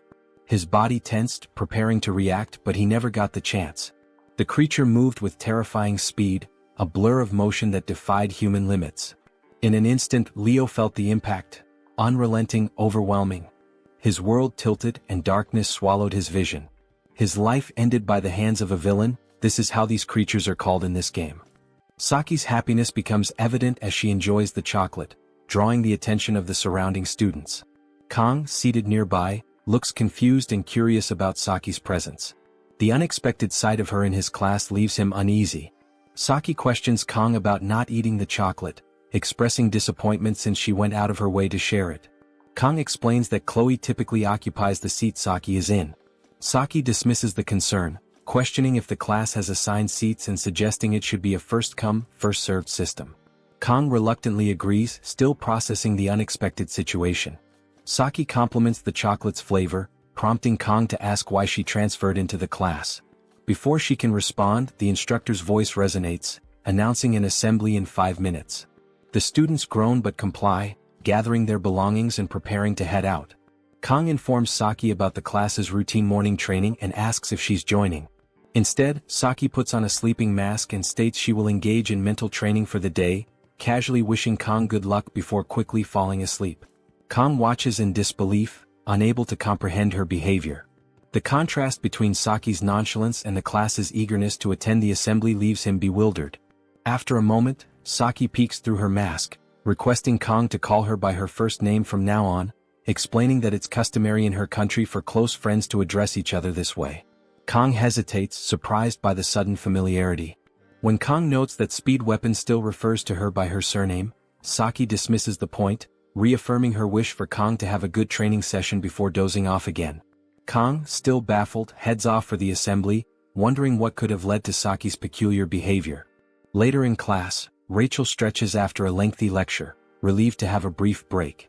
She comments to Abel about the noisy atmosphere, the hum of chatter and laughter filling the room. She then brings up the rumor that Saki was reassigned to a different class, adding that Saki was often idle and did as she pleased. Rachel speculates on what may have driven Saki to make the change, her curiosity evident. Abel listens indifferently, responding with a simple acknowledgement, unwilling to engage in gossip. Rachel, ever playful, teases Abel, suggesting she might be disappointed about the transfer. Abel denies any feelings of disappointment, her expression unreadable. Rachel, however, presses on, determined to provoke a reaction. She reminds Abel that class reassignments only happen when a vacancy opens, noting that Class Tiger had one available spot. Rachel questions how Saki knew about the vacancy and managed to transfer before anyone else. She recalls that Saki frequently napped in the archery hall, making her sudden motivation all the more surprising. Abel remains skeptical, but Rachel's grin widens as she shares what she heard from Speed Weapon. Apparently, Saki and Kang had recently teamed up to clear the Buffalo Dungeon. Abel's eyes widen in disbelief at the revelation. Rachel adds with a teasing tone, that even if Saki liked Kang that much, it was well known that Kang was already reserved by Abel. Flustered, Abel protests the absurdity of the claim, denying any relationship with Kang. Her attempts to refute Rachel's playful accusations grow more desperate, but Rachel remains amused. She insists that Abel's denial only makes her theory more believable. Abel, frustrated, warns Rachel to stop making baseless assumptions. Rachel, unfazed by the response, remarks that only time will reveal the truth. With a satisfied smile, she leans back in her seat, enjoying Abel's discomfort. The air between them remains lighthearted, though Abel's lingering frustration is evident. Despite her protests, Rachel's teasing words echo in her mind, leaving Abel to wonder if others might also share the same thoughts. Her tone then shifts and she directly addresses Abel, cautioning her against deceiving herself. Lying to others may be one thing, Rachel remarks, but self-deception always leads to trouble. Abel, visibly shaken, is left in silence, reflecting on the comment. The narrative transitions to a memory from earlier that day, depicting Abel's interaction with her grandfather, Siegfried. He informs her that he will be temporarily taking on a position as an instructor at the academy. Shocked, Abel immediately protests, concerned that his presence will draw even more attention to her. Siegfried, remaining composed, calmly states that he will be responsible for teaching the first-year special class. Abel, confused by Siegfried's statement, questions his meaning. Siegfried reminds her that she was the one who made this request after the events of the midterm exams. The memory returns to Abel, recalling her own words. Siegfried assures her that they won't run into each other too often, implying she doesn't need to worry. Despite his words, Abel senses the excitement in her grandfather's expression. The once bored sword emperor now seems unusually invested, and it's all because of Kang. The thought of this fills Abel with frustration and anger. Her thoughts continue to dwell on Kang, someone she perceives as absurdly gifted, possessing undeniable talent that seems unfair. A once-in-a-lifetime genius who disregards status and noble lineage, relying solely on his strength to solve problems. As a special trainee, Kang stands apart from the rest. Abel remembers the first time she saw him, recalling a scrawny boy who avoided effort at every opportunity. But now that boy has grown into a well-built, sharp-featured young man exuding masculine charm, surpassing even Leon van Reinhardt, a so-called hero candidate. Kang's path as a hero remains unwavering. He doesn't boast or seek recognition, enduring his burdens in silence. Abel finds herself wishing that he would act arrogant, giving her a reason to hate him. But he never does. The realization that she may be envious strikes her deeply, especially when she considers how Siegfried now acknowledges Kang in a way he never did with her. Embarrassed, Abel clenches her fists. Returning to the present, Rachel suddenly appears behind Abel, grinning mischievously. Startled, Abel reacts instinctively, pushing Rachel away, causing her to stumble and fall. Rachel, rubbing her elbow, questions Abel's aggressive response. Blushing, Abel defensively insists that she has no feelings for Kang, denying any romantic involvement. Rachel, amused, comments on Abel's strong denial, suggesting that it's a relief for her. If Abel truly has no feelings for Kang, Rachel jokes that it's one less competitor to worry about. She even claims that while she could handle rivals like Saki and Chloe, competing with Abel would be impossible. Abel, visibly flustered, grows irritated as Rachel continues to tease her. The scene then shifts to Kang's classroom, where the instructor is delivering a lecture. He explains that the rank of a blessing is determined by the nature of the entity that resides within it. A guardian spirit leads to a guardian class blessing, while a spirit within results in a spirit class blessing. One student raises a hand, humorously inquiring if dreaming of a deceased grandfather would classify his blessing as an ancestor class. The instructor laughs it off, explaining that ancestors don't inhabit blessings, joking that perhaps the student's grandfather is just motivating him at the gym. During the lecture, Saki momentarily wakes up from her nap, only to fall asleep again moments later. The instructor, though noticing her behavior, chooses to ignore it. Kang observes this, wondering if Saki somehow possesses immunity from consequences, even from the professors. The class eventually concludes and Kang's thoughts linger on Saki. It has been 2 days since Saki transferred into the class, yet she has given no explanation for her arrival and has spent most of her time sleeping. Kang can't understand why she would bother coming to class just to nap, especially when a corner seat would be much less conspicuous. Still, a part of him feels relieved that Chloe is currently hospitalized. He imagines the chaos that might ensue if Chloe saw Saki sitting next to him. Despite his frustration, Kang acknowledges the undeniable truth. Saki's competence is unquestionable. After the Buffalo Dungeon incident, she efficiently handled all the post-dungeon cleanup, ensuring a smooth resolution. Compared to even experienced individuals like Speed Weapon, Saki's abilities are clearly on another level. Kang sits in the classroom, his gaze fixed on the blackboard where the instructor has outlined the classifications of blessings. The professor explains that most cadets likely possess personal class blessings, encouraging them not to feel disheartened. Despite their lower rank, these blessings can still rival the performance of Guardian class ones with the right skills. He also remarks on the rarity of Spirit class blessings, noting how uncommon they are in the world. As Kang listens, he can't help but reflect on his own situation. Just a few days ago, he unexpectedly obtained one of those exceptionally rare Spirit class blessings, the Blessing of Transfer. A student raises a hand, inquiring about Heroic class blessings. The professor acknowledges the question, referring to them as hero-grade blessings. He admits his reluctance to discuss them, given their near-mythical nature. Since the first known manifestation of blessings in human history, only one person has ever awakened a heroic class blessing, the legendary founding hero Baylor Joaquin. The class buzzes with admiration at the mention of this historical figure. The professor continues, suggesting there may be one more such figure in modern times. However, before he can elaborate, the bell abruptly rings, signaling the end of the lecture. With a sigh, he announces that the topic will resume in the next class. Just as the instructor prepares to leave, Kang raises his hand, seizing the moment. He asks the professor if he knows anything about the phrase, "May the blessing of the gods be with you." The question causes a noticeable shift in the professor's demeanor, and even Saki, who had been peacefully napping through the lecture, stirs awake upon hearing it. After a brief pause, the professor responds, suggesting he doesn't fully grasp Kang's intent but points out a contradiction in the statement. Kang, confused, waits for clarification. The instructor calmly explains that the contradiction lies in the absence of gods in the world. His words linger in the air, leaving a strange silence in the room. Some students exchange uncertain glances, while others remain deep in thought.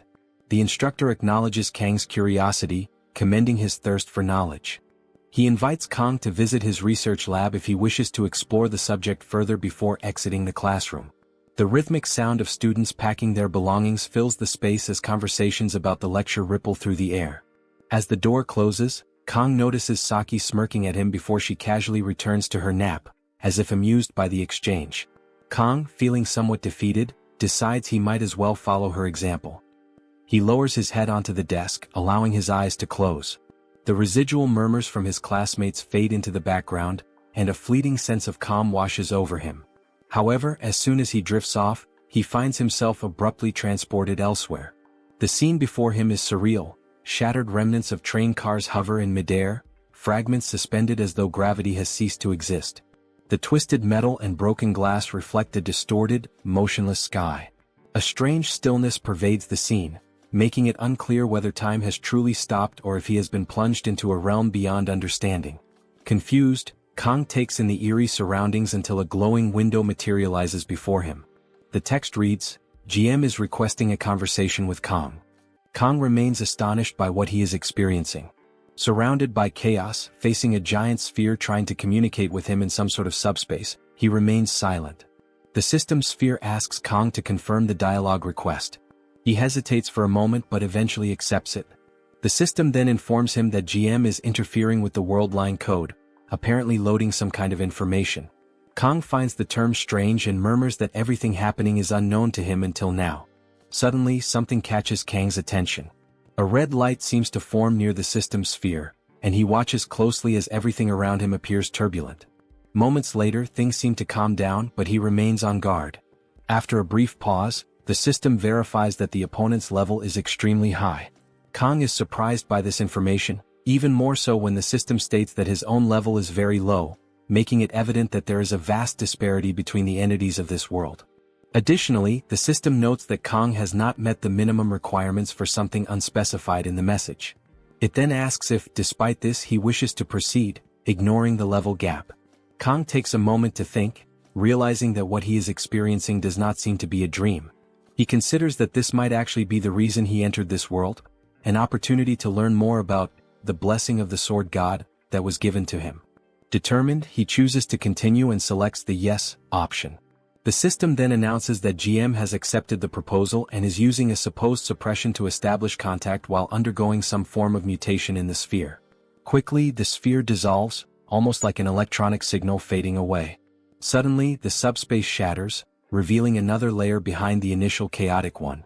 Kang immediately recognizes it as the same dimension he encountered the first time he wielded his knife, the day he first activated the blessing. The coincidences do not end there. He also notices the presence of a red light, something that is not new to him. Resolute, he extends his hand as if trying to reach the light, unwavering in his desire to uncover more about this dimension. Step by step, he approaches the light, which as he nears takes the shape of a sinister eye. Slowly reaching out for the energy, Kang proceeds until something unexpected happens. A voice calls out for him to wake up. Someone is calling him and he suddenly feels a hand on his shoulder. Frustrated, he realizes this has severed his communication with the system. Confused, he pleads for the light to return so he can pursue the answers he seeks, but the system fades away entirely, leaving behind one final message. Cut and slice whatever it is. May the blessing of the gods be with you. Back in the classroom, Kang wakes up, realizing that it was Saki who had roused him, pulling him out of the subspace. She teases him, reminding him that he had previously complained about her oversleeping, yet he was doing the exact same thing. Smiling, Saki tells Kang he should be grateful because if not for her, he would have kept sleeping in class. Noticing his lack of reaction, she looks at him and is surprised to see his eyes filled with tears, though his expression is not one of sadness but frustration and despair. Outside, Kang now sits alone on a bench. He recalls the moment he woke up, confronted by Saki, who felt guilty upon seeing him cry and asked if he had been having a nightmare or something similar. Kang is unsure if what he experienced was a dream, though he cannot remember many details. But what troubles him the most is being caught by Saki in tears, unable to understand why he was in that state. Kang looks to the side and sees Speed Weapon approaching with Saki and Chloe. They announce their arrival and quickly gather to discuss Kang being someone's target. A discussion sparks as Saki, irritated, complains that Speed Weapon repeats things too much and takes forever to get to the point, which is why he's not the best in class. She says her ears are going to bleed from his endless rambling. Kang wonders if it was a good idea to have Speed Weapon explain the situation to Saki before the meeting, as it clearly led to an argument. Speed Weapon argues that maintaining the top position forever is difficult, but he's confident he'll do well in the written exams. Saki, mocking her friend's attempt to explain himself, jokes that her ears have already bled and that she's administering medicine. Meanwhile, Chloe, standing slightly behind, sneezes, drawing Kang's attention. He approaches her, asking if she's feeling any better. Chloe responds that she's much better but prefers to keep her distance to avoid spreading her cold. Turning back to the discussion, Kang points out that Saki must have already heard the explanation. He adds that he's been racking his brain alone, but it hasn't helped at all in the end. Saki, however, ignores everything he said after calling her Saki, glaring at him threateningly and demanding that he refer to her as Ryojo. Kang simply agrees, avoiding any argument, knowing that any friction could lead to an overreaction from Chloe. Saki smirks and says it'll be a pleasure to keep working with Kang. Speed Weapon steps forward, officially starting the group meeting. He places a book on the ground containing notes to organize everything that has happened and what they know so far. He reports that the Academy's elders have put a target on Kang and that, secondly, a mysterious woman with the appearance of an instructor has surfaced. Looking at the notes, Chloe praises the drawing, while Speed Weapon claims they might find the person soon with this. However, he admits that what they have so far might not be that important. After all, the elders' request is vague. It could simply be an order to exile Kang regarding the auditor. Chloe confirms the possibility. Saki states that the person in the drawing resembles someone she came across in her research. She investigated the Academy's records, sifting through 546 professors and assistants until she found a woman whose identity was inaccessible, something highly unusual. Surprised by Saki's effort, Kang curiously asks how she's able to do things like this. Saki replies that, in today's world, having this kind of technological knowledge is essential. She further explains that this world has extremely advanced security technology, which required her to research in the early morning hours, the time when defenses are vulnerable. That's why she hasn't slept yet and is exhausted. She claims that these things are routine for her, which is why she sleeps in random places. Kang jokes that she's like a ghost. Then he realizes that's probably how she got his number, since he never gave it to her. Speed Weapon regains control of the conversation, concluding that nothing is clear for now, so they can't take drastic actions like breaking into the Elder's domain and making threats in retaliation. He adds that Kang could easily resolve everything but believes that would likely make things worse. Saki and Chloe agree with Speed Weapon. Speed Weapon then presents his idea to the group. He believes the solution lies in forming a club. Kang is surprised by the suggestion, not understanding the purpose. Saki steps in to explain that clubs are well regarded in the academy, enjoy free movement and receive funding. The academy promotes cooperation among cadets, which is why these benefits exist. Additionally, clubs are considered affiliated organizations within the academy. Just as Saki is about to conclude, Speed Weapon abruptly interrupts her, saying that a club provides protection, something a mere cadet cannot have. Saki, now composed, concludes that, conveniently, this is the best way to ensure safety both inside and outside the academy. Kang then recalls this feature from the game, which allowed players to create a decorated space for members to gather. In clubs, it was possible to invite members and build bonds.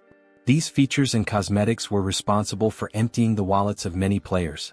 Kang admits he never paid attention to these features since he had little time. However, now that he understands the housing system better, it seems quite useful. Kang then asks what the specific requirements are for starting a club. Speed Weapon responds that, first, they need at least 5 people and must submit a proposal to the relevant department. Kang reflects that, since the minimum requirement is 5 people, they are 1 person short. Before anything else, he decides to check if everyone present is willing to join the club. Speed Weapon answers yes and adds that he wouldn't have suggested creating a club if he weren't willing to follow through from the start. Chloe also confirms, saying she will do everything to help Kang. Saki also agrees, claiming she owes a debt for what happened in the dungeon and that someone as brilliant as her couldn't be left out. Kang then starts reflecting on his life before the game, where, as he got older, his relationships were nothing more than a cycle of give and take. However, now, these people who barely know him trust him completely and are willing to follow him, even in a world where social class is everything. He thanks everyone, and Speed Weapon points out that this would be a good time to think about the club's name. Chloe is the first to give her opinion, suggesting Memories of Assassination, considering they are a group determined to assassinate corrupt powers. Everyone gets frustrated with the idea, and Speed Weapon mentions that such a name probably wouldn't work well. Chloe feels disappointed and Saki then shares her opinion. She says it would be best to pick a generic name since in the end the name doesn't matter much. They could just choose one randomly. Speed Weapon gets irritated and asks her once again to be quiet. His suggestion for the name is Fight Club. Chloe ignores his suggestion and insists on something like Assassination Memories or similar variations. Everyone falls silent for a moment until Kang decides to contribute. He thinks of something like Travel Club, where the purpose would be to clear dungeons and explore the outside world as well. To validate the idea, he asks everyone if they think it's a bad choice. To his surprise, everyone is in favor of his club name suggestion, and Speed Weapon follows up by saying that the next step is to find an advisor. He mentions that the written test is next week, so they should sort this out as soon as possible. Saki comments that this will be the biggest challenge since advisors must be professors or someone of a higher rank. Chloe suggests they try the professors of blessing studies, mentioning that one of them is popular in kind. Speed Weapon immediately realizes she's talking about Professor Damien, but he is too busy, and Speed Weapon doubts inviting him would work, though he acknowledges that finding someone like him will be difficult. Saki then reflects on the challenge of finding an advisor, noting that out of 500 school staff members, only 30 are professors, and only 10 of those teach first-year students. She points out the contradiction of the academy encouraging club activities without a system capable of providing proper support. Saki then turns to Kang and asks if he has anyone in mind. Kang confirms that it has to be a professor or someone of a higher rank. Saki acknowledges this but reminds him that there's no one above a professor likely to accept their request. Kang then says he has someone in mind and pulls out his phone. He shows them the screen with the image of the person he intends to be their advisor. Everyone is shocked upon seeing the image, stunned and in disbelief. The setting shifts to the administrative office of the academy, where a staff member informs Kang that any new club must be registered in person by its founder. Kang, calm and composed, confirms he is the founder. The young woman behind the desk, clearly unimpressed, scans him with a condescending expression and enters his name into the system. Despite trying to maintain a professional demeanor, she can't suppress a mocking laugh. Her dismissive attitude irritates Kang, who questions internally whether someone so rude could truly represent the academy's staff. The triviality of judging someone based solely on their grade strikes him as absurd. Despite her tone, Kang keeps his composure and insists that as long as he follows the procedure, the application should be processed without issue. In response, the yellow-haired staffer rises from her seat, putting on a false air of authority. She declares that first-year cadets must secure a faculty advisor in order to create a club and goes further, suggesting no professor would ever consider advising someone like him. Her words are laced with disdain, targeting his background as a special admissions student. She implies he should know his place. Kang listens in silence, his fists clenched. Deep down he's not surprised. He senses that even the smallest shred of justice within the academy is fading.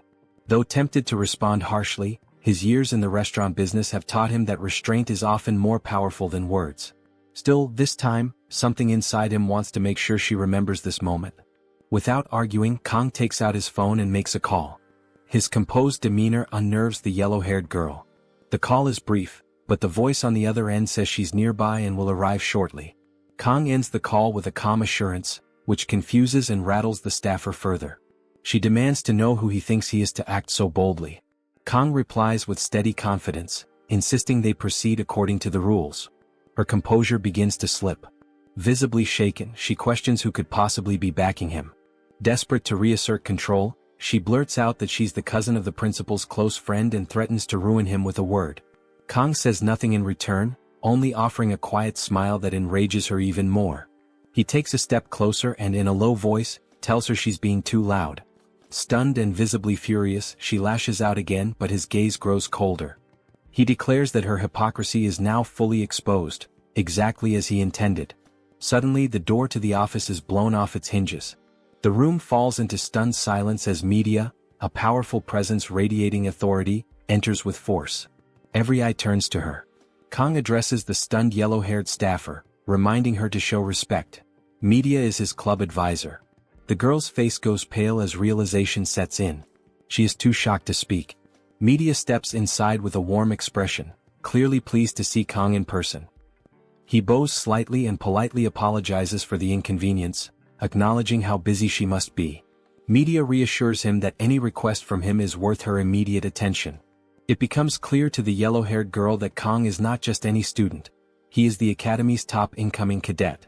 Media turns to him, requesting the registration paperwork and reminding him of his upcoming written exam. Kang hands her the documents, expresses his thanks, and exits the office confidently.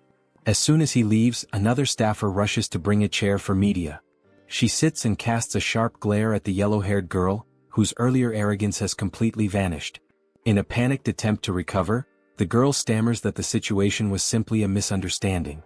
Inside the administrative office, the yellow-haired staff member tries to explain herself, claiming she didn't mean what she said to Kang.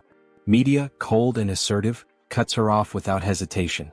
She makes it clear that she does not require blessings or permission to see the truth. Her words are sharp, pointing out the staff member's prejudice, which was based entirely on Kang's background. Media emphasizes that both she and Siegfried have personally acknowledged Kang as a cadet worthy of being a successor. With a flick of her hand, she casts a wind spell that sends the registration form flying toward the girl. She gives a strict order: the form must be completed within 5 minutes. Without giving any room for protest, she tells her to begin. The focus then shifts back to Kang. He checks his device and sees a message from Media confirming that the club registration is officially complete. A smirk forms on his face. He suspects the staff member likely got fired. He sends a polite message of thanks to Media and promises to visit her soon. In response, Media instructs him to stop by the headmaster's office after classes. Later, Kang arrives at the blacksmith's shop. The heat inside the workshop is stifling, and sweat starts to form on his brow. The blacksmith, whose name is Violent, informs him that he'll need to wait a few minutes if he's come to collect his gear. Hearing this, Kang internally notes that for once, Violent actually sounds like a proper shopkeeper. He's unsure of Violent's true opinion of him, but given his memories from the game, Kang remembers this character with mixed emotions. As a former player, Kang recalls Violent as one of the key NPCs for weapon services, and his presence was infamous. In the original mobile game, Violent had a reputation for draining resources without remorse. Light spenders like Kang didn't suffer too much, but heavier spenders used to practically beg before upgrades. The name Violent became synonymous with scams. Kang remembers a particularly bitter moment when Violent downgraded his mirror same from B rank to A rank, a sting he hasn't forgotten. Violet notices Kang's silence and asks what he's thinking about. Kang responds vaguely, saying the blacksmith reminds him of someone he once knew. Violet laughs and takes it as a compliment. With a sense of pride, he presents the upgraded weapon to Kang, claiming the work is not only perfect but might even include a special option. Kang examines the weapon and notices a definite improvement. The mirror same's active time has increased from 40 to 50 seconds, which is a significant boost, especially considering the upcoming dungeon challenges. Kang reflects on how 10 extra seconds might seem minor but can be game-changing in combat. He considers the potential of combining this upgrade with his transfer blessing during future enhancements. Despite his past frustrations, he acknowledges that the blessing of painlessness, his unique commander-class blessing, is surprisingly adaptable. Following Violet's advice, Kang checks the weapon's rank. It's now at D rank with the potential to reach A rank. For a weapon made with A rank beast materials from Kayaking, Kang had expected at least a C rank outcome. Still, the increase in the weapon's hardness by 2 levels is encouraging. It will no longer shatter on contact, which is vital for aura infusion down the line. Suddenly, a new window appears in front of him. He hesitates, sensing that something is off. Clicking on it, a message appears, revealing that due to the successful enhancement and the weapon's growth potential, it can now hold up to 3 special abilities. These will activate randomly and require mana stones. This is unexpected. Kang's eyes widen, and he immediately begins to think about his supply of mana stones, only to remember that he had already handed most of them over to Violet. In a dimly lit room within the academy, one of its elders lies on the floor, eyes fixed on a photograph of his deceased father. That man, Lyman von Bienhark, was once known as the Mad Tiger, a figure of legend among the 7-star heroes. Revered by the public, Lyman's life came to an end 40 years earlier during the 6th Legion's campaign in Bauman. His death, however, marked not just the fall of a hero but the beginning of a relentless assault on the Bienhark family. Rival factions, hungry for dominance, pounced on the perceived weakness. Left behind in the aftermath, the elder bore the weight of his family's survival.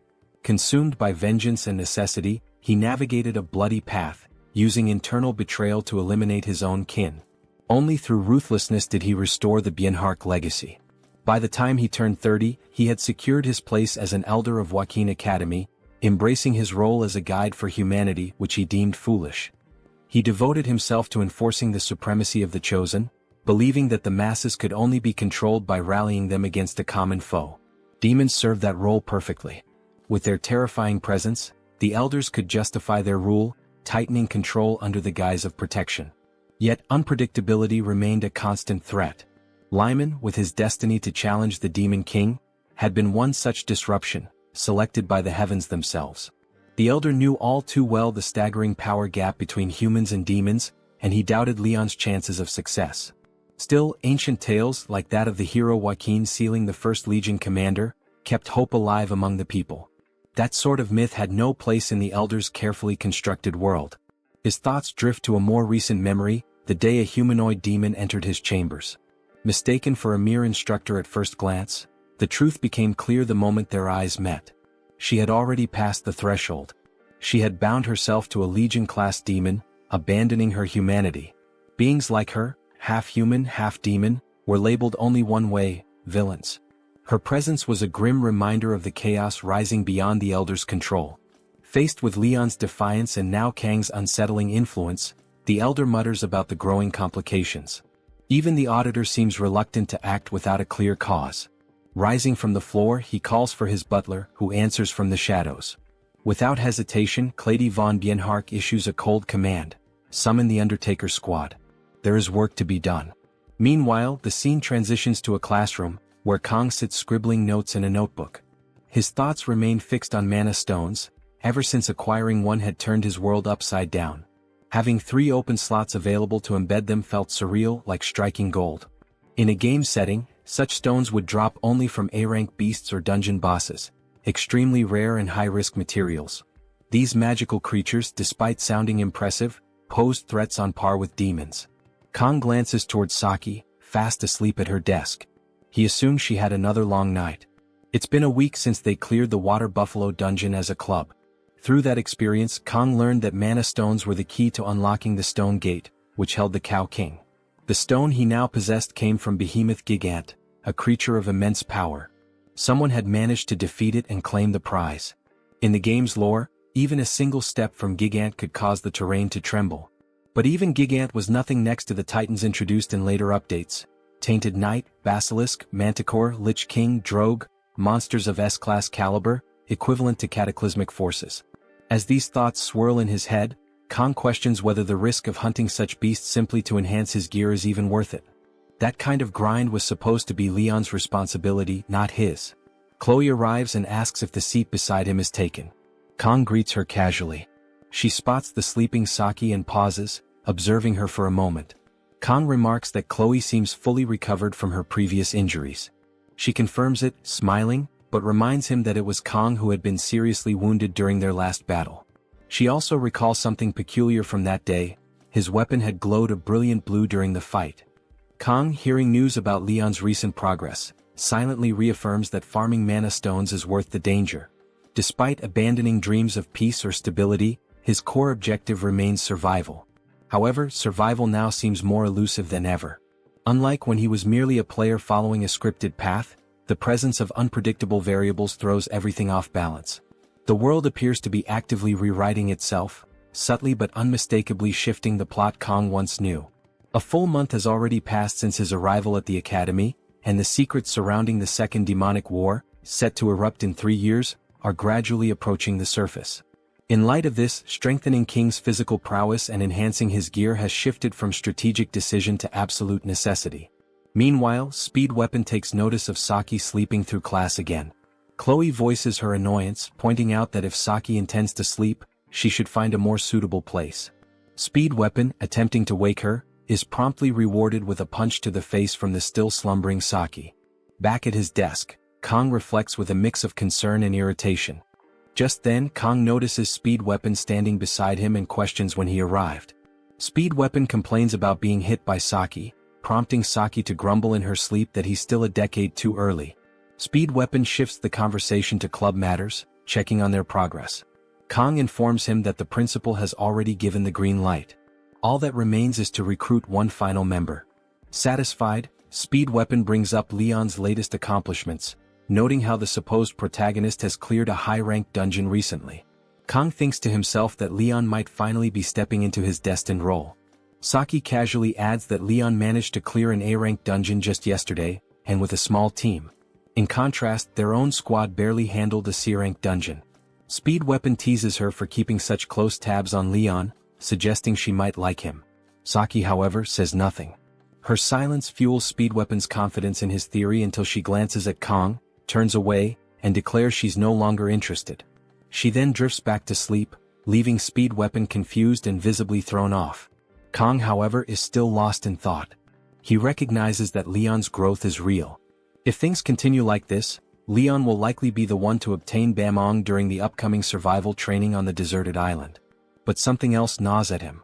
The existence of Tsushima, a character with 0 notable traits, continuing to survive this long seems almost unnatural.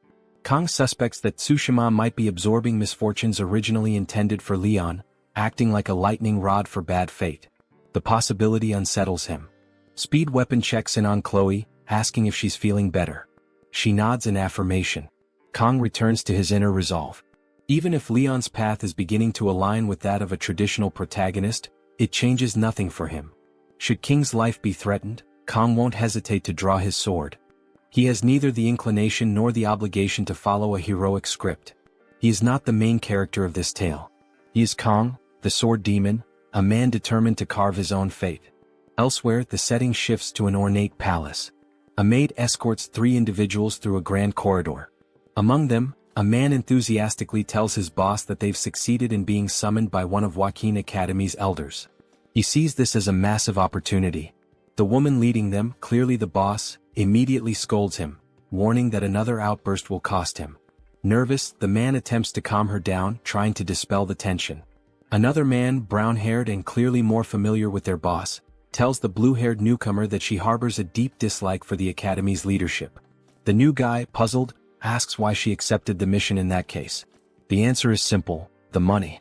The brown-haired man reminds him of the enormous payout, 100 million won up front and double that upon completion. Hearing that, the blue-haired man agrees. To him, this is nothing more than business. Their boss, growing tired of the chatter, coldly orders them both to be quiet. As tension fills the air, the group of men falls into silence out of fear. Approaching an elaborately designed room, the maid addresses Clady, announcing the arrival of the visitors. Clady instructs her to let them in. Inside, the boss of the group is revealed to be Rei Shun, a known villain. Accompanying her are two subordinates, the brown-haired Jang Taepeng serving as vice-captain and the blue-haired Parak. All three are members of a notorious assassin-villain organization known as Undertaker. Clady formally acknowledges Shun's presence but receives no response. Without delay, he hands over a file containing the next target, a student named Kong. Upon seeing the photo, Parak reacts dismissively, making assumptions based on appearance. Clady outlines the assignment: eliminate Kong during the upcoming survival training exercise on the deserted island. The job comes with an upfront payment of 100 million won, along with a bonus to be paid upon completion. When asked about the post-mission cleanup, Clady responds curtly, leaving the responsibility to Shun. He remarks that the island is isolated, surrounded entirely by sea. The narrative then transitions to exam day. Kong sits alone, eating lunch while reviewing material about the emergence of divine blessings, which began nearly 700 years ago following a major revolution. Feeling somewhat reassured by his strong midterm performance, he doesn't feel particularly anxious. Still, with final rankings displayed publicly on the Academy's board, he knows he can't afford to be careless. Without the pressure of rankings, he would have simply scribbled random answers, but now the competition, especially with his clubmates ranking first and second, pushes him to maintain his pride. Lacking answers during the test, he has already decided to stick with the third option by default. Just then his phone vibrates. Curious about the early message, Kong sees it's from Saki. She reminds him about the exam and checks if he's eaten. Although he doesn't see her as his mother, he responds that he had a sandwich. Saki follows up with a detailed recommendation to consume red bean jelly, citing its benefits for brain function, metabolism, weight management, anti-aging, and circulation. Bewildered by the flood of health tips so early in the morning, Kong offers a cultural reply. In Korea, sweet snacks are traditionally eaten before tests. Saki, surprised by his quick reply, asks for specifics. He answers with a local snack, yote. Saki grows annoyed at what she perceives as a joke and demands a serious response, but Kong ends the conversation there. Placing his phone down, he mentally prepares to conquer the exam, determined not to be outshined by someone obsessed with jelly. Later that day, after the test concludes, Kong reflects with dismay. His confidence from earlier has evaporated. This time he truly feels like the fool. Meanwhile, Saki and Speed Weapon argue over specific questions, while Chloe checks in with Kong to ask about his performance. He admits to selecting option 3 across the board. Chloe laughs, teasing him for his consistent simplicity. Kong internally admits that relying on his past gaming knowledge is no longer a viable strategy. Chloe playfully remarks that he can be quite the schemer when he wants to be. Meanwhile, Speed Weapon considers his own performance, silently estimating that he likely outperformed Chloe. Kong brings up the topic of Nox, asking Chloe whether she has heard from him lately, since there has been no recent contact.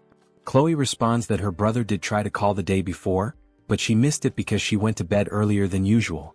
She mentions that the call came in around 7 p.m., though she's been keeping late nights lately, making her unusually sleepy that evening. This explanation causes Kong to grow slightly suspicious. He quietly considers the possibility that Chloe may have intentionally avoided the call. Given that the contact information of auditorium members is restricted, Kong realizes that unless Nox appears in person, there is no straightforward way for him to confront Chloe or dig deeper. Nonetheless, he assumes Nox must have a personal reason for staying silent.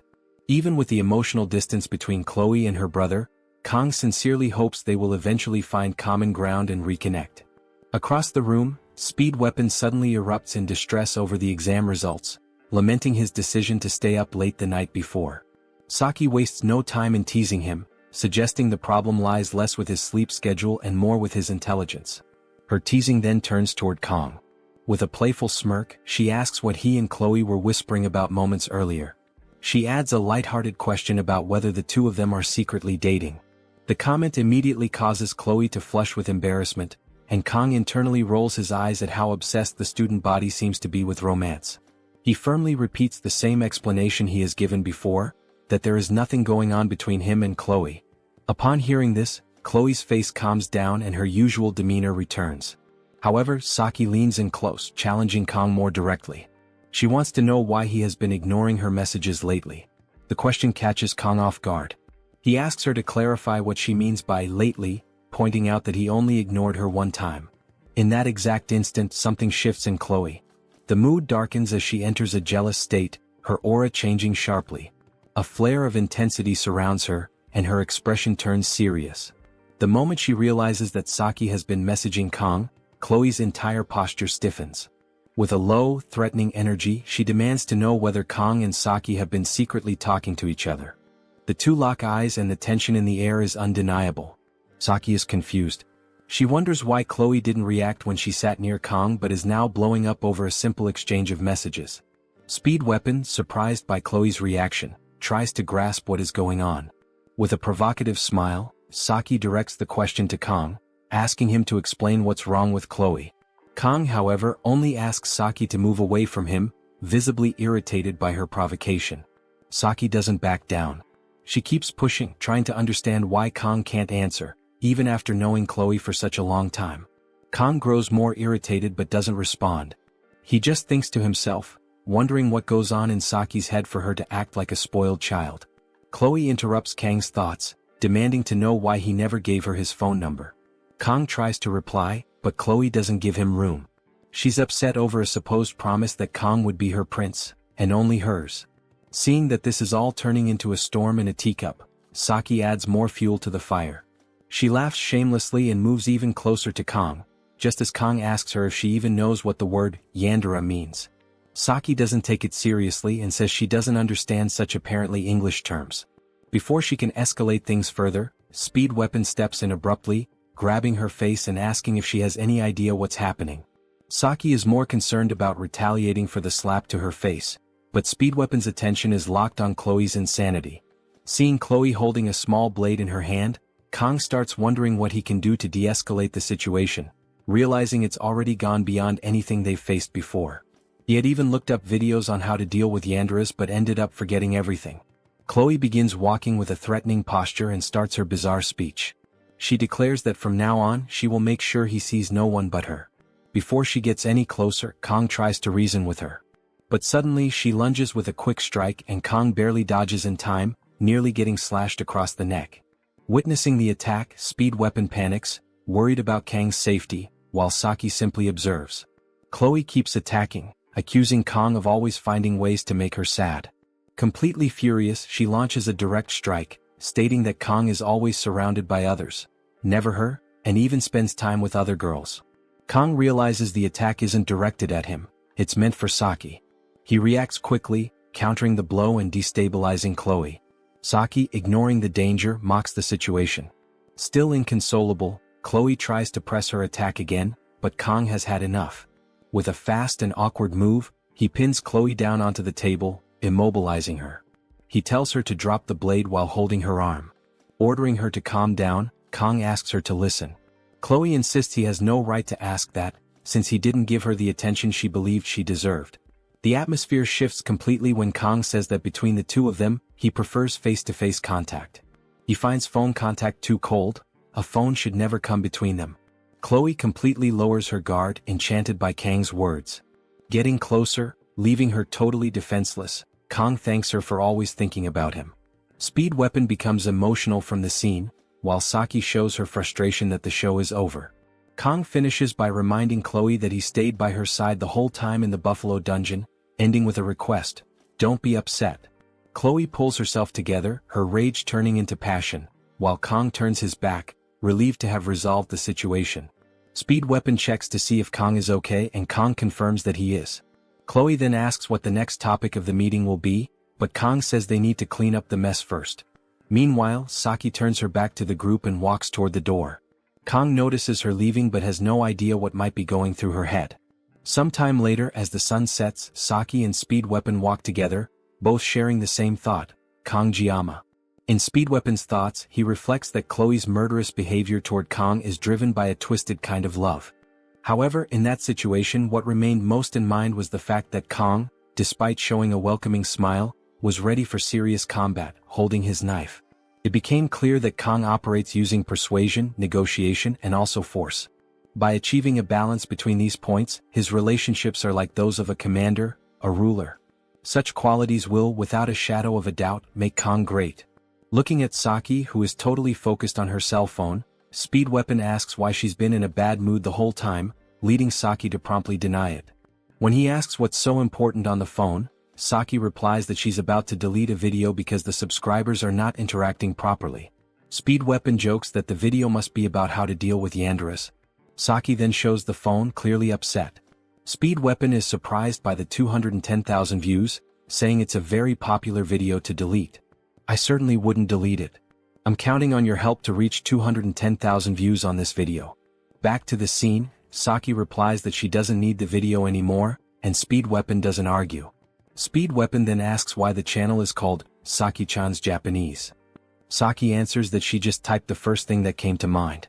The scene shifts to the library, where Kang reflects on an upcoming event. He notes that, although the event is described like a survival game, it's actually conducted almost like a summer camp. The tasks of the event are to survive, identify poisonous plants, and follow the instructor's tips. To prepare, Kang lists all the books related to the subjects. Kang reconsiders his judgment when he sees the word survival on the book cover, pondering the relevance given by the academy. After all, it's 3 days of evaluation. Remembering the story of the game, Kang, as a former player, knows that during this event Leon obtains the fist of his legendary weapon, Bamung. Not only that, but it's also during this period that emotions between Leon and Abel emerge. While playing, Kang was deeply immersed in this stage of the game, but being a character now, he doesn't care as much. The truth is, as he observes a book with the events, the chaos surrounding Kang has made him simply not care at all about any kind of romance. There's already enough to worry about, considering that the elders are against him, there's a mysterious, malicious instructor, and he still needs to recruit members.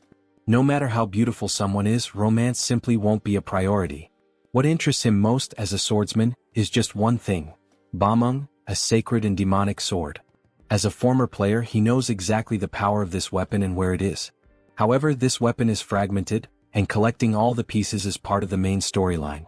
That makes it impossible for Kang to collect it. The requirement to acquire the sword is to ascend to the Blessing of Miracle. This weapon was made exclusively for the protagonist, whereas all Kang has is a sashimi knife. Following the possible paths, Kang is determined to make the most of the event. He then begins to map the locations, starting with Avalon Island, which has no monsters, but there is the possibility of yet another ambush. To prevent that from happening, a high-level instructor will accompany the group to ensure safety. While looking for books about Avalon, Kang reflects on the conveniences that make it possible for him to achieve his goals safely. Kang reflects on his preference for books over the internet, because in them lies ancestral knowledge. After finding a book about the history of Avalon, Kang returns to his table. The island is described as uninhabited, characterized by shifting terrains and a central lake. These things were already known to Kang. Frustrated, Kang considers the possibility of an endless search for a specific piece of information about the island. Meanwhile, Leon approaches. Kang is caught off guard by the encounter, and as he turns around, Leon greets Kang, emphasizing how long it's been since they last met. Some of Leon's fans tend him from afar as he puts his hand on Kang's shoulder and then greets him, emphasizing how long they haven't seen each other. Kang was taken aback when he noticed Leon reading a book titled Introduction to Magic. Observing him, Kang reflected that this doesn't seem appropriate because, as the game's protagonist, Leon shouldn't be studying magic in the library.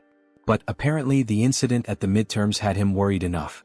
Kang stared at him, reflecting internally whether he could trust what he was seeing while Leon remained in silence.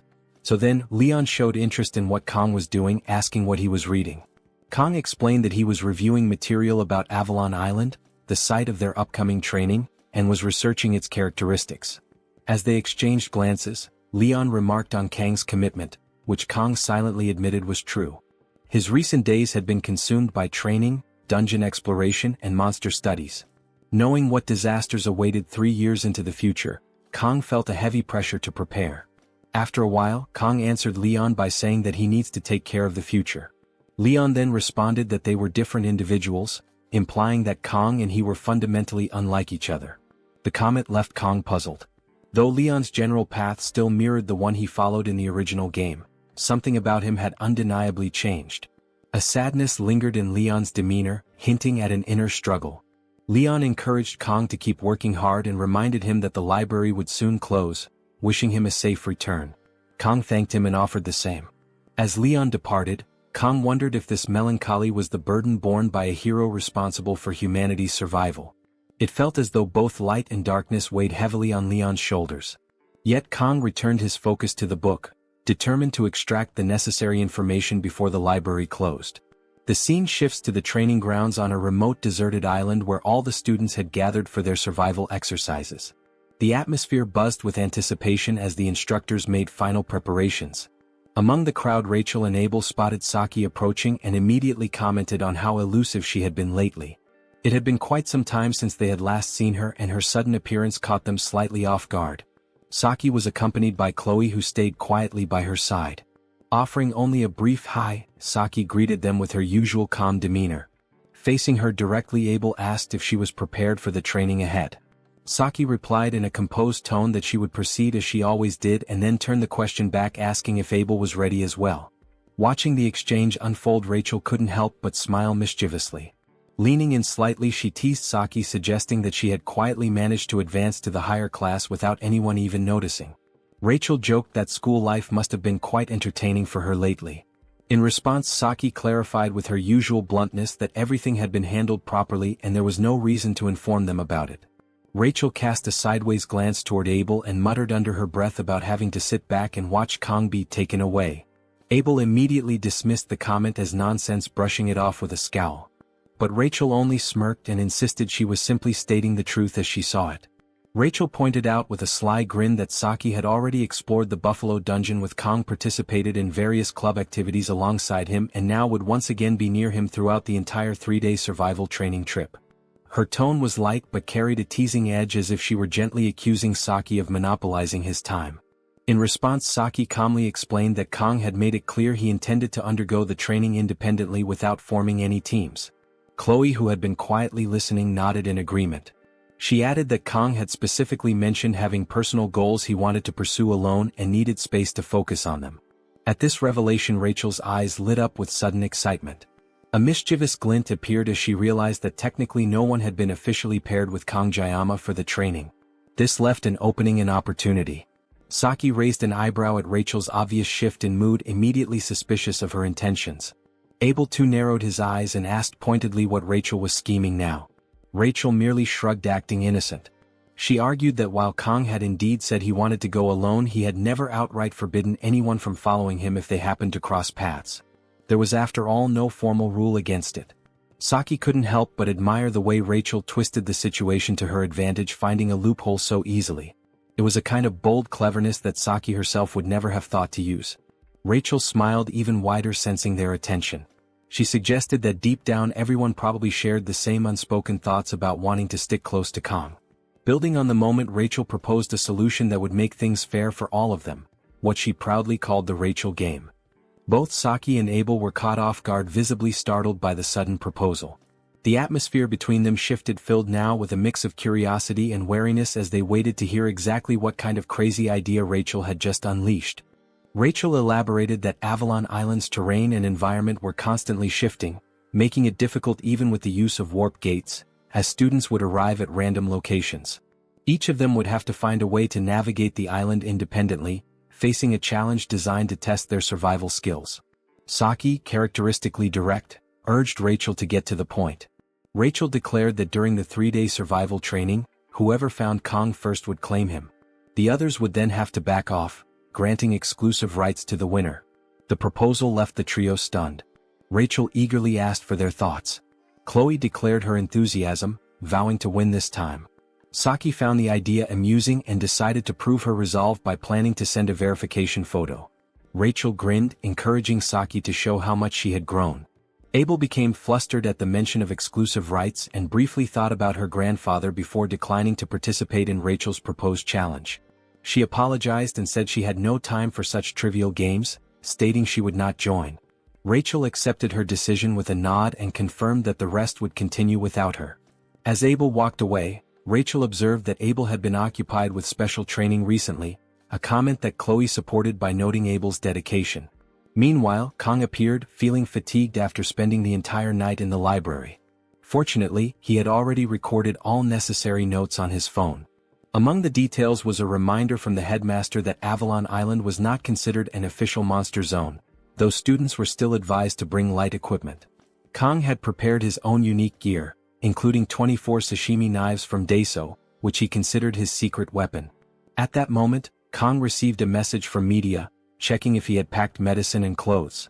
Smiling, Kang reflected that Media felt more like a mother, or even a grandmother, than a friend. As the instructor began calling names to organize departures, Kang realized it was time to move. A sudden memory surfaced, the academy security guard's warning about a dangerous female instructor, one with purple hair, purple eyes, and notable height. Kang suspected that the instructor might use the chaotic environment of the island as a chance to act. However, he also realized that the conditions could work to his advantage if needed. Kang recalled that Speed Weapon had sketched a picture of the suspicious instructor, but when he compared the drawing to the women present, he noticed that many female instructors had purple hair, rendering the sketch useless. Feeling frustrated, he wondered how he was supposed to identify anyone with such vague information. Sieg then arrived, dressed casually in a vacation shirt, accompanied by Abel. Sieg complimented Kang on his recent dedication to training, observing that when talent combined with effort, results did not just add up but multiplied. He also reminded Kang about the importance of rest and encouraged him to enjoy the training exercise. Kang thanked Sieg and wished him good fortune as well. Amused, Sieg laughed, praised Kang's cleverness and walked away. Watching Sieg leave, Kang thought he seemed genuinely cool. Abel, on the other hand, stared silently at Kang before turning and walking away without a word. Kang mused that Abel needed to relax more and predicted she would probably have a boyfriend soon anyway. Suddenly, Saki attempted to sneak up on Kang, intending to startle him. However, Kang's instincts reacted automatically, and he flicked her forehead before she could succeed. Caught off guard and annoyed, Saki complained that she had only wanted to joke around because she was bored, and now he had hurt her. Kang smiled apologetically, explaining that he had sensed a presence and reacted out of reflex. Despite his apology, Saki remained upset, insisting that her forehead was not a punching bag. She explained that she had come to wish him luck before sadly walking away. Watching her retreat, Kang found himself unable to understand Saki's behavior. She seemed to lack sleep and constantly lingered around him. Ignoring her made her even more persistent, and Kang remained uncertain about what exactly she found so interesting in him. Although she was officially recognized as a heroine now, Kang was determined not to form any unnecessary attachments. An announcement then interrupted his thoughts, informing all students that the dimensional gate to Avalon Island was activating. The voice encouraged everyone to be cautious and enjoy the experience. Kang steeled himself, deciding that he would focus solely on finding what he needed without getting entangled in needless trouble. In a flash, he was teleported to a random location on Avalon Island. Stunned by the breathtaking scenery, Kang reflected that although it had been a year since he fell into this world, this was the first moment it truly felt like he was living in a fantasy. Surveying his surroundings, he realized he stood before one of Avalon's sacred sites, the apple tree of beginning, which he identified with awe as Yggdrasil. A loudspeaker then echoed across the landscape, announcing the official start of the deserted island survival training. Kang resolved to postpone any sightseeing, focusing instead on the opportunity to find a new blessing. Kang meticulously studies the map of Avalon Island, a copy he obtained from the library archives. The map, worn but detailed, bears a crucial annotation made by him: the location of the blessing of regeneration. This rare and coveted power is rumored to be hidden somewhere on the island, and Kang, having played through the game that this world seems to mirror, believes he knows exactly where to look. As he cross-references the map with the vivid images in his memory, he recalls that the blessing lies near an odd rock formation, not far from the heart of the island, where the majestic world tree towers above the landscape. With this realization, it becomes clear to Kang that his journey must take him toward the lake at the island's center, a route that will lead him through rough, rocky ground and densely wooded areas. Time is on his side, at least for now. Kang still has 3 full days to accomplish his goals. The academy hadn't sent the students to Avalon Island for leisure or relaxation. This expedition is no leisurely outing. It's a carefully structured trial. The students were tasked with a specific mission: to locate and retrieve magical orbs scattered across the island. The purpose? A test of skill, endurance, and strategy. Each orb adds to a student's score, and some contain magical properties that can enhance abilities. Recognizing this opportunity, Kang decides to collect whatever orbs he can during his trek to the lake, killing 2 birds with 1 stone. Before embarking on this difficult journey, Kang prepares according to the advice he read in a survival manual. He gathers essential gear, and finally pulls out his secret weapon, a machete. It's not just any machete, but one he had specifically purchased from the hiking section of a local supermarket. It was a bit of a luxury item, something he normally wouldn't buy, but he had splurged on it for this exact scenario. Holding the weapon now, Kang reminds himself to grow familiar with it, since he intends to reserve the use of his 50-second blessing of painlessness for an emergency. He takes a few experimental swings. The blade cuts cleanly through the air, and the grip feels solid in his hands, though the overall feel is not yet second nature. Still, if the machete fails him, he has a backup plan, his trusted sashimi knife. Just then, movement in the underbrush catches Kang's eye. A rabbit bursts out from the foliage, startling him. Seeing an opportunity to test his weapon, and possibly secure dinner, he prepares to strike. But as the creature bounds into clearer view, Kang's eyes widen. This is no ordinary rabbit. It's enormous, far larger than any rabbit should be. Nevertheless, he reassures himself with bravado, muttering under his breath that if he could once defeat the Cow King, a rabbit shouldn't be a problem. He lunges forward, preparing to activate his blessing of God. But to his dismay, the blessing does not respond. Nothing happens. Elsewhere on Avalon Island, Abel encounters a rabbit of her own. Unlike Kang, she is immediately captivated by the creature's appearance. It's fluffy, small-eyed, and entirely adorable. She hesitates to harm it. Questions form in her mind. Where is its mother? Why is it alone? Overcome with a mix of curiosity and affection, she reaches out to pet it. But in an instant the rabbit snaps. It bites her finger sharply and darts off with lightning speed. Abel gasps, then curses. Her affection turns to fury. She charges after the rabbit, calling out for it to stop, her voice echoing through the woods. Initially she had planned to let it go, touched by its cuteness. But now, after being bitten, her pride and patience are bruised. She sees this chase as a perfect opportunity to test the results of her sword training. Declaring aloud that a rabbit like this is nothing to her, Abel sprints forward. But to her astonishment, the rabbit suddenly accelerates and, impossibly, smirks at her. The expression is unmistakably cunning. It dawns on her that she had misjudged it entirely. The rabbit had been concealing its true power just as Kang tends to do. Still, Abel refuses to back down. Her voice sharp and determined, she proclaims, "No matter how fast you are, before the blade of Nibelung, I will not lose." She reminds herself that she is no ordinary girl, she is the granddaughter of the Sword Emperor. With renewed focus she strikes, believing that this time she has the upper hand. But once again the rabbit effortlessly dodges her attack. Then, without warning, the earth beneath her feet crumbles, and Abel plunges into the waters below. As she sinks into the cool depths, the image of the rabbit grows distant, and unexpectedly her mind turns to thoughts of Kang. Meanwhile, deep in another stretch of forest, Kang remains locked in a taxing battle against the oversized rabbit. Sweat soaks his clothes and each breath comes harder than the last. Gasping, he mutters bitterly to himself that all his training amounts to little without the aid of his blessing. He had believed his physical condition, honed since his past life, was sufficient. But clearly he was mistaken. Reality hits hard. He is outmatched and out of breath. Eventually he slumps to the forest floor, resigning himself to defeat. It's not worth chasing a rabbit he cannot even touch. He tells it to go, waving it off. But the creature doesn't run. Instead it stands tall, looks him in the eyes and smirks, mocking him. Then it speaks, calling him weak. The insult cuts deep. Fury surges through Kang. Without hesitation, he hurls the machete aside, his hand reaching instinctively for the sashimi knife. His grip tightens around the handle as he finally activates his blessing of the sword god. In another quadrant of the forest, Rachel is dashing through the undergrowth, her blessing of agility helping her glide over roots, stones, and uneven earth. She leaps over a fallen log, lands in a crouch, and pauses. Looking around, she realizes with a growing sense of dread that she's been running in circles. "This is bad," she mutters, her voice barely above a whisper.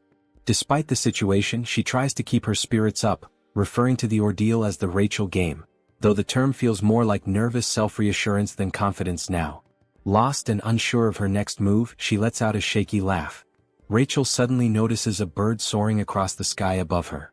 Its dark feathers, sleek and gleaming in the sunlight, instantly remind her of Kang's hair. This resemblance sparks something in her, and in a flash of spontaneous conviction, she takes it as a sign.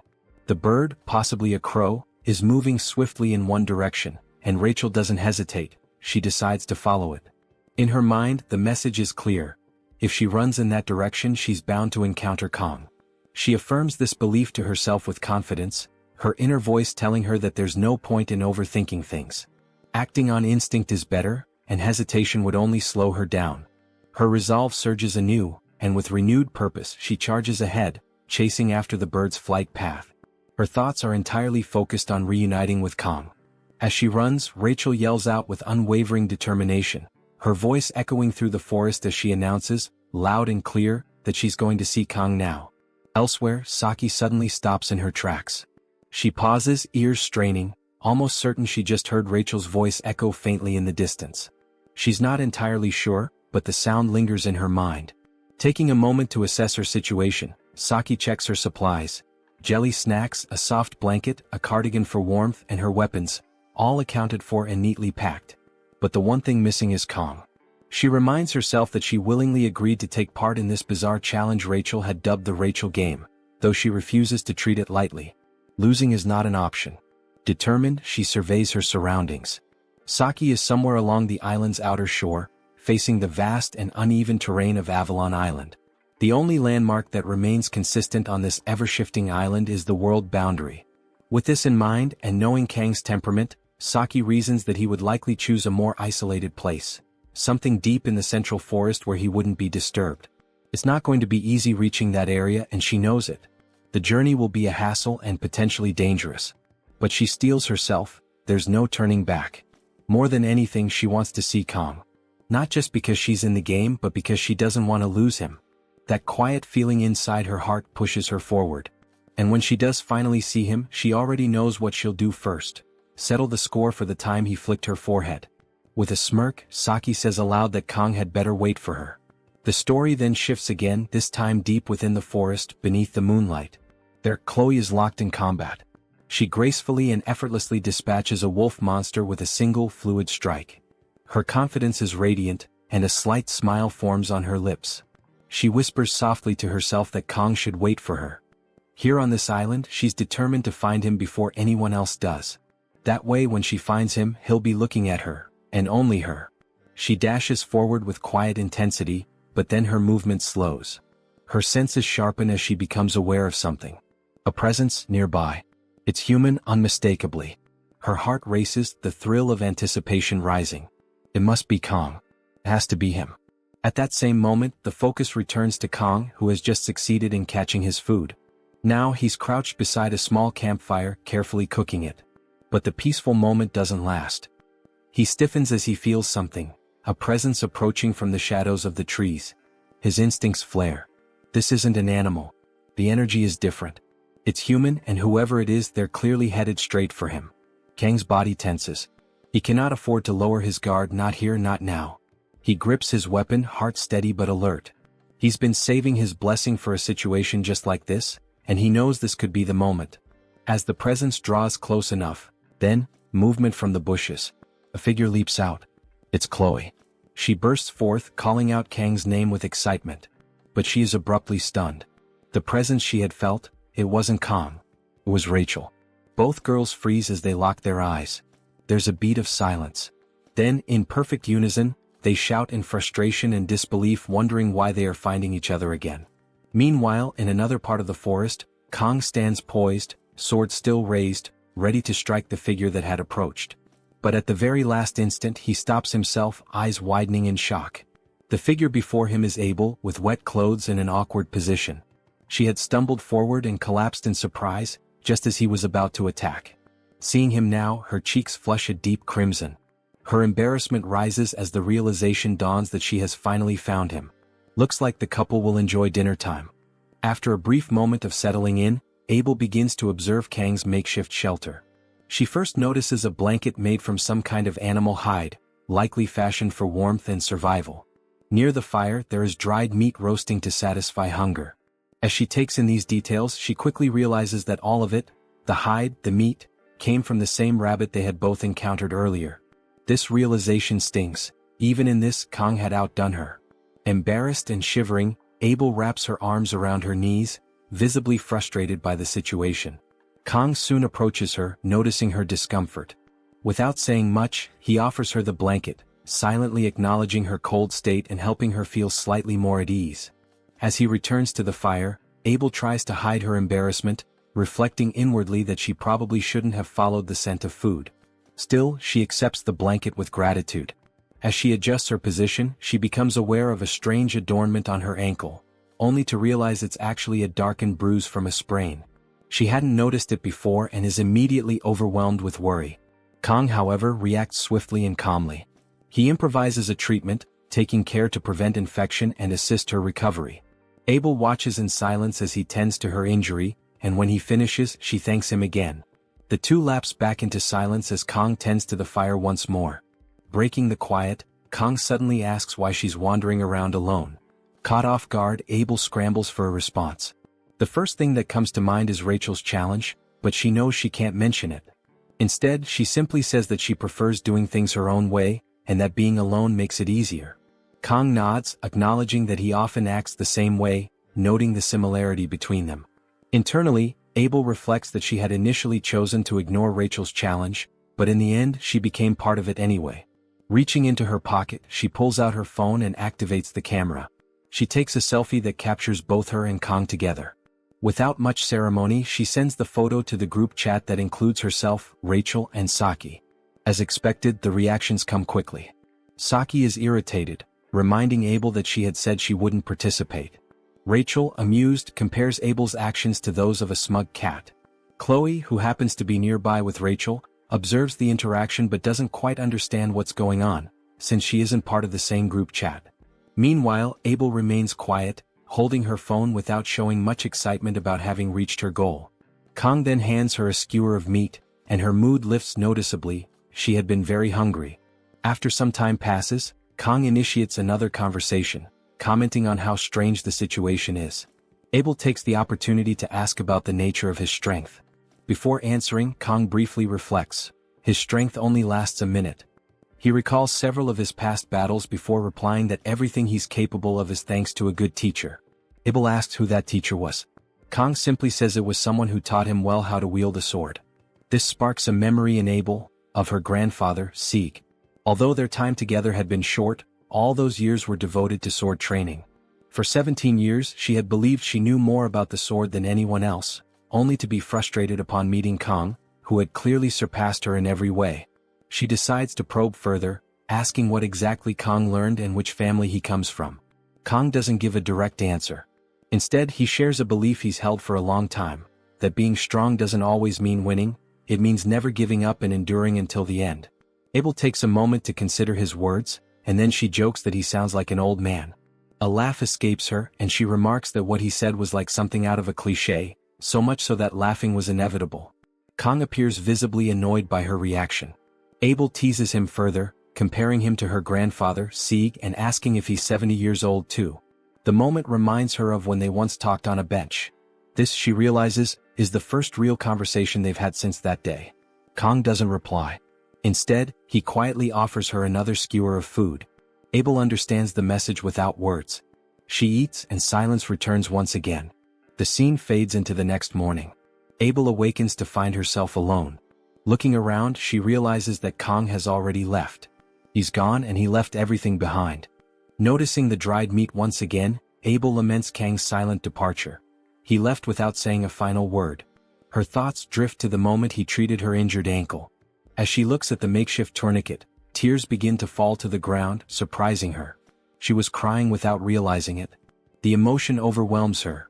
This was the first time someone had taken care of her. Until now, Abel had always faced challenges alone. No matter how great the obstacles, she had overcome them through sheer will. Even in moments when she felt like crying, she had always held back, believing that giving in to emotions would hinder her goals, a burden she called the curse of the Nibelung. Wiping away her tears, she begins to wonder why Kang had been so considerate toward her. Remembering that there are still 2 days left before the training ends, she refocuses. Gripping her sword and organizing her belongings, she tells herself that nothing will change if she just sits and cries. With renewed determination, she sets out once more, hoping to find Kang again and return the favor. Wrapping herself in the cloak he gave her, Abel resumes her journey. Meanwhile, Kang is exploring another part of the island, thinking about how comfortable the previous night had been, though now the weather has become hot. He assumes Abel must be awake by now and briefly reflects on her beauty. Still, something inside him believes that she doesn't like him. He blames it on her character, concluding that's just how someone from nobility is expected to act. Reflecting on the previous night, he reminds himself that his gesture of kindness wasn't driven by any emotional attachment. She had simply looked helpless and he couldn't just ignore her. Helping someone once wouldn't change the world or the fate of the game. Kang eventually realizes that he's exited the forest biome and now moves across rocky terrain. As he continues, he recalls that this is the day when Abel and Leo are supposed to meet and begin to develop feelings for one another. For a brief moment, he wonders whether it was the right decision to leave the blanket behind, considering it might have been better to take it with him. However, nearing a large tree, he shakes off the distraction and redirects his focus toward finding the blessing before sunset. This particular blessing is one of regeneration, a spirit tier blessing though considered lower ranked than the transfer blessing. Its primary purpose is to enhance healing abilities. Kang begins to imagine ways to make the most of it, such as combining it with the transfer blessing to use speed weapons healing ability on himself, amplifying the healing effects. He even considers using it to repair his sashimi blades.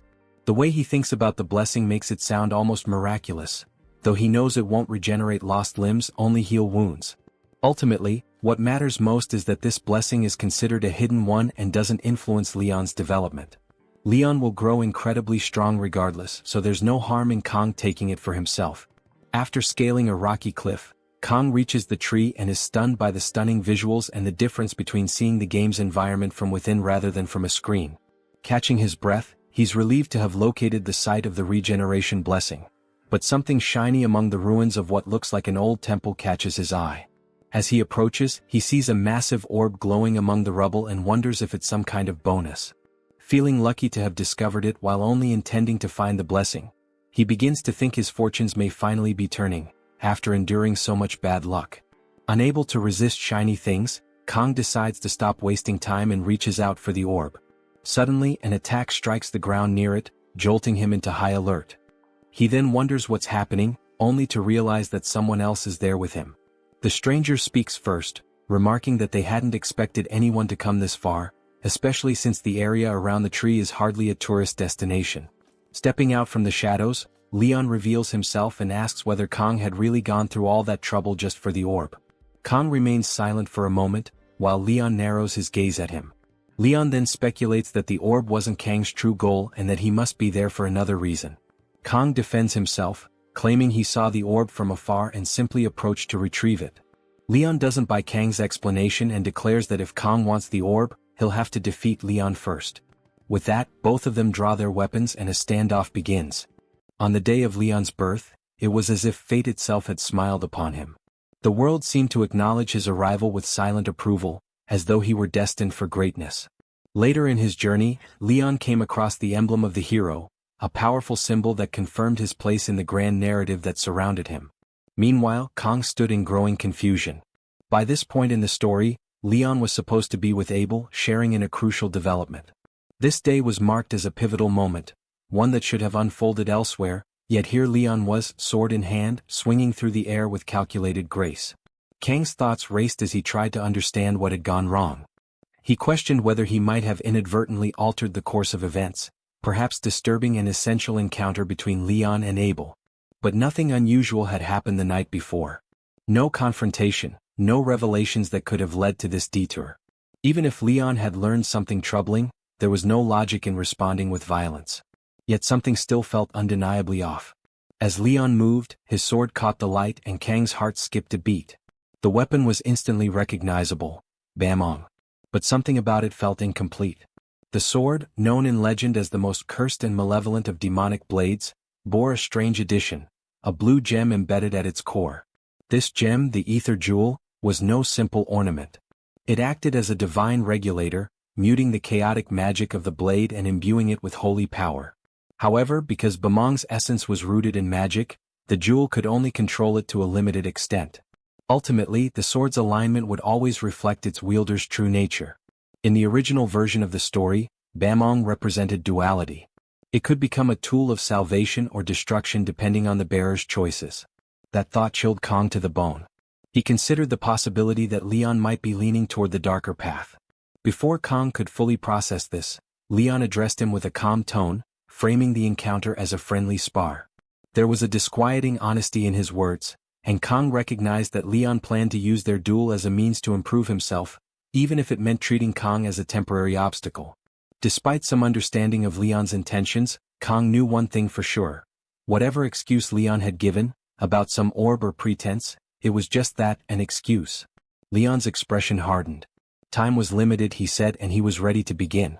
Without waiting for agreement, he charged forward with tremendous speed. Meanwhile, elsewhere on the island, Saki was fuming as she came across Speed Weapon. Her patience wore thin. Of all people she could have encountered, it had to be him. Speed Weapon was equally displeased, making it clear he hadn't chosen this meeting either. Saki grumbled about the incompetence of those who had assigned Speed Weapon to her path, telling him to stay quiet and follow her lead. Speed Weapon, never one to let such remarks slide, asked if she was looking for someone, perhaps Kong? Her immediate confirmation caught him off guard, but it also gave him fuel for teasing. Speed Weapon suggested that maybe Saki had feelings for Kong.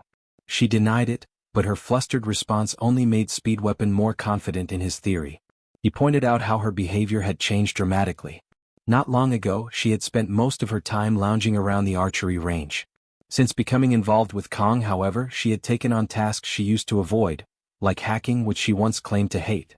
Now, she was willingly volunteering for extra responsibilities, clearly acting out of character. Saki suddenly stopped walking. Speed Weapon, unprepared, walked straight into her.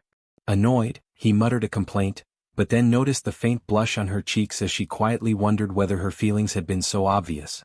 Speed Weapon's tone shifted slightly, teasing her again by suggesting she might be under a spell or possessed. Her response was swift and violent, a clean punch to his face. But their bickering was abruptly halted by a low, deep rumble. Saki immediately sensed something was wrong. Speed Weapon assumed it might be an earthquake, but Saki's instincts told her otherwise. The disturbance, she said with certainty, came from Kong. Back at the battlefield, the fight between Leon and Kong escalated. In one clean, powerful strike, Leon shattered Kang's machete. Kong stood stunned, unable to mask his disbelief. The force behind Leon's attack was overwhelming. Leon, closing the distance between them, questioned why Kong hadn't retaliated.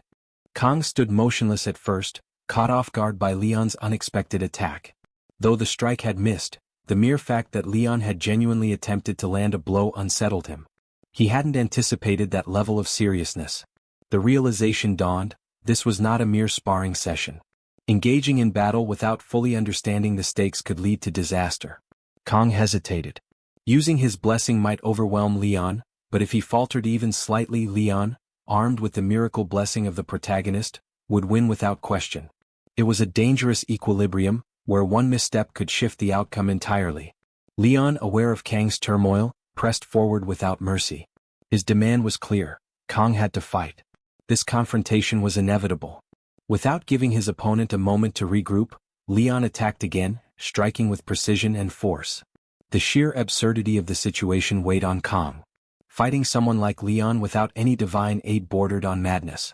Realizing he had no other choice, Kong invoked his blessing. Instantly, their clash ignited a burst of raw energy. The air around them crackled as their weapons collided, neither willing to retreat.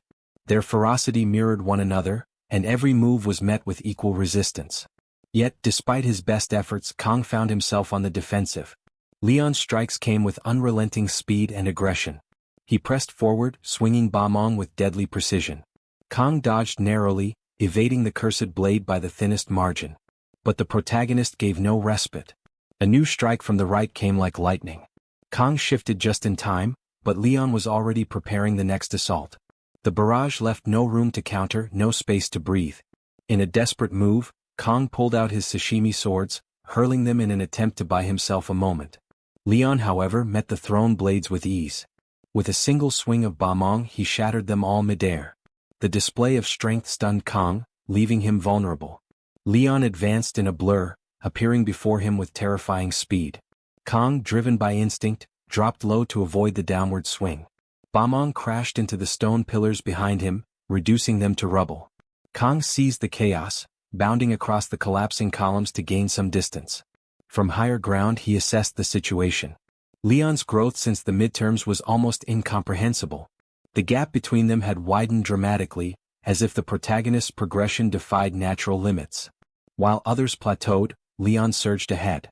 But then a flicker of hope emerged. The brilliant aura around Leon's sword began to wane, its radiant glow faltering. Fatigue was setting in. Kang saw his chance. With renewed focus, he drew another sashimi sword and advanced, his own blessing surging within him. The divine energy of the sword god coursed through his limbs, strengthening his resolve. He charged forward, ready to test Leon's limits, now more determined than ever to match the strength of a man touched by fate. Leon stood still, his eyes drifting upward, his face distant as if caught in the grip of a powerful memory. In that moment he recalled a divine voice, one that had once entrusted him with the promise of bringing happiness to the world. The weight of that mission pressed heavily on him, both a sacred calling and an unbearable burden. As those words echoed in his mind, the aura around him reignited, now burning with a golden yellow radiance. His expression softened into a faint, almost melancholic smile as he turned toward Kang. Without hesitation, Leon summoned the full force of his power. The battlefield was consumed by a brilliant golden light that surged outward in every direction. It was overwhelming, both beautiful and suffocating. The energy radiating from him held the weight of righteousness, conviction, and divine purpose. With sword in hand, he charged forward, seeking to end the clash with a single, decisive blow. But Kang was prepared. At the height of the assault, he invoked the full blessing of the sword god. Empowered by divine strength, he met Leon's charge head-on. Their weapons collided in a burst of raw energy. Kang's sashimi sword struck with perfect timing, clashing against the demonic blade Bamong. The impact shattered the blinding aura and unleashed a devastating shockwave that tore through the surrounding terrain. Leon staggered back, the golden glow of Bamong flickering and finally extinguishing. In the silence that followed, the realization of his defeat began to settle in. The battle was over. As he struggled to steady himself, Leon's thoughts turned inward. He remembered the voice that had chosen him, the promise he had tried so hard to fulfill. He had believed himself to be the one destined to bear that divine responsibility. But as he looked at Kang, still standing strong, unshaken despite everything, it became painfully clear. Kang had risen to meet the moment in a way Leon never could. That unwavering strength, that clarity of purpose, it should have been him. In the end, Leon understood. He had been chosen, but the one truly worthy had always been Kang. After his intense duel with Leon, Kang turned around, expecting to find his opponent still there, but the space was empty. Where Leon had stood just moments ago, there was now nothing. Kang's brow furrowed and thoughts began to swirl in his mind. The duel had caught him off guard. He reflected on how Leon had approached him, deliberate, focused, clearly with the intent to grow stronger as a hero. To Kang, it was obvious that Leon saw the duel as a personal trial, a way to sharpen his blade and spirit. But Kang had no interest in playing along with anyone else's growth arc. He wasn't here to lose to anyone. He thought back to the way Leon had fought. His attacks hadn't made it easy for Kang to bring the fight to a swift conclusion. One wrong move and Kang could have ended up seriously injured. So he did his best to avoid causing any harm. He dodged. He evaded. And he made sure not to strike with lethal force. Still, he had to admit, Leon's progress was remarkable. It made sense for someone who was, by all accounts, the story's protagonist. Kang glanced at his sword, bombed, and noticed a bit of damage. Minor, perhaps, but worth noting. Thankfully, a capable blacksmith would be able to repair it. With the right materials, restoring it to full form wouldn't be an issue. More importantly, he hadn't seriously hurt Leon. He'd done what he needed to do. He'd won. And that was enough for now. As he lowered his gaze, he saw an orb on the ground and picked it up. At that moment, a shimmering system window appeared before his eyes, congratulating him for obtaining a new blessing, the blessing of regeneration. It explained that the blessing could rapidly multiply damaged cells to heal his body, though it wouldn't be effective against major injuries. Kang tilted his head and wondered aloud if it was a passive ability. To find out, he focused on a small wound on his arm, and to his astonishment, it vanished instantly. Relief coursed through him and a small smile crept across his face. The blessing was clearly powerful. He was glad he'd come. Glad he'd endured that difficult encounter. It had all been worth it. Later that night, the weight of everything caught up with him. Kang sat alone, the duel with Leon replaying in his head. He wondered, Was it really about Abel? Leon had mentioned that the fight was inevitable, but at the time, the tension of the moment had been too thick for Kang to ask why. Now he questioned what Leon had meant. He also started to wonder what Leon's role really was in this world. But even more than that, he pondered his own existence here. After all, he was the one who had been thrown into this strange world. He reaffirmed his resolve to press forward, to carry out what he believed needed to be done. In his past life, he'd had a fiery spirit and a stubborn streak a mile wide. He'd often stood up to rude customers, driven by his innate sense of justice and fairness. That core part of him hadn't changed. While he had tried to stay out of the main storyline at first, his priorities had shifted. Self-preservation became the mission. He hadn't intended to affect anything major, only to earn a blessing quietly. But now, after clashing with Leon and hearing about threats to his life, the stakes had risen sharply. Kang realized this wasn't just some story anymore. His life was in actual danger. And if it came to it, he might have to kill a person instead of a monster. He let out a sigh and looked up at the stars. Was he really okay? Maybe it was time to learn how to relax, even a little. But that moment of peace was cut short by a familiar voice. "You talk too much," said Saki, her tone a blend of annoyance and amusement. "You should just act like yourself."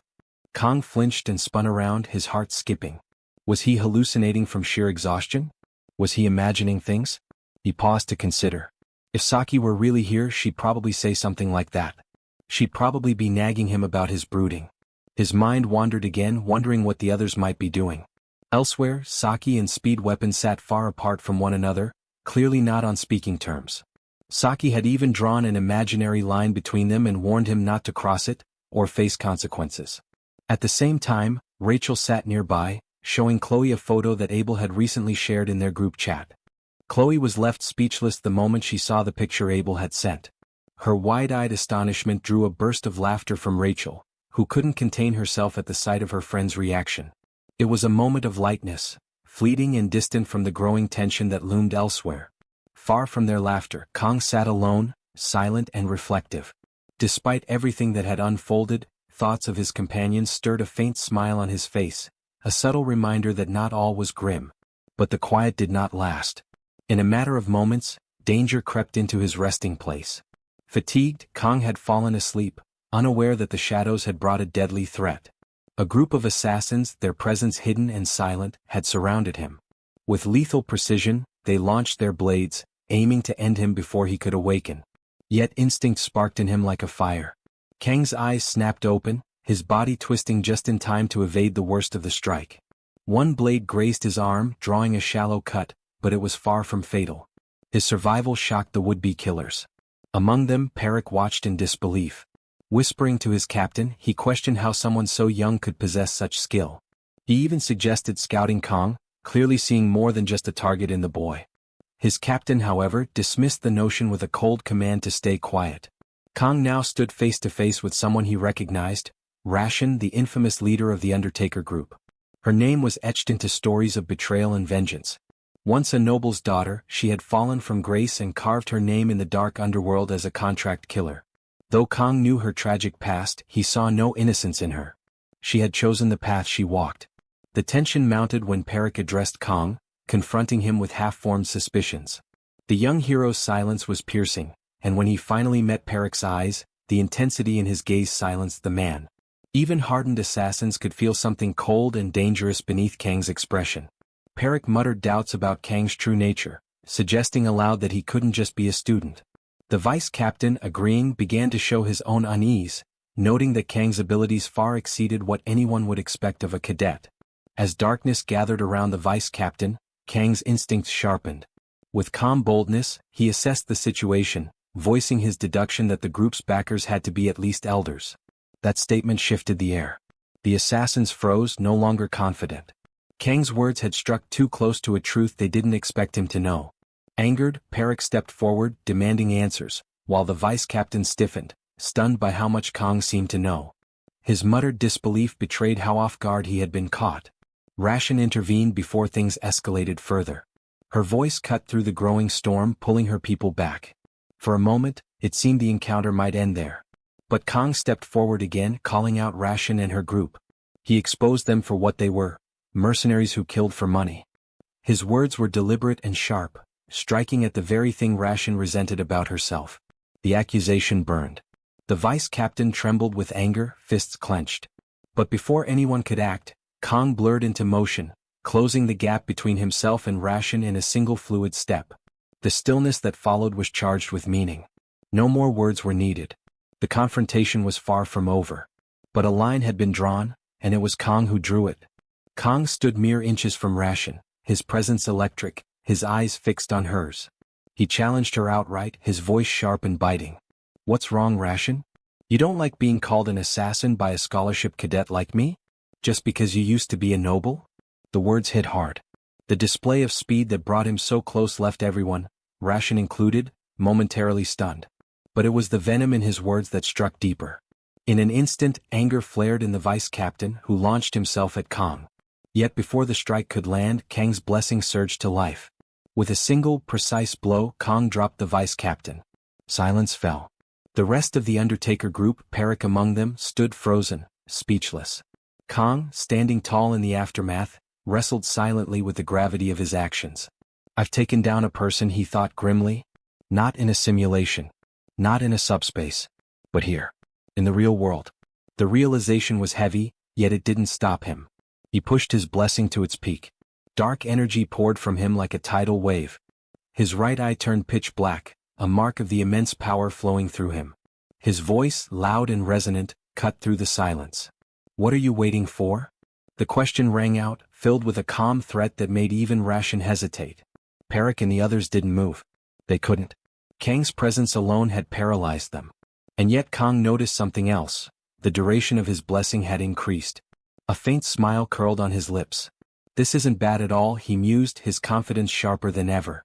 Then a sudden memory intruded. Kong, back in a simpler moment, was rummaging through his fridge. Something about the way it was organized confused him. Every item looked perfectly placed, but it hadn't been him. On a juice box, a strange note caught his eye. It read, "Take down everything." Kong blinked. The message was bizarre, and it didn't feel like something he had written or seen before. Had he not gotten enough sleep? Before he could process it further, a brilliant light burst from the fridge. The world tilted. The system's voice returned, clear and cold. "Eliminate everything that stands in your way." The blessing of painlessness activated.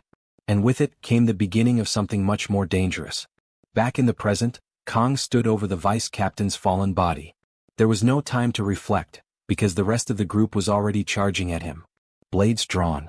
Faces grim. But Kong moved like a shadow. With elegant, lethal precision he cut them all down in a single motion. Two more rushed him from the side, hoping to catch him mid-move. But Kong leapt into the air, evading their attacks entirely, and brought them down the moment he landed. It was over in seconds. Perik and Ration stood in disbelief. Perik shouted at the others, demanding they stop panicking. "He's just a student," he barked. "Form up. Focus." But even he didn't believe it anymore. Ration's thoughts spun. This wasn't how things were supposed to go. She had expected a simple job: strike, retrieve, disappear. Easy. Efficient. Not this. Not him. Perik turned to Ration, desperate. "What now, Captain?" But before the words even reached her ears, Kong was already there. He closed the gap between himself and Perik in a blur and took him down with a final, thunderous strike. Ration didn't move. She couldn't. This was supposed to be a mission with zero complications, and here she was, face to face with something unexplainable. A force that didn't match the file she was given. A cadet? No, not this one. This wasn't just a top-ranking student. This was a monster wrapped in human skin. The Elder had promised her 100 million. A bonus. Glory. And now all she could think of was cursing him to the pit. Kong approached her with slow, deliberate steps. But he didn't strike. Instead, he lifted his sashimi sword and calmly pointed it at her. His voice, composed and final, cut through the tension. "Everything's mostly taken care of." He wasn't boasting.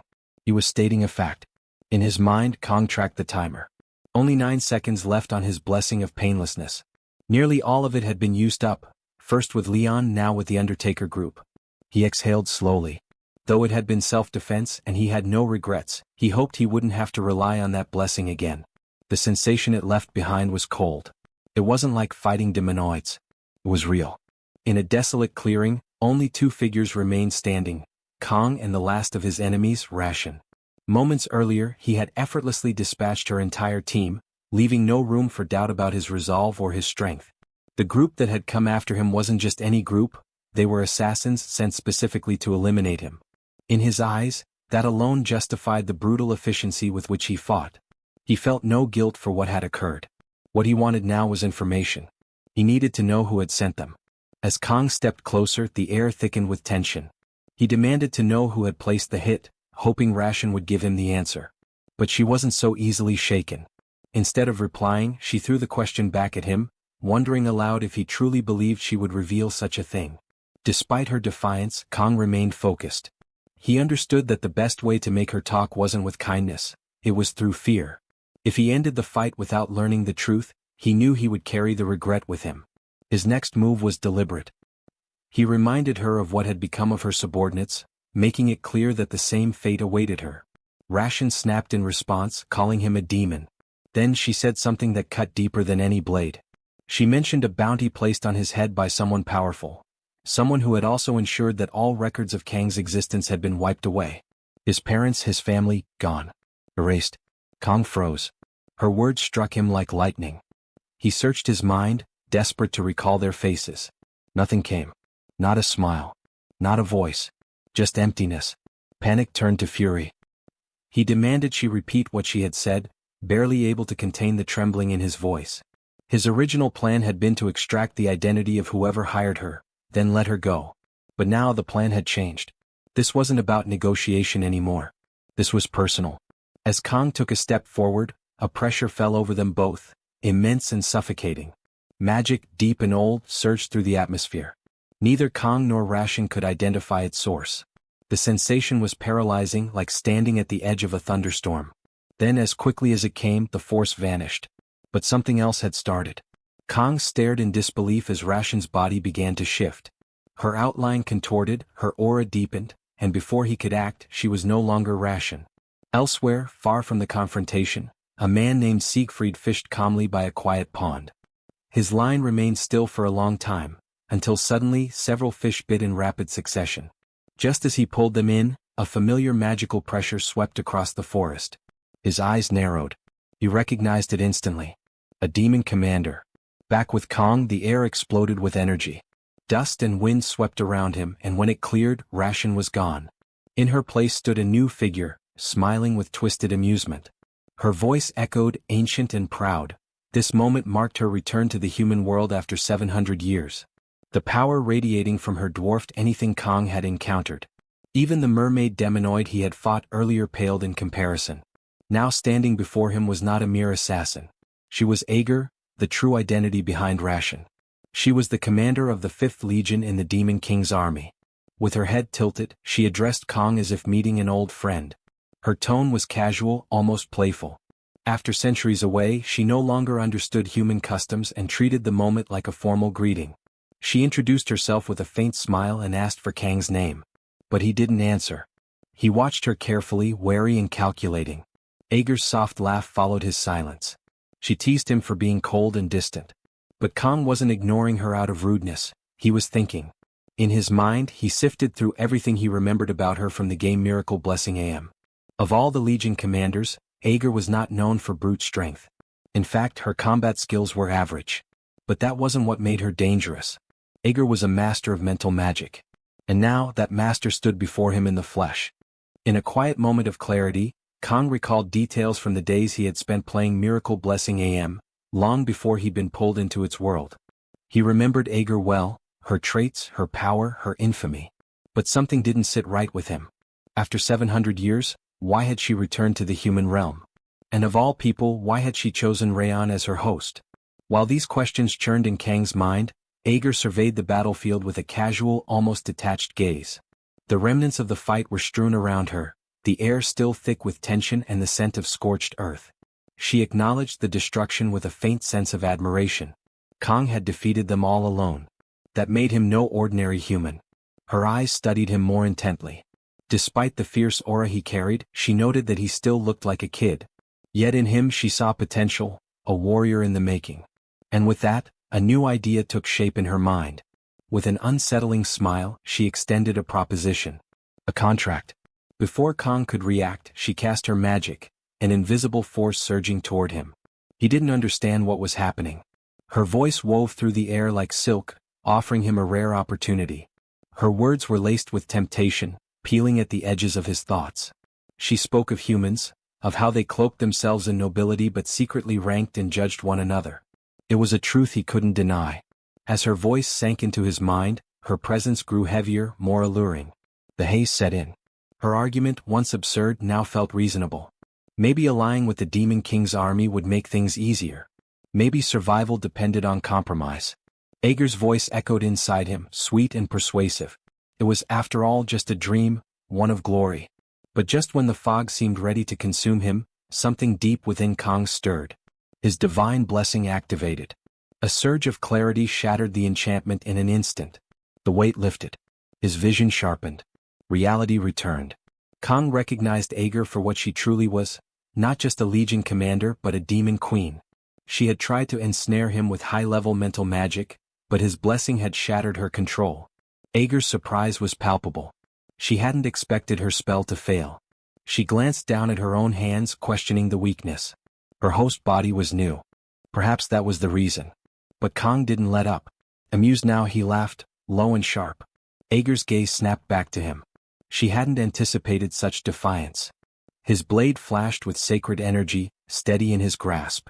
There would be no contracts, no alliances. He made that clear. The atmosphere thickened. Without another word, they launched into battle. Aeger moved like smoke, dodging his every swing without effort. Kong gritted his teeth and pushed his blessing further, channeling its divine force through his sashimi sword. The blade shimmered with radiant light. Aeger finally took notice. His aura surged.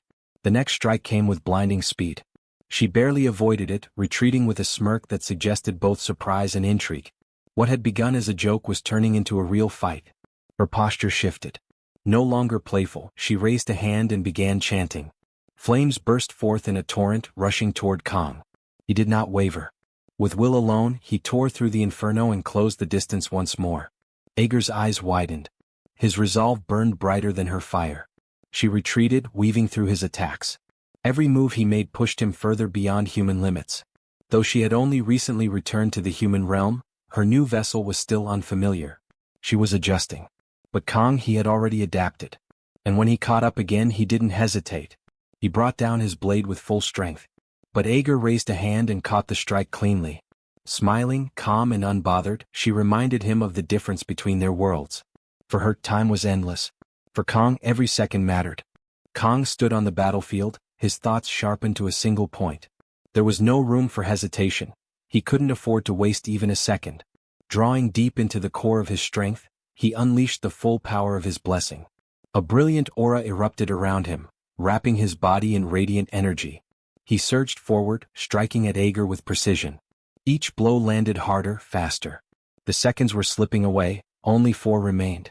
He poured everything into his offense, a relentless storm of attacks driving Aeger backward. Her defenses held, but she could feel it. He was growing stronger, faster with every swing. When the final seconds vanished, Kong stood panting, body trembling with fatigue.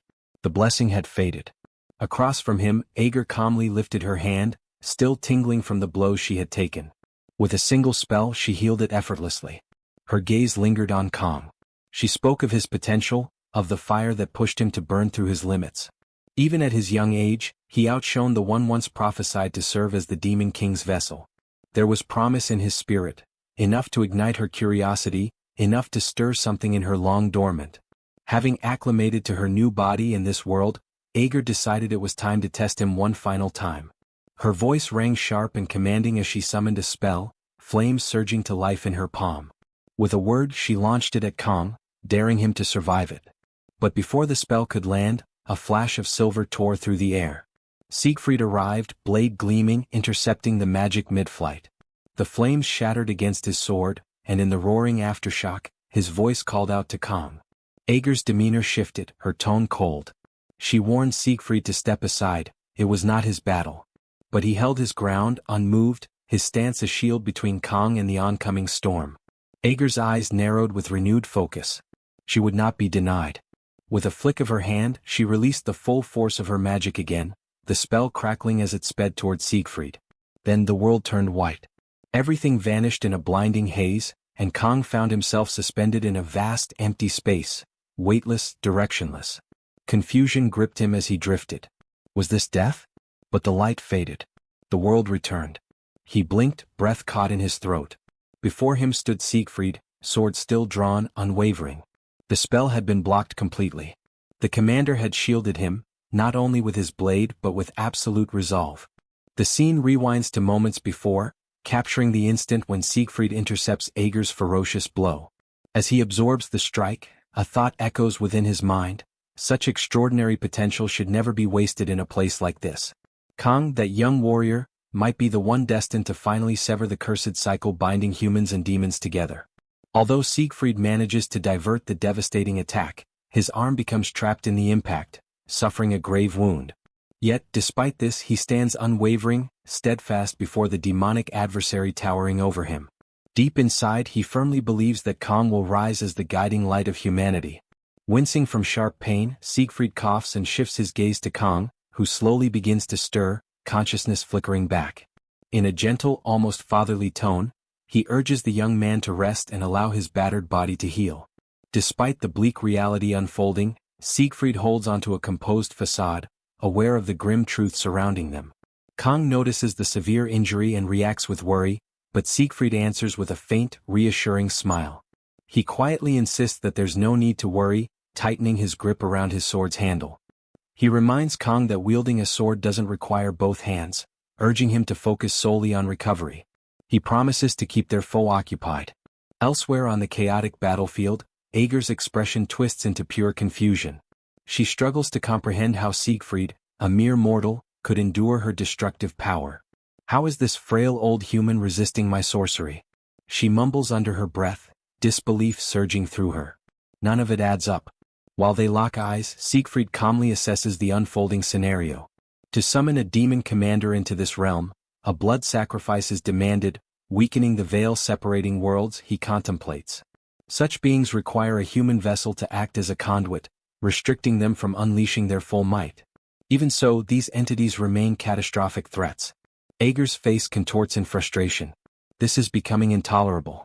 My new body and demonic essence must not be merging properly, she admits to herself, realizing why subduing Kang took so long. The fact that she now struggles against Siegfried only sharpens her rage. She strides forward, her voice dripping with venom. I don't know what deception you pulled, old man, but you won't escape this time. Suddenly, she lunges, but Siegfried erupts with a surge of pure energy, meeting her head-on and delivering a crushing strike to her arm. Ager reels back, gasping in shock. What just happened? She stares at her injured limb, disbelief freezing her in place. Siegfried narrows his gaze, his voice calm yet piercing. You're trembling, aren't you, Ager? Ager, infuriated, snarls and orders him to stop spouting nonsense. Overcome with rage, she lifts her hand and hurls a raging torrent of flame directly at him. Steeling himself, Siegfried stands firm. I may not fully understand why a demon commander crossed into our world, he states, his eyes locked firmly on the roaring blaze. But now I see it clearly, your fear. With deft precision, Siegfried redirects the fire spell as if it were nothing but a breeze.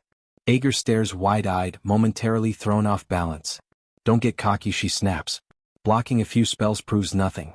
In an instant, Siegfried closes the gap between them, unleashing a strike at full strength. Ager manages to narrowly evade by leaping backward. Breathing heavily, she stares at the determined old warrior in utter disbelief. Where did this warrior emerge from? She questions internally. His presence radiates an overwhelming, oppressive aura. Then her gaze locks onto Siegfried's eyes, and a spark of realization ignites in her mind. That's it, he's a descendant of Eren. Confronted with this harsh truth, Ager tightens her fists in frustration. Fortune clearly isn't favoring me today, she thinks bitterly. Yet, despite everything, he remains nothing more than a human, and an exhausted, aging one at that. Sneering with disdain, Ager scoffs as she readies herself for another devastating assault. Humans truly are pathetic. Let's see if a battered heir of Eren can manage to evade this. She stretches both arms upward, and in an instant countless blazing orbs of fire materialize, blanketing the heavens. Siegfried and Kang both lift their eyes, startled and wide-eyed. What's wrong? Ager teases, her grin cruel and mocking. Overwhelmed already? Without hesitation, Siegfried propels himself forward, slipping nimbly between the descending infernos with astonishing finesse. Kang watches anxiously, his heart hammering in his chest, yet he knows he's barely hanging on to consciousness. I want to step in, but simply remaining awake is all I can manage now, he thinks.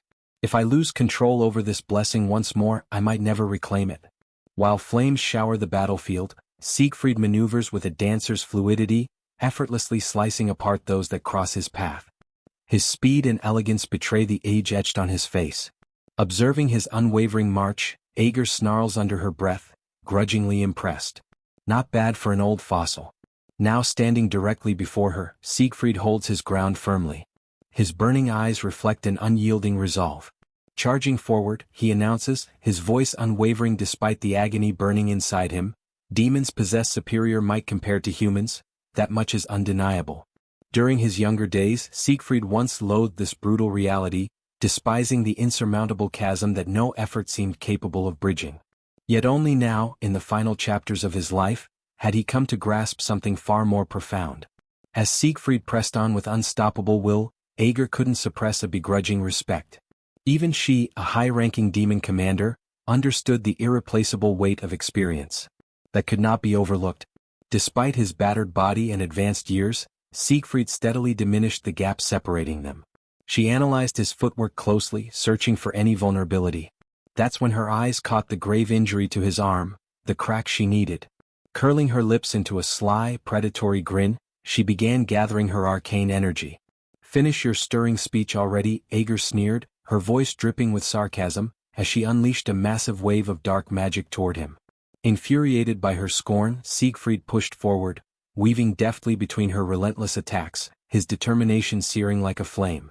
"Even you recognize it, Aeger," he shouted fiercely. "Humanity adapts. We become stronger even when drowning in despair. That is what terrifies your kind most. It's the reason you keep breaching our lands, terrified of our potential." In a heartbeat, Siegfried closed the final gap, raising his blade high, channeling his entire aura into the strike, and brought it crashing down with devastating force. Aeger initially looked stunned, but then a frigid smirk crept across her lips. With a subtle flick of her fingers, she activated a hidden incantation. Suddenly, vicious spikes of shadowy energy burst upward from the ground, arresting Siegfried's momentum instantly.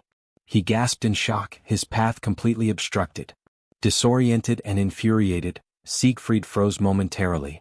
What now? He wondered, his mind racing. Wasting no time, Aeger lunged forward, driving a concentrated surge of magic directly into his abdomen, landing a brutal, decisive blow. Siegfried stumbled backward, blood dripping from his fresh wound. "That's the best you could muster?" Aeger jeered, her laughter low and mocking. "Even after 7 centuries, you humans remain laughably predictable." From afar, Kang cried out in horror, his voice trembling. "Siegfried, are you okay?" Hearing this, Aeger's attention snapped toward him. She turned, her gaze sharp yet playful, and addressed him with a sly smirk. "Oh, I almost forgot you were still here, Kang. My apologies for keeping you waiting. I still owe you the conclusion of that little experiment we started earlier." "Kang, run!" Siegfried roared, his voice hoarse and desperate. But Aeger paid no mind to the plea. "You passed, Kang," she declared coolly. With a chilling grace, she lifted her hand, weaving a mind-binding spell. "From now on, you will obey the will of the demons," she stated with icy finality. "Don't resent me. It's simply how the world works." Siegfried's eyes widened, horror flooding his face. "Aeger, don't do this. That boy is only a trainee," he pleaded, his voice breaking. Yet Aeger remained resolute, completing the incantation. A luminous sigil seared itself onto Kang's forehead. In that instant, a translucent system notification flickered into view before them. Unauthorized external interference detected. Engaging autonomous defense mechanism. Unexpected failure. User authority too low. System unable to proceed. World line classification inadequate. Another panel popped up. Override initiated. Catalyst recognized, Yggdrasil. User rank temporarily enhanced. Defense protocol commencing. World line synchronization beginning. Time limit extended from 12 to 100 seconds. Suddenly, Kang's body erupted with divine brilliance, his latent blessing exploding into full power. Siegfried, struggling for breath, started staggering toward Aeger, each step fueled by sheer willpower, attempting to stop her in time. Aeger, however, noticed something odd. Despite being gravely weakened, Siegfried continued advancing, his movements agonizingly slow yet unwavering. How is he still moving? Ager whispered, perplexed and irritated. Siegfried hoisted his sword for a final blow, but Ager easily evaded it. His legs finally gave out and he collapsed to the earth. Yet even then Siegfried forced himself back up, every muscle trembling, channeling all remaining aura into his blade. I'll use everything I have to finish this. Right here, right now, he growled, teeth clenched tightly. Spotting the brilliant golden glow enveloping Siegfried's sword, Ager's eyes widened in shock. That aura, it's identical to 700 years ago, the aura of the Sword Saint, she realized with a shudder. Despite his broken state, Siegfried had transcended, evolving his aura far beyond anything Ager had foreseen. Narrowing her gaze, she hissed, I have to end this now. Ager lunged forward at full speed, ready to eliminate him once and for all. But just as she closed the final gap, a devastating blow crashed into her from behind. She shrieked, spinning in utter disbelief. To her horror, it was Kong standing there. Yet something was off, he wasn't the same fragile youth she had mocked earlier. His presence radiated overwhelming power, an ancient, dreadful familiarity washing over her like a tidal wave. That presence, it's identical to 700 years ago. Another notification window materialized in the air. All user blessings forcibly enhanced and fully awakened. Pain immunity, divine variant, initiated. Regeneration, divine essence, engaged. Blessing of transition, sacred, now harmonizing all blessings and balancing the wordline distortion. Blessing duration expanded to 100 seconds. Ager's expression twisted into pure fury. Aaron Hokin once again meddling in my affairs. Standing before her was Kanga, transformed beyond recognition. His entire figure wrapped in an ethereal, luminous radiance. A final system alert shimmered before him. Blessing of the Sword God, disengaged. What Kong held now transcended any previous form. The perspective shifts to Abel, who stands silently under the endless sky. Her eyes distant, lost in contemplation about the moment. It was the final day of the trial, she mused inwardly. Her gaze drifted upward, scanning the heavens. She couldn't help but question how the others had endured so far. Did they manage to survive? Were they holding on? Elsewhere, Saki checked her phone, her face drawn with tension. Meanwhile, Speed Weapon slowly awakened, rubbing the sleep from his eyes as he noticed Saki standing nearby.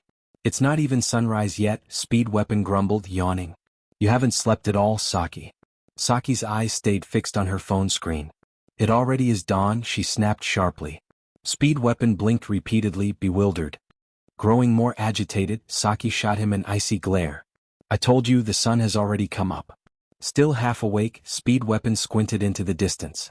Then why is it still pitch black outside? He muttered under his breath. Is it just me, or are you sure you're really second place in the written exam? Saki retorted coldly, her patience fraying. Almost growling, she continued. It's nearly time to return to the academy. We have to get to the return zone immediately. Around them, the air grew thick with a tense, uneasy energy. Other cadets had gathered since the previous evening, each looking equally bewildered by the unnatural gloom. Low murmurs spread like ripples through the group as they scanned the darkened surroundings, exchanging worried whispers. Didn't the sun rise already? Why is it still so dark out? What is happening? Saki glanced toward the hidden horizon, then turned to Speed Weapon again, her voice now low and edged with anxiety. Regardless, this doesn't feel right at all. Abruptly, the narrative cuts back to the battlefield, where tension crackled in the air. Siegfried and Ager stood frozen, eyes wide with shock as Kang's transformation finished before their eyes. Ager's pulse thundered in her chest. What she was sensing felt impossible. That's Hokin's energy, she whispered shakily. How is this kid emanating Hokin's power? As Kang landed firmly on the ground, realization crashed into Ager's mind like lightning. It really is him. Yet, the aura surrounding him bore Hokin's unmistakable signature. How is he channeling Hokin's might? She mumbled, her thoughts spiraling. I was reckless. I assumed, no, I was certain. Hokin was merely a mortal. There's no way he still exists. A chilling dread crawled through her mind. Things were already dire, but now they had spiraled into something far more catastrophic. Ager's newly formed body, still unfamiliar and lacking full strength, felt woefully inadequate against the force towering before her. Her thoughts churned in a fog, unable to comprehend how Kang had so flawlessly mirrored Hokin's power during that earlier blow. Meanwhile, Siegfried, grievously wounded and fighting to remain upright, could do nothing but observe in stunned bewilderment. His knees finally buckled, dropping him to the ground, completely unable to process the unfolding chaos. Kang began to step forward. In utter silence, he lifted a hand, and a gentle luminescence enveloped Siegfried's battered form. A revitalizing surge coursed through him. Within moments, his wounds closed, vanishing as though they had never been there. Siegfried examined his body in astonishment. My injuries, they're completely gone, in an instant. What kind of divine force is this? Kang offered no explanation. Instead, he shut his eyes briefly. When they reopened, currents of lightning coiled around him like a living mantle. The air crackled with electric tension. Suddenly, he vanished from sight. Before Ager could even register his movement, Kang materialized directly behind her. A sharp inhale escaped her lips. I didn't even catch a glimpse of his movement, she thought, dread knotting in her chest. Something is terribly wrong. She couldn't read his flow. Couldn't trace his strikes. Was it only her weakened vessel? This transcended simple frailty. This was beyond any ordinary perception, she murmured to herself. He no longer felt human. Cornered, Ager clenched her fists tight, drawing upon every last reserve of power.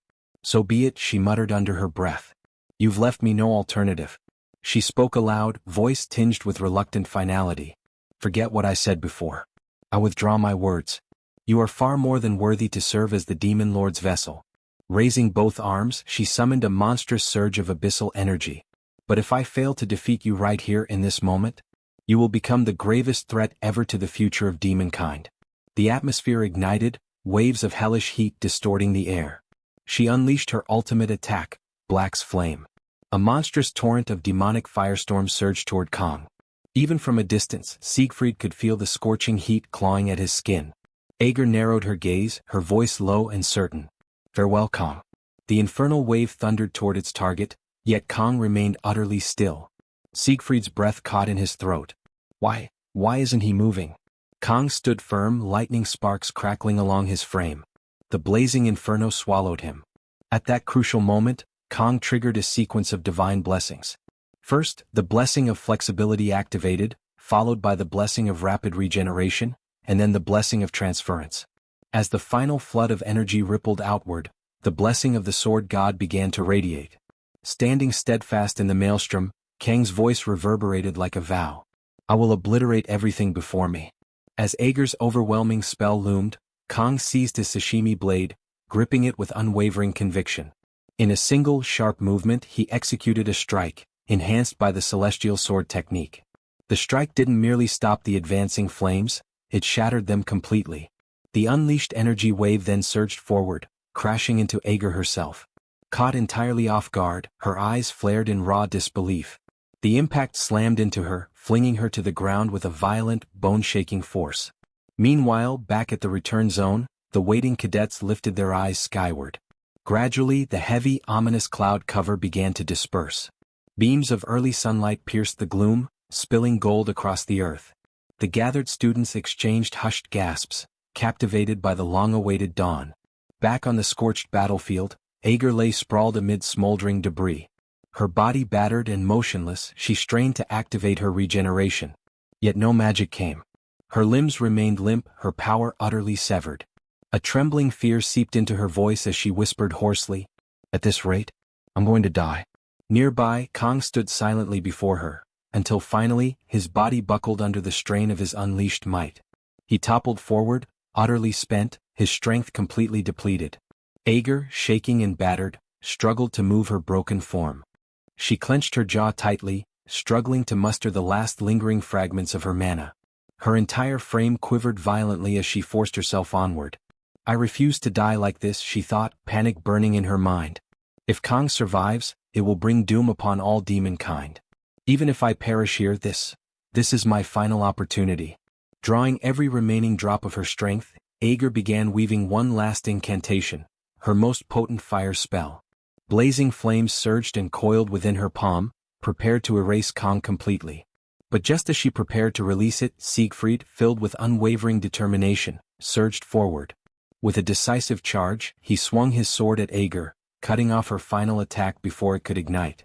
Ager shrieked as his blade struck home, her frail, battered body unable to mount any defense. You overlooked me, Siegfried spoke sharply, his tone cold as steel. You're no different than Bamon, the sixth commander. However, I'll give you credit, your magic far surpassed his. Without hesitation, Siegfried summoned one last technique, his ultimate aura sword. The blade shimmered brilliantly, pulsing with concentrated power as he brought it crashing down upon Ager. Her form crumpled, finally defeated. Standing over her fallen figure, Siegfried spoke in a quiet, resolute voice. I'm not merely a descendant of Eren. I am Siegfried von Nibelung. With those words, he spun around and rushed to Kang's side, falling to his knees beside the young warrior. His hands moved rapidly, carefully checking for wounds and injuries. Stay with me, Kang, he murmured urgently. After a few tense moments examining him, Siegfried let out a deep, relieved sigh. His breathing is stable. A few meridian blockages but nothing fatal. He's out of immediate danger. Even so, Siegfried could not quiet the storm of questions spinning through his mind. What had Kang become during that astonishing transformation? That unfathomable power, that divine radiance, it was unlike anything Siegfried had ever encountered. His thoughts drifted inward, searching for answers. What exactly are you, Kang? Since ancient eras, humanity has believed that every force in the natural world possessed a will of its own. Torrential storms, raging floods, meteors streaking across the midnight sky. Such phenomena inspired both terror and reverence in mankind's heart. Yet, paradoxically, those terrifying forces were venerated. People offered prayers, pleaded for mercy, sought protection, and craved blessings. Over countless generations, these primordial forces came to be named in many ways. As disasters, as divine manifestations, or as gods themselves. When everything calmed down on the battlefield, a portal opened, giving access to where all the other students were gathered. An uproar formed instantly, with everyone curious about what could have happened. Saki and Speed Weapon stepped to the front and witnessed the unimaginable. Sieg and another professor are carrying Kang, unconscious, on a stretcher. Saki is shocked by the sight, but her attention quickly shifts elsewhere. Chloe, overwhelmed by despair, tries to approach Kang, but is restrained by Rachel and the demonic professor. An argument begins, and before the chaos around Saki is limited to that, another reality comes to light. Her attention now turns to Abel, who is stunned by what she sees. As if Kang's condition were not enough, Sieg is also gravely injured and missing one arm. This causes Abel to break down in tears. Saki, realizing the gravity of the situation, comforts Abel. For now, the only thing to do is reflect on what could have happened in the exam zone that left the strongest people she knows in such a state. Sometime later, Saki watches a live stream where people discuss the matter, pointing to the battle between humans and demons. Some speculate on what happened, since the true event has not yet been revealed. People suspect betrayal, conspiracies, and even that Sieg injured himself. Another pressing concern arises. Will Sieg's position now be considered vacant? For Saki, however, the lack of any news about Kang makes her even more anxious. Maybe he has already recovered by now, but without concrete information, she cannot stay calm. Some nearby students comment that Kang has not been seen in class since the incident that left him on the brink of death, speculating he might not survive. That possibility leaves Saki irritated. She draws their attention, startling them, unsure if she is addressing them at all.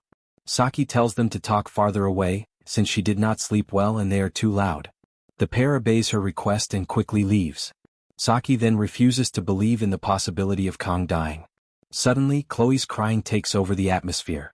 The redhead laments having spent all this time without being able to see Kang, and for that reason cries all day long. A week has passed since he was last seen, and Saki can no longer hide her concern either. She recalls the moment when she and the team tried to visit Kang, but were blocked by direct orders from the principal. Chloe, impulsive as always, even tried to force her way in, but that did not work either.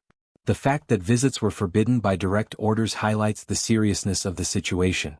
Putting the pieces together, remembering how Avalon Island was left covered in lava and releasing strange mana multiple times, along with Sieg losing his arm, leads to one conclusion. Some demon invaded the exam and fought against Sieg and Kang. Saki used her abilities to search for some useful information, but nothing came. An interesting fact about the lack of information was that Midea was supposed to give updates, yet all communication was cut off, to the point that even she had no news. Saki contemplates her frustration. Recalling the last contact she had with Kang, the flick on her forehead, she wonders when they will stand face to face again. Meanwhile, in the star class, Abel and Rachel are together. Rachel is worried about Abel, who seems distracted. Rachel calls Abel's attention and at last Abel responds. She had been lost in thought and the mood is one of complete sorrow. Nearby, more students comment about news regarding the movements of the other members of the strongest group, trying to bring some sense of stability.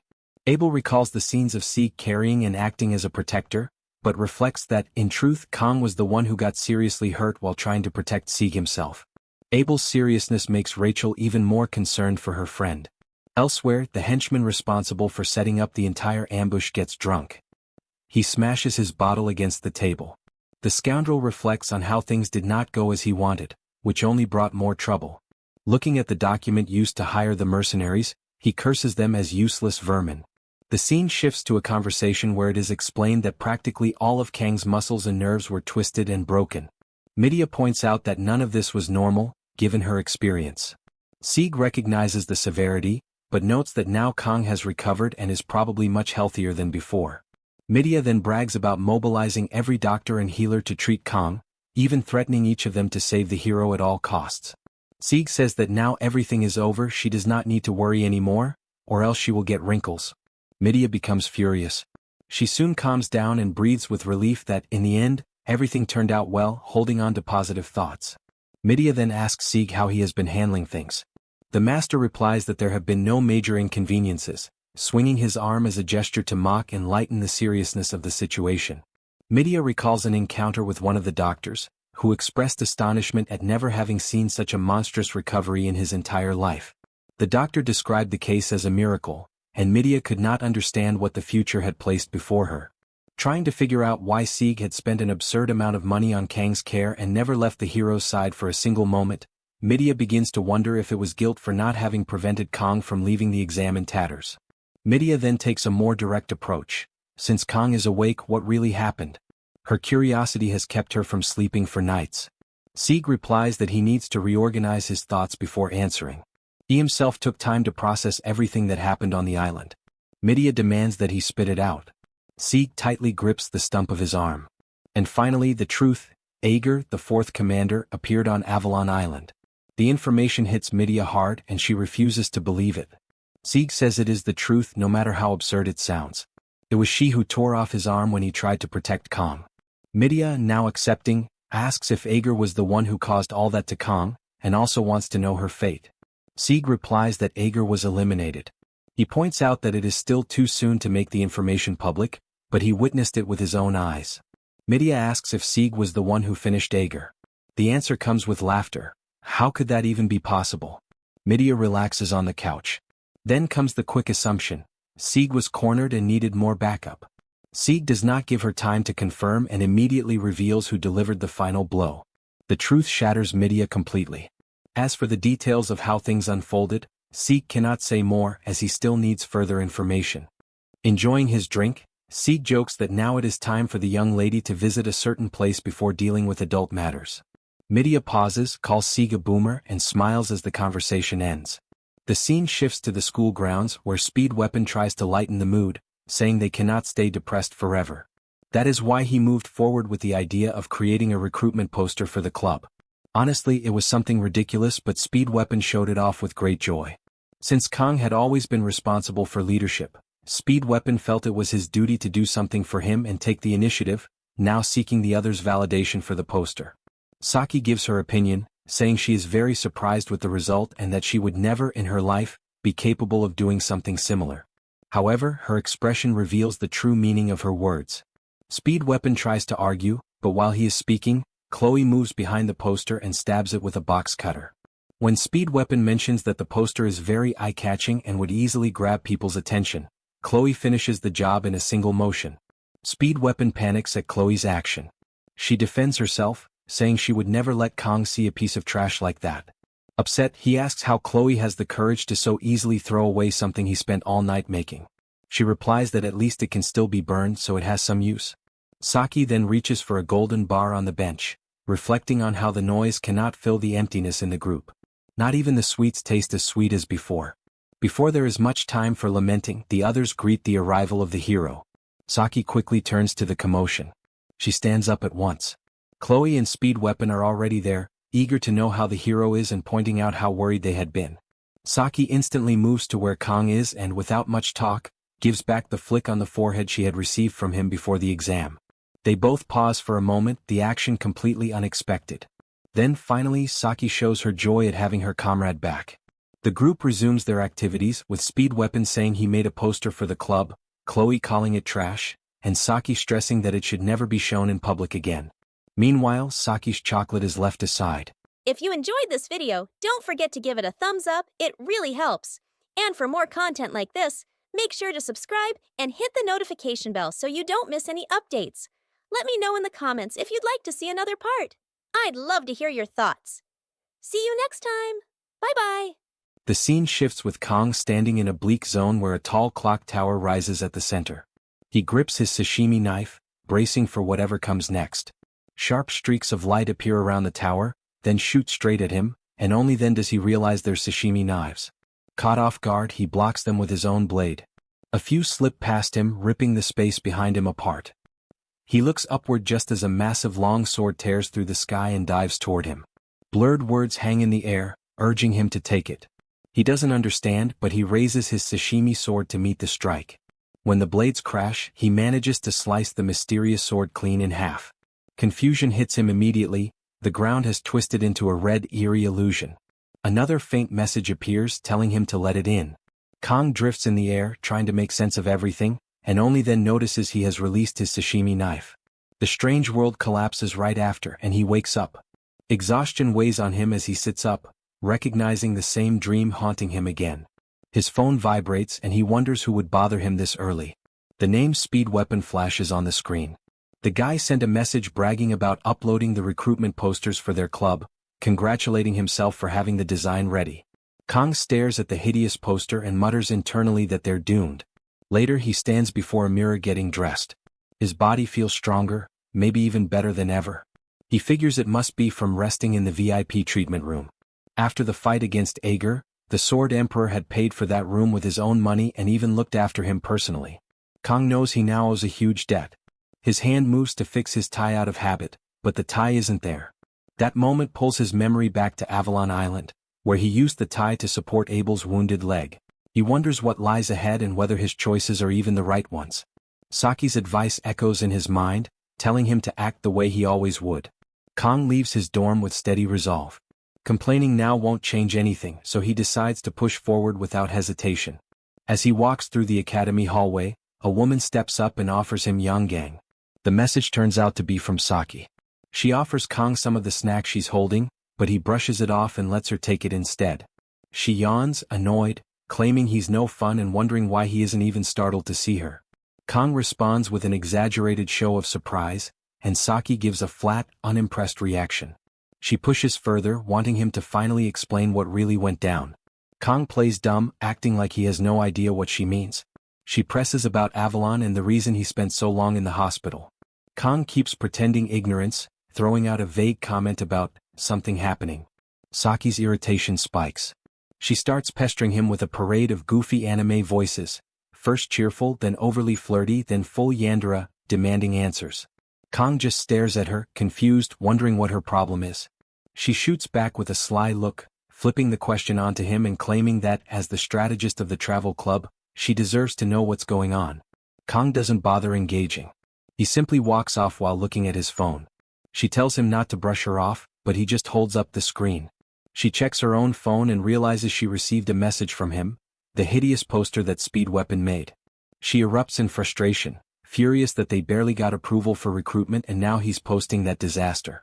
Kong waves her away, telling her to deal with it, adding that they'll never bring in new members at this rate, especially with her role as strategist on the line. As he leaves, she panics and demands to know where he's heading next. The scene then shifts to the headmistress's office. Siegfried casually remarks to Medea that despite her appearance, her tea pouring is surprisingly skilled. Medea snaps instantly, challenging what he meant by that and demanding to know what's wrong with her looks.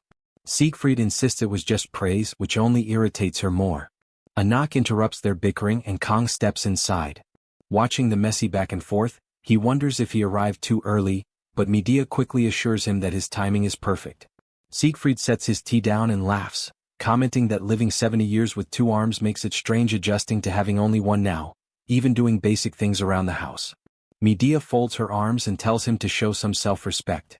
Kong stands awkwardly between them, stuck in the middle of their argument. Then the sharp-eyed grandmother fixes her gaze on him, saying she heard from Siegfried about his victory over Ager, the 5th Legion commander. Kong hesitates, unsure how to respond. His thoughts churn instead.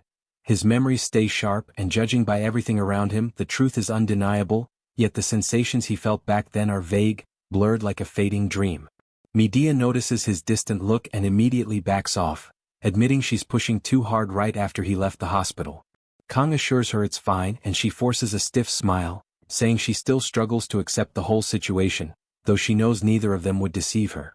Siegfried cuts in, insisting that it's an undeniable fact regardless. He reminds her he was present when Ager fell. But, in reality, Kong carried almost everything on their own. He apologizes to Medea for only now revealing the truth about Avalon, explaining he had no choice but to wait. By this point, the demons must sense that something is off. They must realize humanity currently has no active hero capable of confronting a demon of Legion commander level. Siegfried reflects on Ager's intrusion into the mortal world. He doesn't know how it happened, but he's certain it had a deliberate aim, almost as if the demons were trying to stop something before it could even begin. This idea startles Medea. Siegfried calmly lifts his cup, saying that if they remain idle, everything will only spiral further. Demons are reckless and sly, and if he had to predict, a clash is inevitable within a few years, far worse than what happened 50 years ago. Kong processes it all in silence. If they reveal Ager's defeat openly, the demons might twist it into an excuse to start a war. At least Sword Emperor's silence is stopping them from reacting publicly. Kong now understands why the Sword Emperor holds such deep respect among humans. His attention shifts as Siegfried explains the real reason for calling them together. Holding his ruined arm, he states that he can no longer fight on the front lines. Medea shoots up from her seat, furious that he's acting like losing one arm means his life is finished. Siegfried responds with an old line, "To create a better future, they raise upright heroes." Medea mutters that it's the Academy's own motto. Siegfried reminds her that this is exactly why she stands as the headmaster here. She turns away and walks off without another word, leaving Kong stuck in the middle of the thick tension. Siegfried lifts his cup again, unfazed, and drops another revelation. Soon he'll step down as one of the 7-star heroes. Kong freezes at the news, but Siegfried tells him to relax. This isn't some sudden impulse. Siegfried explains that he reached his decision while Kong was still hospitalized, and he isn't claiming he'll vanish completely. He intends to keep contributing however he can. Medea mutters that every news outlet on the planet will swarm him. He answers without care, stating he planned to handle interviews soon anyway, so he might as well get them all over with at once. Kong watches as Medea storms toward Siegfried. She grabs his collar and explodes, demanding how he can still act the same after 50 years. He fires off a playful remark about it, proving he's young inside. She snaps back, calling him an old man, and Kong can't help letting out a faint chuckle at their bickering. Inside, his thoughts unravel. Up to this point, he tried everything to stop the world from twisting off its intended path. Whenever the story's characters behaved differently than expected, he practically panicked. But looking back, he realizes he acted stubborn and self-centered. Their choices come from their own will. They aren't game NPCs. They're people with actual lives and motives. From here on out, whatever decisions they make or whatever situations unfold, he plans to face them head-on. Hiding from reality is no better than a child crying with eyes closed. Siegfried then mentions he nearly forgot the most crucial point. Medea, already drained from the day's revelations, wonders what else he could possibly add. That's when Siegfried states that he intends to pass the 7-star hero title to Cadet Kong. The shock freezes Kong in place. Time shifts forward. The teacup now sits empty. Medea exhales heavily, calling Siegfried a lunatic in her thoughts. Silence settles around her as she recalls the earlier chaos. A flashback follows. Medea panicked, insisting they first needed to measure the demon's response, then arrange all the interviews and most importantly handle the 7-star position. Siegfried cut her off, stating he wasn't doing any of that immediately.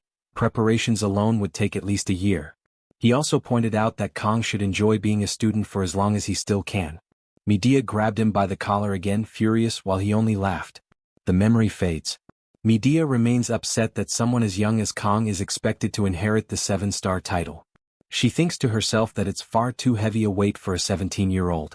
And yet, she knows there's barely anyone more fitting for that role than Kong. They can't announce anything publicly, but if the world learned what Kong has already done, everything would be thrown into chaos. In her mind, she calls him a genius who seems carved straight out of the heavens. Kang is already stepping into the territory of myth, much like Valor Joa. But she cuts herself off the moment the name slips out by accident.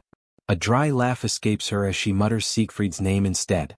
Inside, she admits she understands his reasoning. Leaving the 7-star hero position empty could create diplomatic tension with the demons, not just trouble among humans. There will be disagreements, but if Siegfried personally selects a successor, most of the conflict should settle. Even so, they still need approval from the association and the remaining 7-star heroes. She rises from her seat, muttering that it looks like she has to gather the old crew again. Her eyes drift toward an old photo frame showing her and the other 7-star heroes in their younger days. The scene moves to the corridor. Kang walks beside Siegfried, then calls out, asking for a moment of his time. Siegfried stops and turns, assuming it's about the 7-star succession, and apologizes for not telling him earlier. Kang stays quiet. Siegfried then asks if Kang knows why the 7-star heroes have kept the roster at 4 for so long. Kang, confused, assumes it's to honor their fallen comrades. Siegfried answers that while their sacrifice keeps humanity alive, leaving the seats empty purely for that reason doesn't hold up. Kang listens closely as Siegfried continues. The truth is far simpler. No one stronger has appeared until now. The demons hold overwhelming power, far beyond anything humanity can claim. Kang's thoughts drift. Even in the game, the demon race was shown to be absurdly powerful. Probably to push players into spending money, but the brutal difficulty and blessing of Miracle M came mostly from the demon's unfair stats. According to lore, if the demon army mobilized fully, humanity, even with its larger population, would fall in less than half a year. His train of thought snaps as Siegfried adds that in negotiations or deals, strength is the only thing that gives weight to one's words. Kang then questions what this has to do with the 3 vacant seats. Siegfried's tone sharpens as he states that having half-formed power is worse than having none at all. Kang silently agrees. If a 7-star hero were to fall to an ordinary demonic beast, humanity would be doomed instantly. Siegfried finishes by reminding him that being a 7-star hero is not a seat meant for glory. The title carries a massive weight, since it means keeping the demons restrained and standing as humanity's representative. But in the present age, that meaning has thinned out. The 7-star name has become little more than a political weapon. Kang thinks to himself about leaders exploiting the prestige of the 7-star position. A prime minister holding office for 40 years straight, basically for life, practically a dictator. That man is Japan's prime minister, Absolute Bayosaki Kojima. In the game he was only mentioned and never shown, so Kang barely knows anything about him. Even here, Saki has never once spoken about her family. Even Chloe, who barely talks about her own life, mentions hers more often than Saki ever does. Kang remembers Saki saying she hates the 7-star heroes. Kang then turns to Siegfried and says he understands the explanation, but that isn't what he wanted to ask. He wants to know why Siegfried chose him specifically. Siegfried pauses, then asks if Kang is pretending not to understand or truly that oblivious. He states the reason plainly. He's handing the position over because Kang is far stronger than he is. Kang's thoughts swirl. Yes, he was the one who almost killed Ager, but was that really his own ability? Siegfried adds that there's something he's wanted to ask for a while. He faces Kang and says that his power looks like it has a time limit. Kang freezes, stunned. He never told anyone about that. How could Siegfried know? Could he be the game master? Someone from outside this world? Siegfried rests a hand on Kang's shoulder, telling him not to look so shocked. He had only been making an educated guess. No one, not even Kang, could wield power that extreme without some kind of drawback. During the reassignment exam and again on Avalon Island, Kang collapsed after roughly a minute. That was enough for Siegfried to put the pieces together. Kang calls out to him, tightening his fist. He says there is something he needs to reveal about his ability. Time moves forward. Kang has finished explaining. Siegfried reflects on it, saying that when Kang activates his blessings, he's hit with unbearable pain as the price, but then he uses another blessing to nullify that pain. That's how it works. Kang confirms, though inside he reminds himself that he only explained the blessing of the Sword God and the blessing of painlessness in broad strokes. Even if he trusts the Sword Emperor, exposing the full extent of his weakness to anyone is too dangerous. Kang had shared everything for one purpose alone, to get advice, not pity or comfort. Siegfried assures him he won't tell anyone. Using one blessing to cancel the side effects of another is, in his view, a clever solution. Kang has taken his power and shaped it to fit his own needs. Siegfried adds that Kang truly is gifted, but if he doesn't want to keep fighting against the clock, learning to manage that power is just as important. For that, he'll need a seasoned mentor, and Siegfried casually mentions that he himself happens to need a genius student. Kang is taken aback, but Siegfried brushes it off, saying that choosing Kang as his successor means passing things down as part of his duty.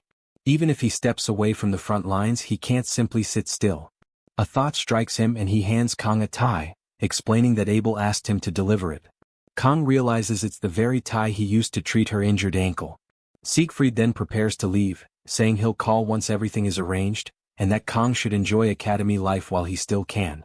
Kang tries to stop him, but Siegfried laughs and walks off quickly. Kang is left standing there, uncertain and overwhelmed by the weight of new responsibilities. Later the scene shifts to his dorm. Kang is asleep yet clearly trapped in a nightmare. The dream unfolds. Sashimi knives shoot toward him from the clock tower once again. He deflects them cleanly as the world shifts into the red illusion zone. It's the same dream repeating itself. Words appear telling him to take it. He glances upward. The sky cracks like it always does. Then Siegfried's earlier comment echoes in his mind, the part about accepting and using his power. It sparks an idea. Kang releases his sashimi knife and chooses to face the sword directly. It's only a dream, he reasons, he can't truly die here. The massive blade pierces him and he spits out ketchup-like blood. His muscles clench in pain, his eyes shut tight, then open again, now growing dark. A force bursts from him so violently that his shirt tears away. He rises into a white, blinding space, then slowly descends and looks at his own body in shock. He can't grasp what kind of power this is. A blue aura spills out from him, and something monstrous and demonic forces its way into existence from within him.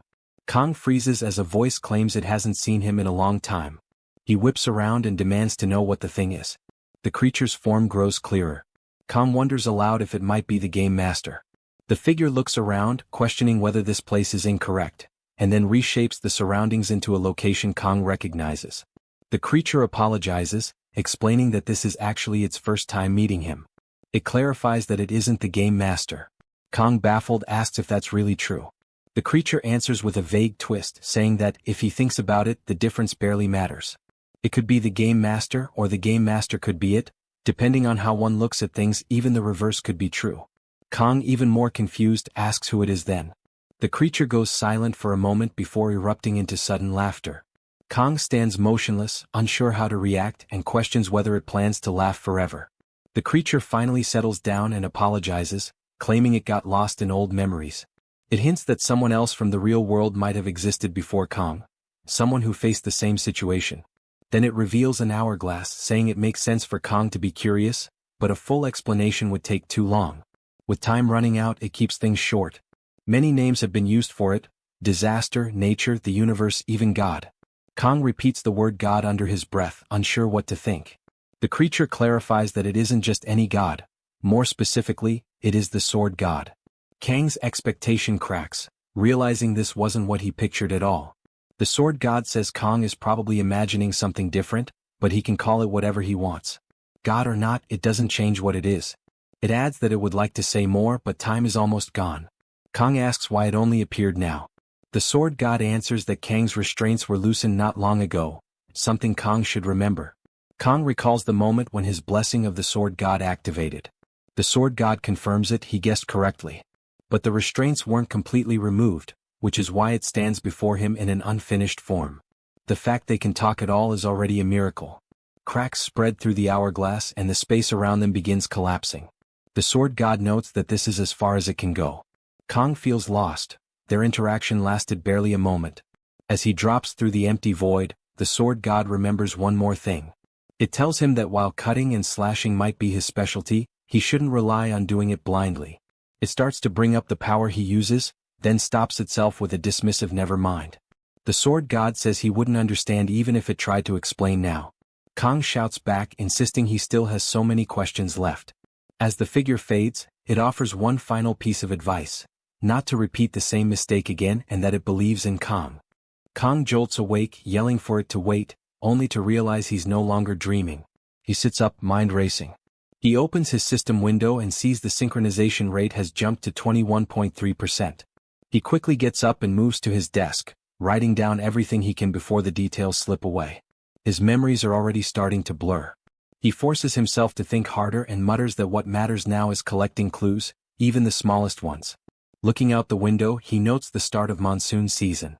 The sudden jump in synchronization bothers him, though at least no negative effects have shown up yet. His phone rings. When he answers, Speed Weapon shrieks that the people have arrived. Kong winces from the volume, wondering why anyone is shouting this early. Then it hits him, what Speed Weapon just said. The scene shifts to a cafe. Kong sits between Chloe and Saki, wearing an awkward smile. Saki questions if this is even real, who would call after seeing that awful poster. Chloe adds that she didn't expect any leftover trash posters to still exist. Kong glances at the stunned Speed Weapon and notes even he looks shocked. Chloe wonders what kind of person would join after seeing something that ugly. Saki adjusts her glasses and says anyone curious about that poster should already be considered suspicious. They need a full interrogation. A pressure interview. Chloe agrees, calling it suspicious, and the two high-five. Kong stays quiet between them, thinking there's nothing wrong with extra caution. He still doesn't fully understand what was going on with the female instructor behind the dungeon guard and Lei Shin. For all he knows, the new applicant could be an assassin sent after him. Speed Weapon then calls for the club president, Kong, and asks if he remembers tomorrow evening. Kong confirms, and Chloe brightens as she mentions he once said he liked fish dishes. Saki smiles and says the club is about to become official, and beyond that they should celebrate his release from the hospital. Kong admits he's a bit picky with sushi, which makes her raise an eyebrow and question whether he's even pickier than she is. Speed Weapon jumps up, proudly announcing that the place they booked is the Academy's most well-known restaurant and that getting a reservation was a struggle. Saki checks the reviews and is impressed to see more than 3,000 positive ratings, even from Japanese visitors. Chloe reacts with excitement, convinced the food must be amazing. Kong agrees to join them, thinking to himself that refusing after all their effort would be impossible. Their attention shifts suddenly when a woman approaches. A girl with glasses opens the door and asks if they are the travel club. Speed Weapon confirms and invites her to sit. Kong and Saki rise slightly out of courtesy while Chloe simply studies the newcomer with interest. As the girl takes her seat, Saki leans toward Kong and whispers that the applicant seems far more normal than expected.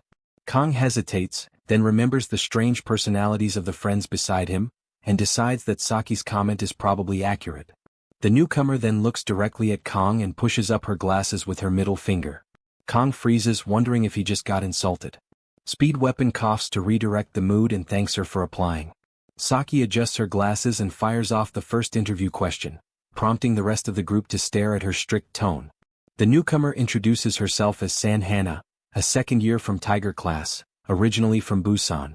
This catches Kong off guard and he asks if she's Korean. She lifts her glasses with her middle finger again, confirming it. Kong feels mildly assaulted but notes internally that he's never heard of anyone with the surname San in Korea. Then again, he himself belongs to the non-existent Saori Kong lineage, so he lets it slide. He mentions to Hana that back when he lived in Busan, he often ate pork gukbap. She reacts with excitement, describing the dish in detail. Rice mixed into milky broth with spicy paste and garlic. Saki jabs Kong with her elbow, telling him to stay focused. He offers an awkward smile while Saki resumes the interview, thanking Hana for her introduction and asking why she wants to join the travel club. Hana responds by once again lifting her glasses with her middle finger, explaining that the poster mentioned traveling and dungeon clearing. Her practical scores have been borderline this year, so she wanted to clear a few dungeons, and the recruitment notice appeared at the perfect moment for her to apply. Saki narrows her eyes and reminds her that they are officially a travel club. Dungeon clearing is merely a side activity. Saki points out that there are plenty of clubs centered on dungeon raiding anyway. Hana hesitates, clutching her shoulder, and explains that by second year, those clubs rarely accept Tiger class students like her. Someone as plain as she is naturally ends up left behind. The comment makes the others stare at Saki strangely, and Saki awkwardly tells her she didn't need to phrase it that way. Kong notes inwardly that this newcomer is sharp. She managed to make Saki look bad while still flipping them off with her middle finger disguised as a glasses adjustment. Saki moves on and asks about Hana's weapon. Hana raises a fist and says she doesn't really use any specific weapon, but if she had to pick, it'd be her fists. Saki pauses, then asks if she'll be fine in dungeons like that. Hana pushes up her glasses with her middle finger again, reminding her that dungeon clearing isn't their main activity. Saki is left speechless, and Speed Weapon is stunned since this is the first time he's seen Saki unable to counter someone. The two women hold eye contact in a tense stare-off until Saki finally breaks away, saying she'll note it. Hana then adds that she truly wants to join the club, not just for dungeons but to make memories before graduating. Kang thinks to himself that after dealing with plenty of unwanted visitors, he has a good sense of a person's nature just from the vibe they give. With the perceptiveness granted by the sword god's blessing, he tries to analyze her, until Saki gives him a look. Her expression clearly says they won't find better applicants anytime soon. Seeing her subtle approval, Kang steadies himself and welcomes Hana to the travel club. Hana acts surprised, asking if she's already accepted. Kang confirms and tells her that since they're all a year younger, she can speak casually with them. Hana lifts her glasses with her middle finger once more, asking if she really should. The whole group feels violated at the same time. Kang awkwardly thinks she jumped at the opportunity the moment he gave permission. He turns to Saki and says it'll be easier for everyone if the oldest member drops formal speech first. Saki stares at him, and he adds that Chloe's polite tone is more than enough for the whole group. Hana then tells them they can speak casually too. She doesn't want to be treated like an elder just because she's 1 year ahead. Kang says he'll call her Hana Sunbae. Speed Weapon lifts a form and hands it over, saying he needs to submit it by the end of the week and asking Hana Sunbae to fill out her application. Hana looks over the form and asks if the club's advisor is truly the headmaster. Speed Weapon confirms that the club president asked her personally, and she accepted right away. Hearing this, Hana turns toward Kang with an unsettling smile, saying the club already looks entertaining. Kang feels thrown off by her reaction. She then heads out, saying she'll contact them next week. Once she's gone, Kang crosses his arms and wonders aloud who she reminds him of. Saki asks what's bothering him.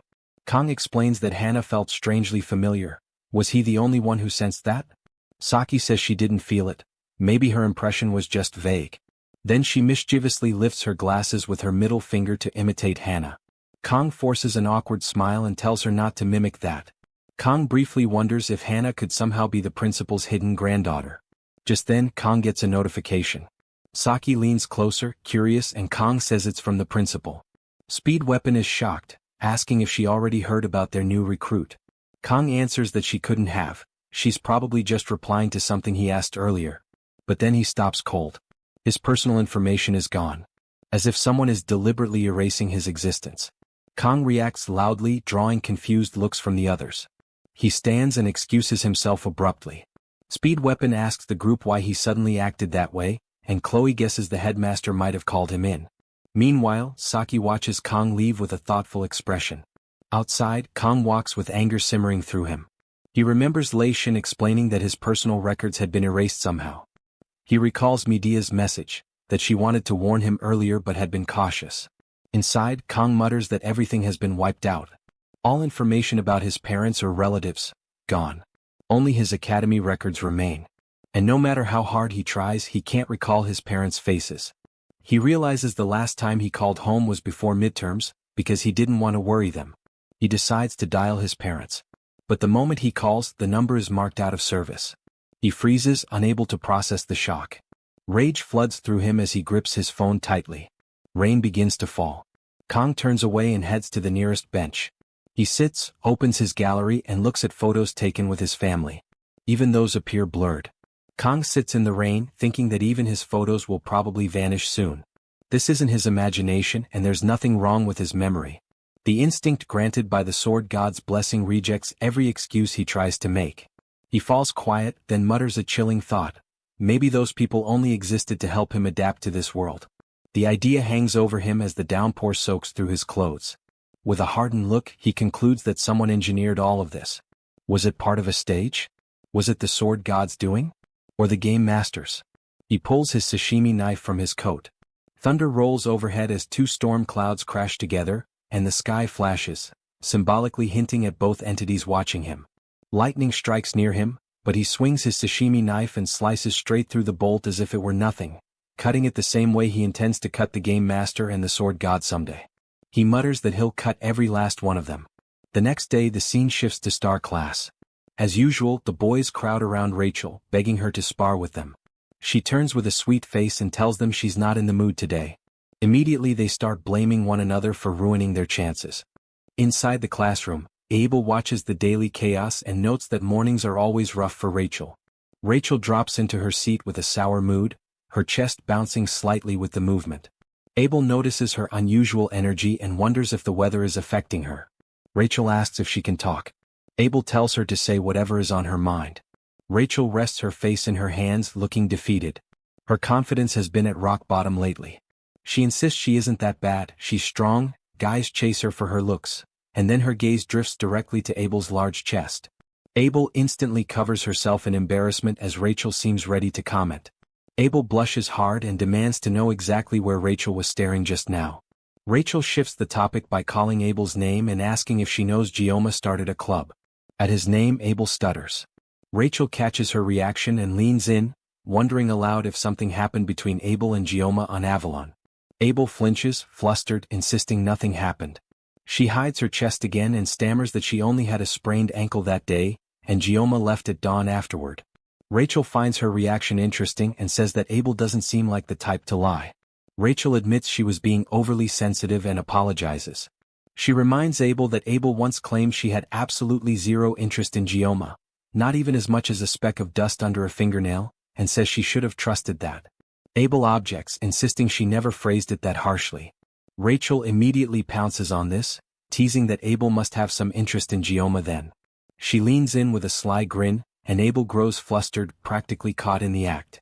She stammers, asking why the conversation shifted in that direction. Rachel casually returns to her desk, saying feelings change all the time and nothing in relationships is absolute. She then asks what they were even talking about before.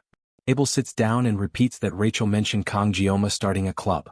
Rachel explains that she asked Speed Weapon if she could join, but he outright rejected her. Abel is shocked and asks why. Rachel says Kong didn't want star class members joining, claiming it would put too much pressure on the club.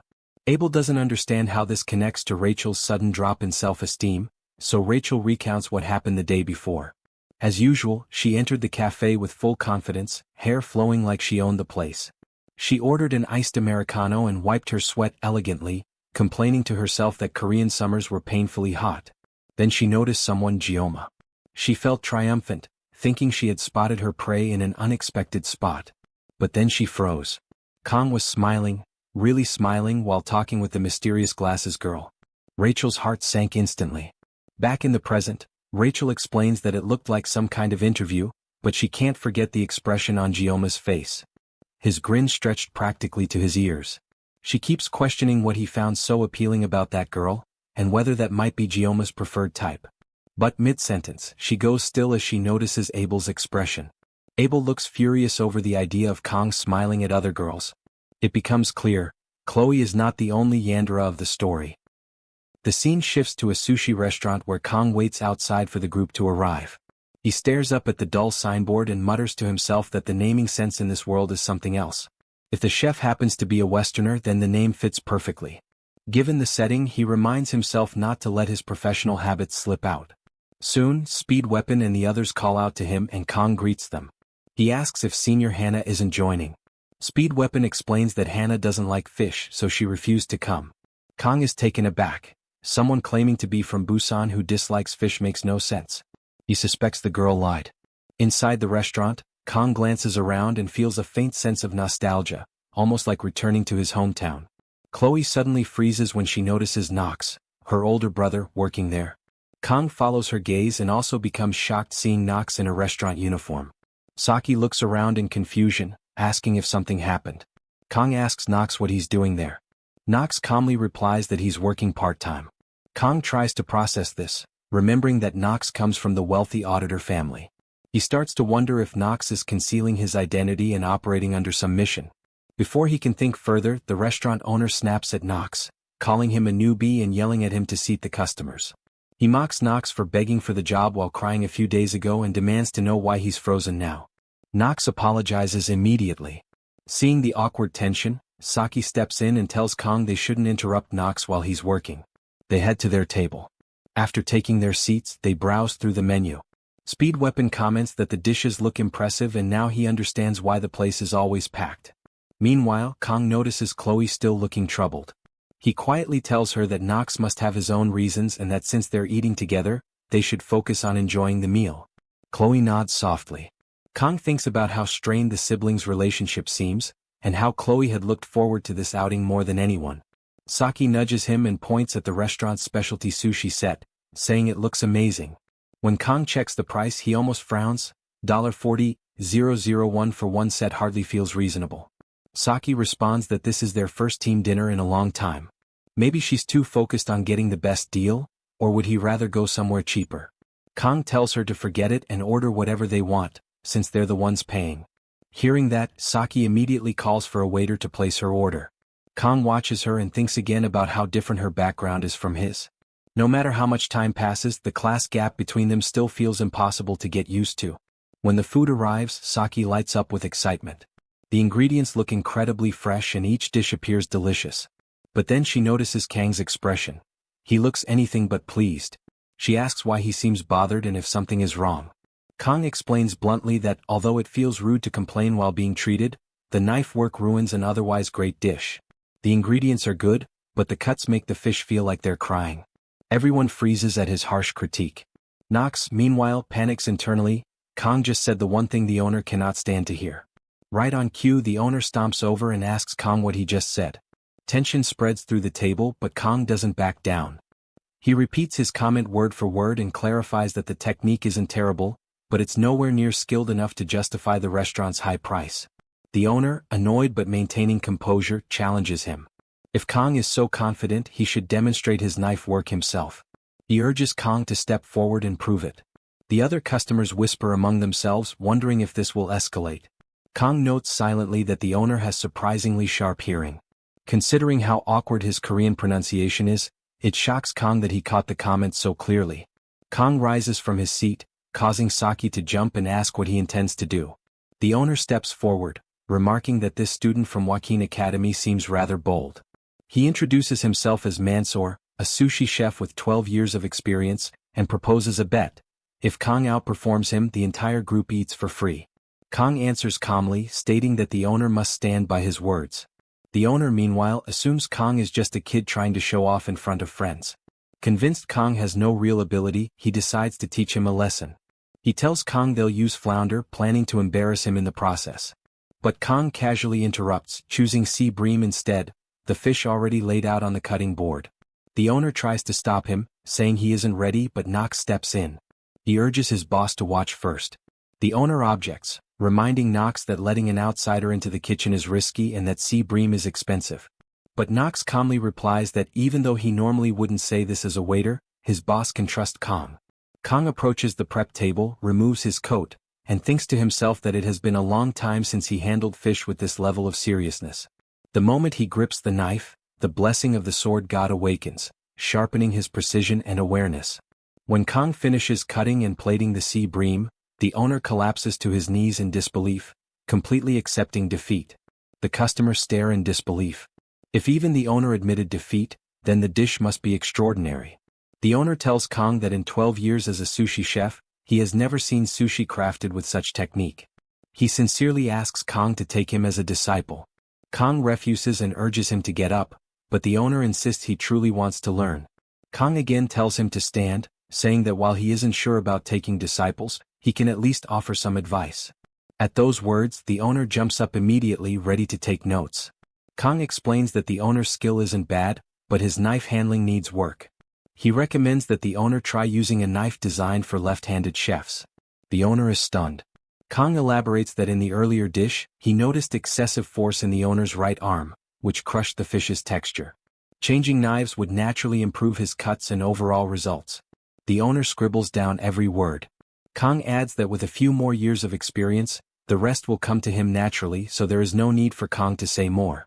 Hearing this level of detail, the owner declares Kang a true master. Kang then brings up their agreement, free meals for winning the challenge, and jokes that since he also gave professional advice, the owner might owe him money now. Fully convinced, the owner addresses Kang as master, and tells him to ask for anything he needs. Kang picks up the knife again and tells the nearby customers that, with the owner's permission, he will be serving them in the owner's place at no charge. The customers cheer loudly, grateful and excited. Kang prepares the fish with ease, unable to hide his smile. Chloe watches him and comments that she never knew Kang was capable of smiling like that. Saki agrees, saying he looks genuinely happy. Speed Weapon abruptly stands and Saki asks where he's going. He says they should help Kang too. If the club president is this fired up, how can they just sit and watch? Saki immediately joins in and calls for Chloe to help. Chloe agrees, but before she can move, Nox steps toward her and offers to teach her. Chloe smiles warmly and thanks him. After some time, Kong steps near a window to catch his breath. He thinks about how this was supposed to be a simple club dinner, yet he couldn't resist getting involved. Still, 50 seconds was enough for him to prepare 3 fish.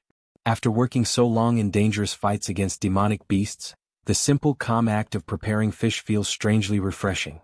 He even wonders if he should open a sushi shop after graduating. Nox approaches and Kong asks if he's not busy. Nox says the food for today is fully prepared and the owner is handling the rest. His friends are helping with serving as well, and Chloe asked him to check on Kong. Kong then asks why Nox suddenly started working part-time. Nox, clearly irritated, reminds Kong that he once told him experiencing a real job might teach him something valuable. Kong nods, admitting he did say that. Nox asks if he seriously forgot and Kong smiles, insisting he remembered perfectly, adding that once Nox commits to something he truly follows through. Nox quickly clarifies that he didn't take the advice because he agreed with Kong. He just had to acknowledge that working an actual job does teach lessons. That's why he wants to ask something. How does Kong deal with unreasonable or troublesome customers? Nox continues asking questions and Kong answers each one calmly. After a while, Nox comments that the more he talks to Kong, the harder it is to believe they're the same age. He even asks if Kong is lying about how old he is.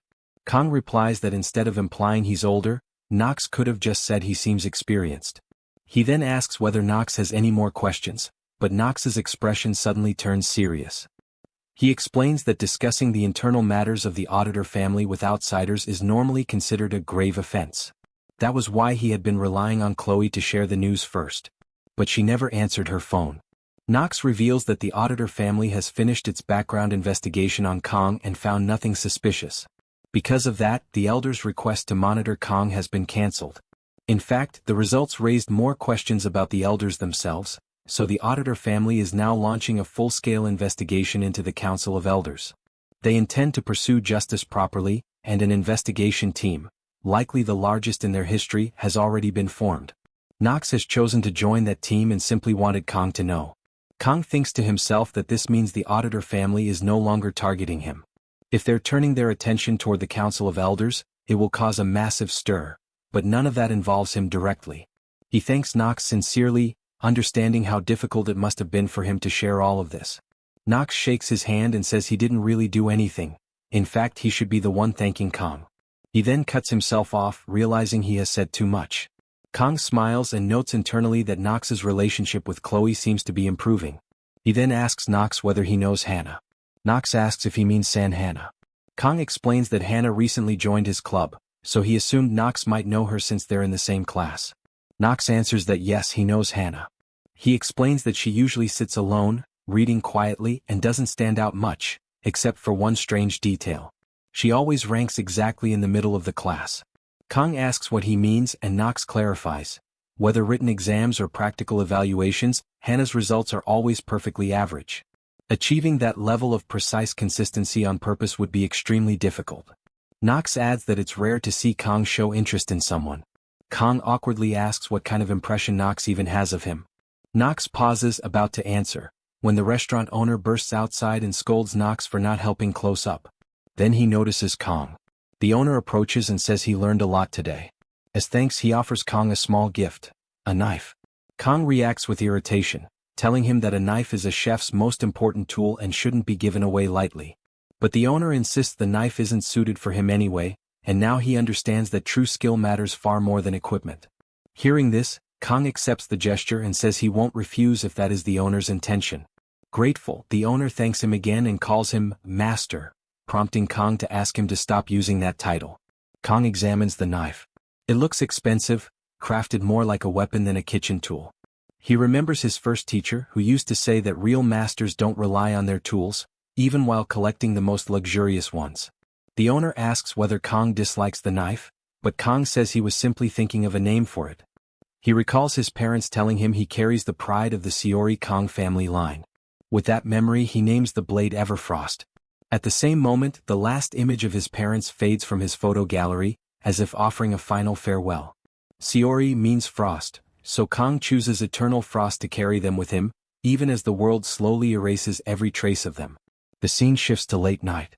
Inside a large building, a crowd has gathered and Professor Kim stands among them. A cloaked figure thanks everyone for coming despite their busy schedules. One impatient attendee tells him to stop talking and demands to know who summoned the meeting. The cloaked man finally reveals his identity. He is the professor. The attendee angrily asks why he called them here, reminding him of who he is dealing with. The professor suddenly laughs. Seeing this, the man becomes even more irritated and demands to know what's so funny. The professor calmly says that, as expected, since they only recently formed their contracts, they are still drunk on their newfound power. The professor mocks the raging man, calling him cute. Enraged, the man unleashes Earth attribute magic. The professor immediately recognizes it, rare and a clear sign the man serves the fourth commander, Parmesh. The man slams his transformed foot into the floor, shouting in fury and demanding what the professor is rambling about. He lifts his arm, preparing to rush in, muttering that his hands have felt dry and it's been too long since he's gotten them bloody.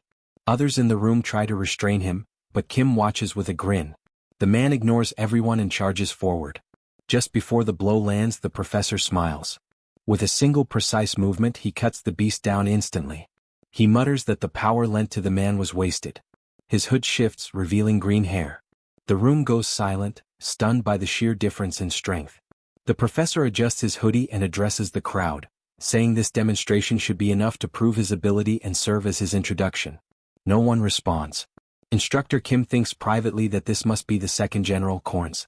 Before she can finish the thought, the professor calls for student Kim, then quickly corrects himself to Instructor Kim, admitting that after years of teaching he still slips into old habits.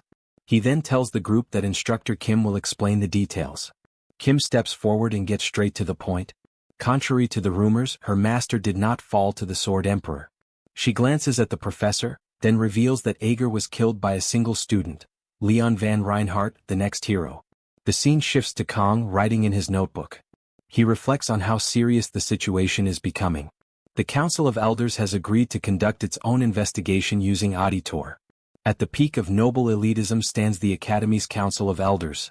They treat even the House of Auditor like underlings. When they sent an assassination order on a cadet with no justification, they basically treated Auditor like hunting dogs. Still, because of their blunder, Kong gained Auditor as an ally. He remembers that in the game, this was also why the faction keeping Leon in check vanished in the mid-game. The Elders schemed behind the scenes and Auditor exposed them. Kong realizes he's now in a similar position. Auditor handles the brutal tasks, the game dev's way of giving Leon protection. But then he pauses. Who's protecting him? He's the one doing all the hard work himself. Still, now that Auditor is involved, the truth behind everything will surface soon enough. The last unresolved issue is the mysterious female instructor. Kong recalls what he learned from Ager. The woman formed a contract with Ager due to her constant complaints. He wonders if she might be hiding a manipulative side. He remembers her purple hair. In the game, villains frequently disguise themselves, so he knows he cannot rely on appearance alone. But there was one trait villains could never alter: their eye color. Kong grows frustrated, wondering how he's supposed to track her down with such limited information. The Sword God's blessing has clear limits in what it can sense, and more importantly, Kong lacks proper knowledge of magic. He debates whether he should wait or start studying magic himself. Unsure, he glances at his notebook and notices he has been scribbling without realizing. He closes it and wonders since when he started doodling like some distracted school kid. Crossing his arms, he mutters that he should aim to catch her off guard. Striking first is courage, not recklessness. Now is the time to act. He should consider visiting Professor Damien soon. At that moment, Saki and Speed Weapon barge into the room mid-argument. Saki tells Speed Weapon to stop getting worked up over trivial things. Speed Weapon, annoyed, asks if Saki really doesn't know what day is coming. Kong asks what's going on. Saki sighs, but Speed Weapon shoves her aside and insists Kong listen to him. He announces that July 7th is approaching. Hearing this, Kong remembers internally that it's his birthday. Kong tells Speed Weapon there's no need to prepare anything for him, but Speed Weapon, ignoring him, shouts that it's the day Valor Joaquin sealed Leakin. Kong goes silent. They were not talking about him at all. When Speed Weapon realizes Kong said something earlier, he asks what it was. Kong simply replies it was nothing. Saki tells Speed Weapon there's still no reason to make such a fuss. Speed Weapon insists there is, because several major figures will attend the Academy Festival. The strongest assassin known as the Old Man of the Mountain, Altair Hidari, the next master of the Iron King family, Iron Legs Mao Lang, America's pride and a potential future 7-star hero, all mute. Speed Weapon says this is their chance to boost the club's achievements and help raise the headmaster's reputation. Saki, irritated, says he just wants to enjoy the festival and should stop pretending otherwise. Kong stays quiet, watching the two argue, while Hannah reads silently as if none of this concerns her. Chloe then asks Kong if he already has plans. He says he doesn't have anything in mind. Chloe blushes, about to suggest something. But Speed Weapon suddenly interrupts, shouting that they should run a tasting booth. Since their club president is a skilled chef, it would be great publicity for their club. Chloe immediately becomes annoyed and pulls out her box cutter, alarming Kong. He realizes Speed Weapon is in real danger and steps in quickly, saying Speed Weapon's idea is actually a good one. Both Saki and Chloe freeze in shock at Kang's sudden support. Speed Weapon silently thanks Kong for saving him. Saki, now irritated, says she didn't expect Kong to be interested in flashy displays meant to impress influential people. Kong thinks privately that Saki herself is the closest to the higher-ups among all of them. He answers calmly that he doesn't have some secret agenda. Kong explains that once break begins, they'll be clearing dungeons non-stop anyway, so this is their last chance to enjoy something like a festival. Besides, days like these aren't going to last much longer. Saki immediately grows serious and asks what he means by, not much time. Kong freezes, realizing he slipped. He had unconsciously been thinking about what will happen in 3 years when the Second Demon War begins. He can't believe he let that thought slip out loud. He has grown too relaxed around them. Saki leans in, asking if he knows something they don't. She points out that he seems suspicious before as well. Now Chloe and Ryoso both fix their attention on him, ready to pounce. Kong quietly begs Speed Weapon in his mind to save him. Speed Weapon notices Kang's distress and suddenly interrupts, holding up a poster he plans to make and asking everyone for their thoughts.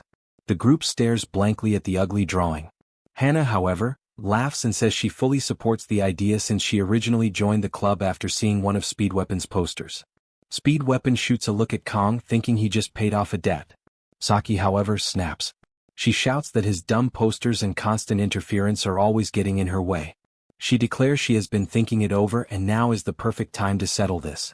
Speed Weapon, confused, asks what she's talking about. Saki, with a threatening tone, declares that the club has too many people trying to act like leaders. She intends to establish a clear hierarchy so Speed Weapon will never spout nonsense again. The scene jumps to a few minutes later. Saki and Speed Weapon stand opposite each other, preparing to spar. Speed Weapon says he's excited and warns Saki not to regret it when she loses. Saki counters that if Speed Weapon somehow wins, she will never argue with him again and will follow his entire festival plan without complaint. The rest of the club gathers around with curiosity while Kong wonders how things escalated this quickly. Saki and Speed Weapon face off. Speed Weapon confidently raises his flute, saying he'll show everyone who's more useful to the club president. Saki coldly warns him that comments like that won't slide. Speed Weapon grins, thinking inwardly that Saki's weapon is a longbow and she can't fire arrows unless they're inside a subspace, so he'll just keep his distance and stack debuffs. Hannah, acting as referee, asks if both sides are ready and starts the match. Speed Weapon immediately blows into his flute, unleashing debuffs towards Saki. She swiftly ducks, summons her bow and dashes sideways. Speed Weapon is startled to see Saki summon her bow, but he remains confident. No matter how aggressive she acts, she wouldn't actually fire it at him. As far as he's concerned, nothing has changed. If he stacks his debuffs properly, he can beat her easily. But then Saki suddenly charges straight at him. Speed Weapon is thrown into confusion.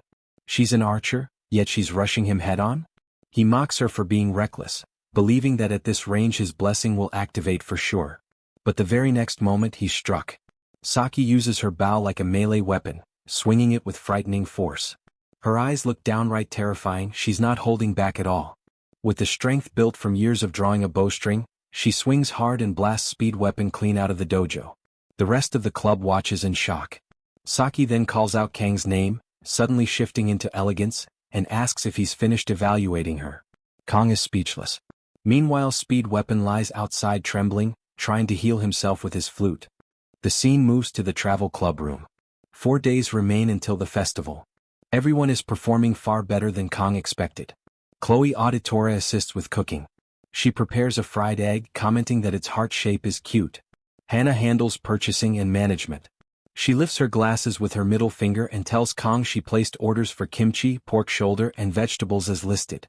She ordered enough for 3 days, with delivery scheduled for 3 p.m. the day after tomorrow. Speed Weapon is responsible for booth operation and general affairs. He complains that although he reserved the booth, he still must set up tables, chairs, and gas lines, and it will take forever. Saki snaps at him to shut up.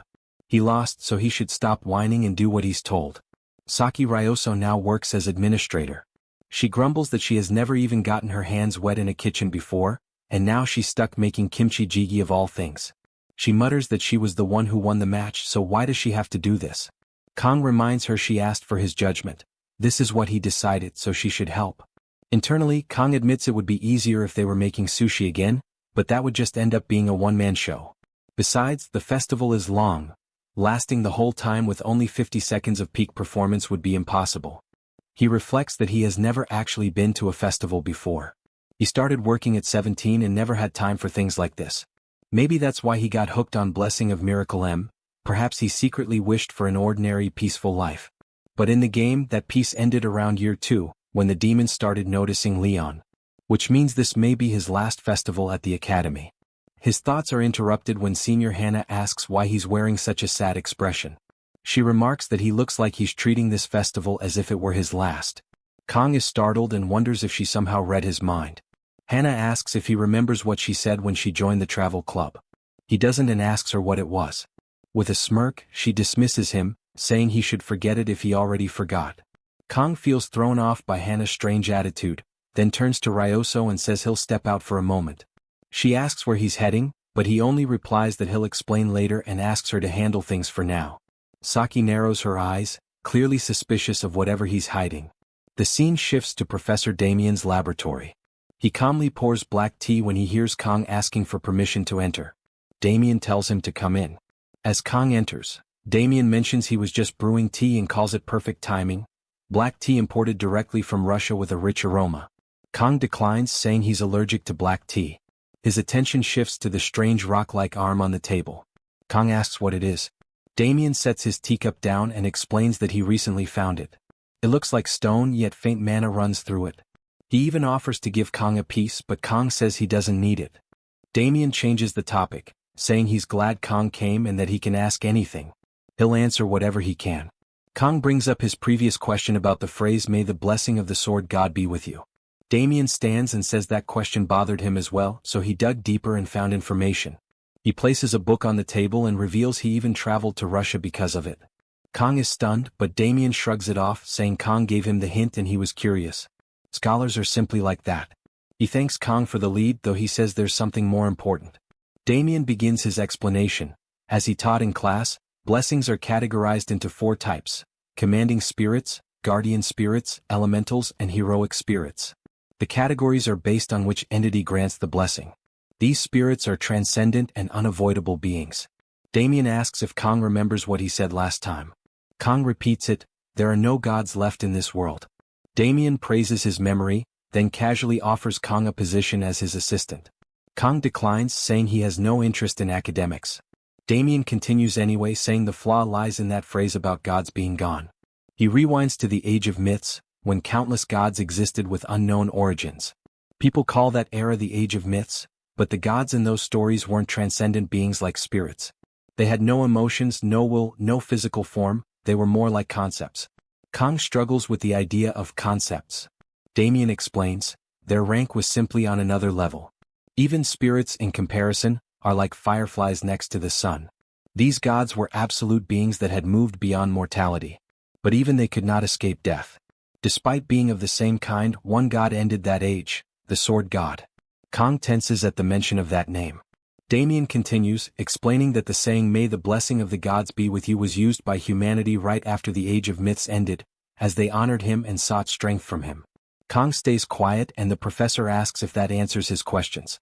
Later, Kong walks through the corridor thinking that he feels like he learned something, yet at the same time feels like he didn't. What bothers him more is that Damien traveled all the way to Russia because of a single comment he made. It makes Kong feel like he used him even if unintentionally. Still, Russian black tea is not something he'd ever enjoy. As he pats his coat, he realizes why his body felt stiff earlier. He forgot his sashimi knife today. His senses felt smaller because he wasn't carrying it. He mutters to himself that it's strange to feel so restricted without it. Clearly he has changed. 4 days before the festival, Kong teaches Chloe how to cook like a real chef. 3 days before the festival, Saki screams commands, ordering everyone to start inflating balloons immediately. 2 days before the festival, the girls wear maid outfits, and Saki looks absolutely fed up with having to put one on. 1 day before the festival, Kong prepares the kimchi. And just like that, festival day arrives. Kong stands in front of their food stall, thinking back on the 20 years he lived with a knife in hand. He revived countless struggling restaurants. He always rejected rewards, helping only places on the edge of shutting down. Not out of charity, more out of personal satisfaction. He thinks of the Korean sushi restaurant they visited recently. Revivals like that were always done with a single sashimi knife, a signal of renewal that only he could give. He admits to himself that it's a little embarrassing. His late-blooming edgy phase probably came from his first master.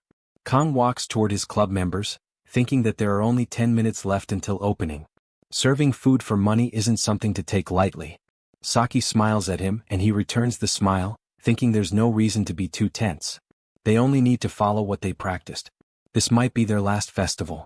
If that's the case, then they should enjoy every moment of it. As the festival opens, students gather in waves, filling the grounds with noise and color. Abel and Rachel move through the crowd as well. Rachel eases Abel's nerves, making it clear that no one will notice her since everyone is focused on the celebration. Rachel pulls away and leans in for a playful photo, striking a pose. When Abel's hand drops, the disguise becomes clear. A fake mustache sits on Rachel's face. They continue walking side by side. Rachel takes in the decorations and lights, noting how pleasant and inviting the festival feels, satisfied that coming here was the right choice. Abel shares the feeling, keeping the thought to herself that slowing down and enjoying moments like this might not be so bad after all. Rachel lets her imagination run and muses that a festival should have something over the top, like a sword emperor suddenly appearing to address the crowd. Abel reflects that her grandfather has long since stepped away from that role and never cared for public attention anyway. Rachel counters the thought by recalling that her own uncle avoids such scenes too, which only makes things easier for her. Her attention shifts when she spots a travel club kimchi flyer lying on the ground. She gestures toward it with a sly smile aimed at Abel. The focus then moves to the main stage, where the announcer raises the crowd's energy by proclaiming the introduction of the heroes who once again protected humanity from demons. 2 promising figures step into the spotlight in turn. India's renowned adventurer Mahatma Sinbad and Russia's flamewalker Vladimir Yasup. Around the stage, reporters buzz with excitement, remarking that this year's festival feels far grander than any before. Their attention sharpens when they notice the hero known as All Mute. Cameras rush forward, questions spill out, and flashes go off non-stop. Her fitted outfit draws even more attention as comments about her striking appearance spread through the press. In the crowd, Speed Weapon clenches a stack of flyers in his hands while cheering with pure excitement, thrilled to finally see his favorite hero up close. His admiration is obvious. That excitement doesn't last long. Saki appears without warning, yanks him by the ear, and scolds him for avoiding his duties. She reminds him that his job was to hand out flyers and questions why he is standing around while everyone else works. Speed Weapon, clearly nervous, admits that he only wanted a glimpse of the hero he admires so much. Saki's irritation spikes as she points out that he was the one who pushed for setting up the booth in the first place, leaving him no excuse to slack off now. Intimidated, Speed Weapon quickly gives in and trails after her. On the way back, Speed Weapon stumbles and crashes into someone's foot. Both he and Saki look up at the person he collided with. Standing there are Rachel and Abel. The scene shifts again, this time to the booth, where Hannah arrives with the kimchi stew ordered by customers. The dish draws praise for how good it looks. Nearby, Kong and Chloe remain busy at work. Chloe chops vegetables at a frantic pace, pushing herself hard, while Kong watches with mild surprise, noting that he only showed her a few basic techniques. Still, her cooking skill has already grown solid. Since Kong cannot handle a knife well due to his blessing acting up, he leaves most of the prep work to Chloe and puts his attention on cooking the dishes himself. Customers keep coming without pause, and Kong starts to wonder where Speed Weapon and Saki disappeared to. Right then, Saki shows up again with Speed Weapon in tow. She drops the trash straight onto the ground. At that moment, Rachel rushes toward Kong with open arms, clearly aiming for a hug, while Saki watches with a flat, unreadable stare. Chloe reacts fast and steps in, cutting Rachel off. Keeping a calm smile, Rachel throws out a sharp remark, saying she failed to notice Chloe working with Kong because of how small she is. At the same time, Abel can be seen hiding partly behind Rachel. She timidly greets Kong with a gentle smile. Seeing Abel dressed up with a fake mustache makes Kong slightly uneasy, but he still returns the greeting in a normal way. Once they sit down and order kimchi, Kong reflects that even though he personally advertised the booth, he never thought Abel and Rachel would actually come. With the crowd growing, he decides it would be better to prepare their food first and send them on their way before things get even busier. Soon after, another customer orders and Hannah confirms it. Rachel then leans toward Abel and points out that the girl they just saw is the newest member of Kang's club. Abel glances at Hannah and keeps a calm, careless front. Catching that reaction, Rachel grins and pokes at her, wondering why Abel is acting like she has no interest at all. Abel turns red and denies it right away. Rachel then brings up what they should do next, reminding her that festivals are meant to be enjoyed. Abel counters by thinking about upcoming exams, knowing there is a lot to study and little time to relax. Right then, Saki walks over to their table and catches part of the conversation. She starts staring straight at Abel, which leaves Abel confused and tense under the sudden focus, realizing Saki heard her words. Rachel, on the other hand, looks pleased, clearly expecting more trouble to unfold. Not long after, Speed Weapon approaches Kong with another order. Seeing Speed Weapon's expression, Kong checks on him, wondering if he is okay. Speed Weapon bursts with excitement, explaining that he wanted to see All Mute, the hero of his country and a likely future 7-star candidate, and that he finally saw her in person. Kong notes how deeply Speed Weapon admires heroes, and Speed Weapon shows no shame in that fact. Kong tells him to put some ice on his cheek once his work is done. As Speed Weapon leaves, Kang's thoughts drift to All Mute.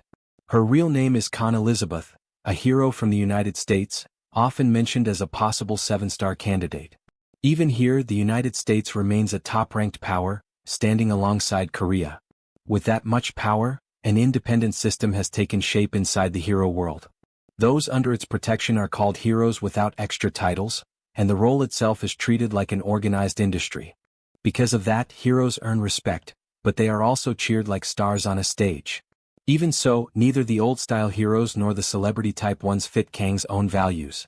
Still, he feels a sense of relief that he did not end up reborn as an American hero, knowing that would mean wearing a tight outfit like All Mutes. Even then, their paths could still cross someday, even outside official duties, since the Sword Emperor named Kong stands as a successor. Despite that chance, Kong has no intention of meeting All Mute. His plan is simple. Stay inside the booth for 3 days and focus on cooking in peace. Someone buried under massive attention like her would never bother coming to a small stall like this. The focus shifts to Abel and Saki. Abel tries to clear the misunderstanding, explaining that her words were not meant the way they sounded. She recalls only knowing Saki from before she skipped grades and remembers how Saki often slept during class back then. Saki pushes back, questioning whether those habits can really be cut off from club work, clearly caught off guard by how biased Abel sounded. Abel insists that it has nothing to do with club matters and that she was only talking about the outfit. That explanation leaves Saki flustered, while Rachel breaks into laughter at the awkward scene. Right then, a new presence steps into the booth. A woman casually remarks that the place looks filthy and asks her follower if this is the correct spot. He confirms it. As she walks in, everyone freezes. Customers react with shock, unable to believe that Mao Rang has shown up in person. She is known as one of the top 2 heroes, standing alongside All Mute. She heads straight for Kong and brings up the incident involving her brothers. After a moment, Kong connects the dots and realizes she is the sister of the infamous Mao brothers, the one called Iron-Legged Mao Rang. She mentions that her brothers described Kong as a beast, yet adds that he looks far better than Jun and Shun claimed. She follows that by noting that those two never spoke well of anyone anyway. With a sharp gesture, she signals her subordinate. A luxury footrest is brought over at once. Mao Rang drops into a seat with her legs spread wide, plants her left foot on the stand, and claims the chair for herself without hesitation. Kang's eyes lock onto her foot, and he quickly identifies the gear she is wearing.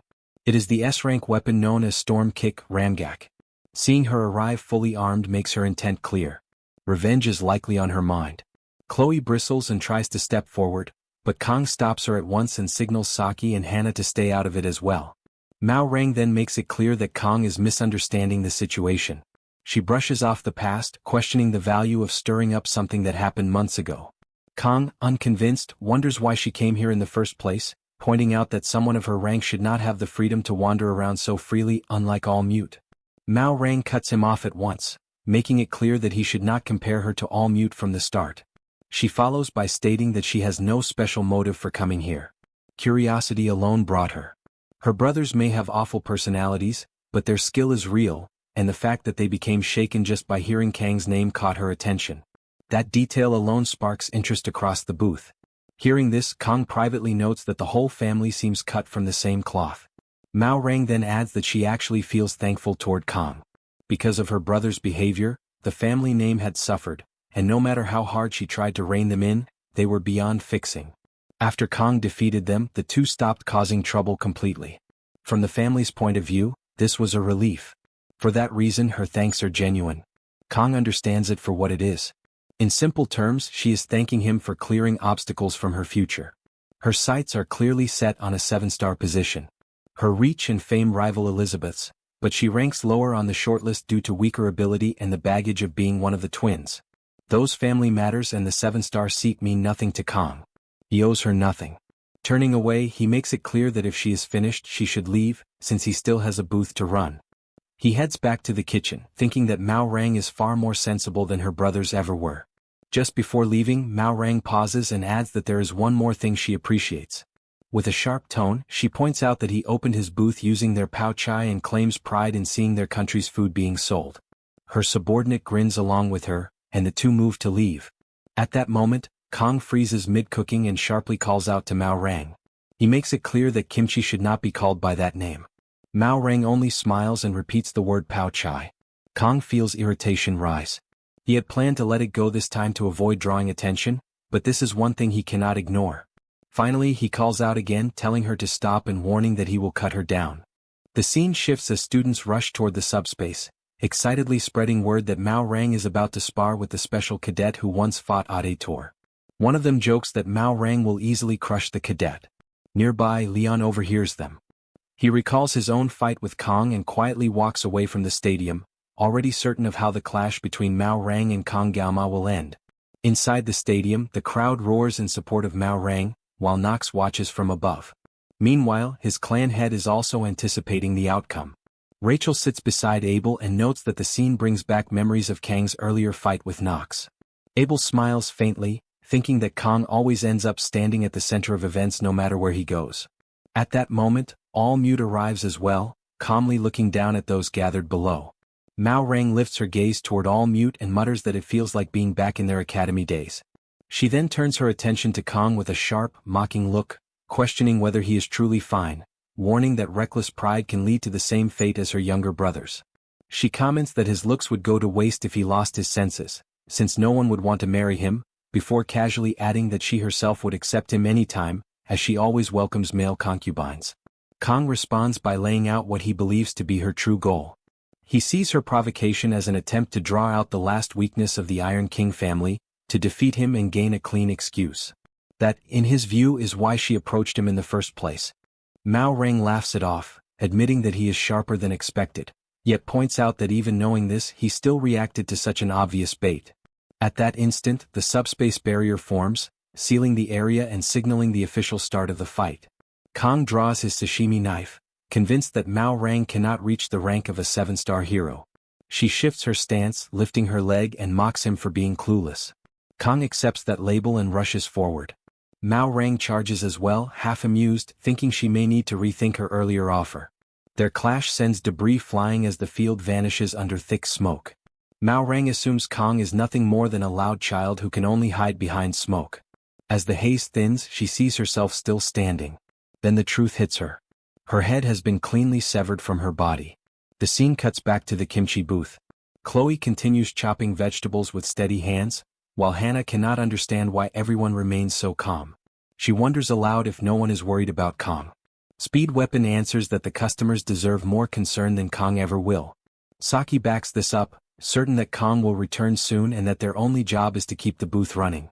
Hearing that confidence, Hannah gives a knowing smirk. The focus returns to the stadium. Confusion spreads through the crowd as Mao Rang suddenly staggers, even though no clear exchange took place.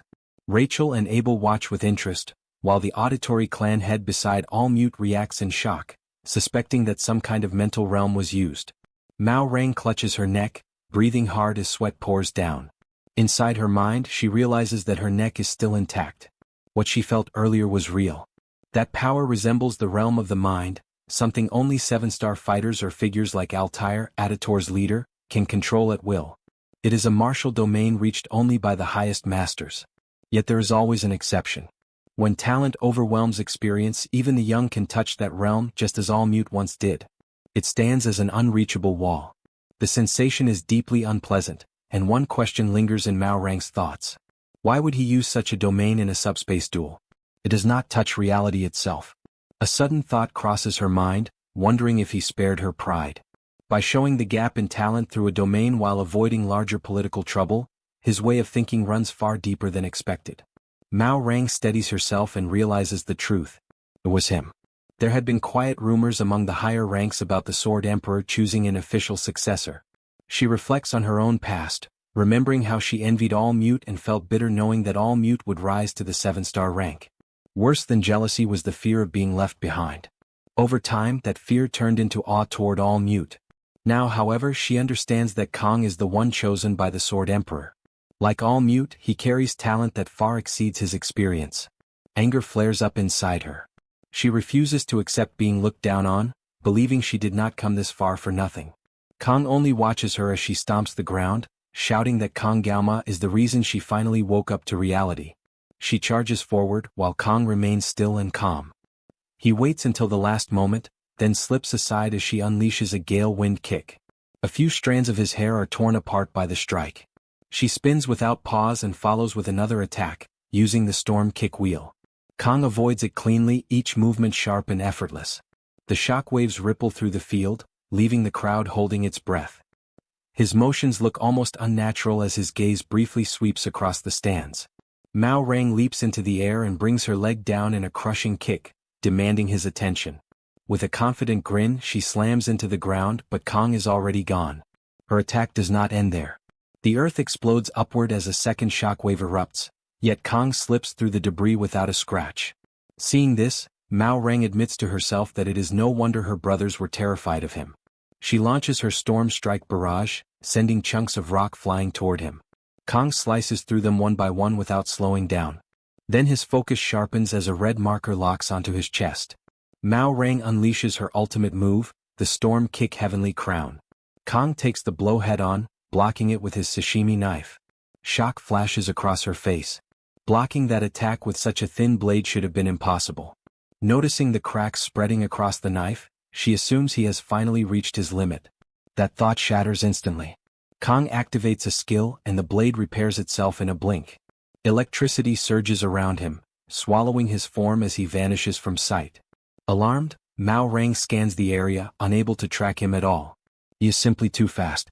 She spins and lashes out behind her as a blue, electric shape appears. A grin spreads across her face as she convinces herself that speed means nothing if she can read his movements. Then a flash of blue light cuts through the air. Her right hand separates from her body. Pain tears out of her, but the scream dies in her throat when she catches Kang's expression. In her blurred vision, she sees him moving forward, standing alongside the 7-star heroes, while she is left behind once more. Kong settles into his stance and notes that her momentum was not bad. Mao Rang clutches her injured arm, trembling in disbelief as Kong faces her with the sashimi knife ready. From the stands, Nox and Abel recognize the posture at once. It is the same position Kong used for his finishing move against Nox. Mao Rang is left in tears, unable to accept defeat. Rage takes over as she cries out in denial, refusing to lose. In the next instant, Kong rushes forward. Her life flashes through her mind as the distance between herself and All Mute grows wider than ever. That moment makes it clear how far behind she truly is. Kong strikes without hesitation. The final blow lands cleanly, and her head is severed from her body.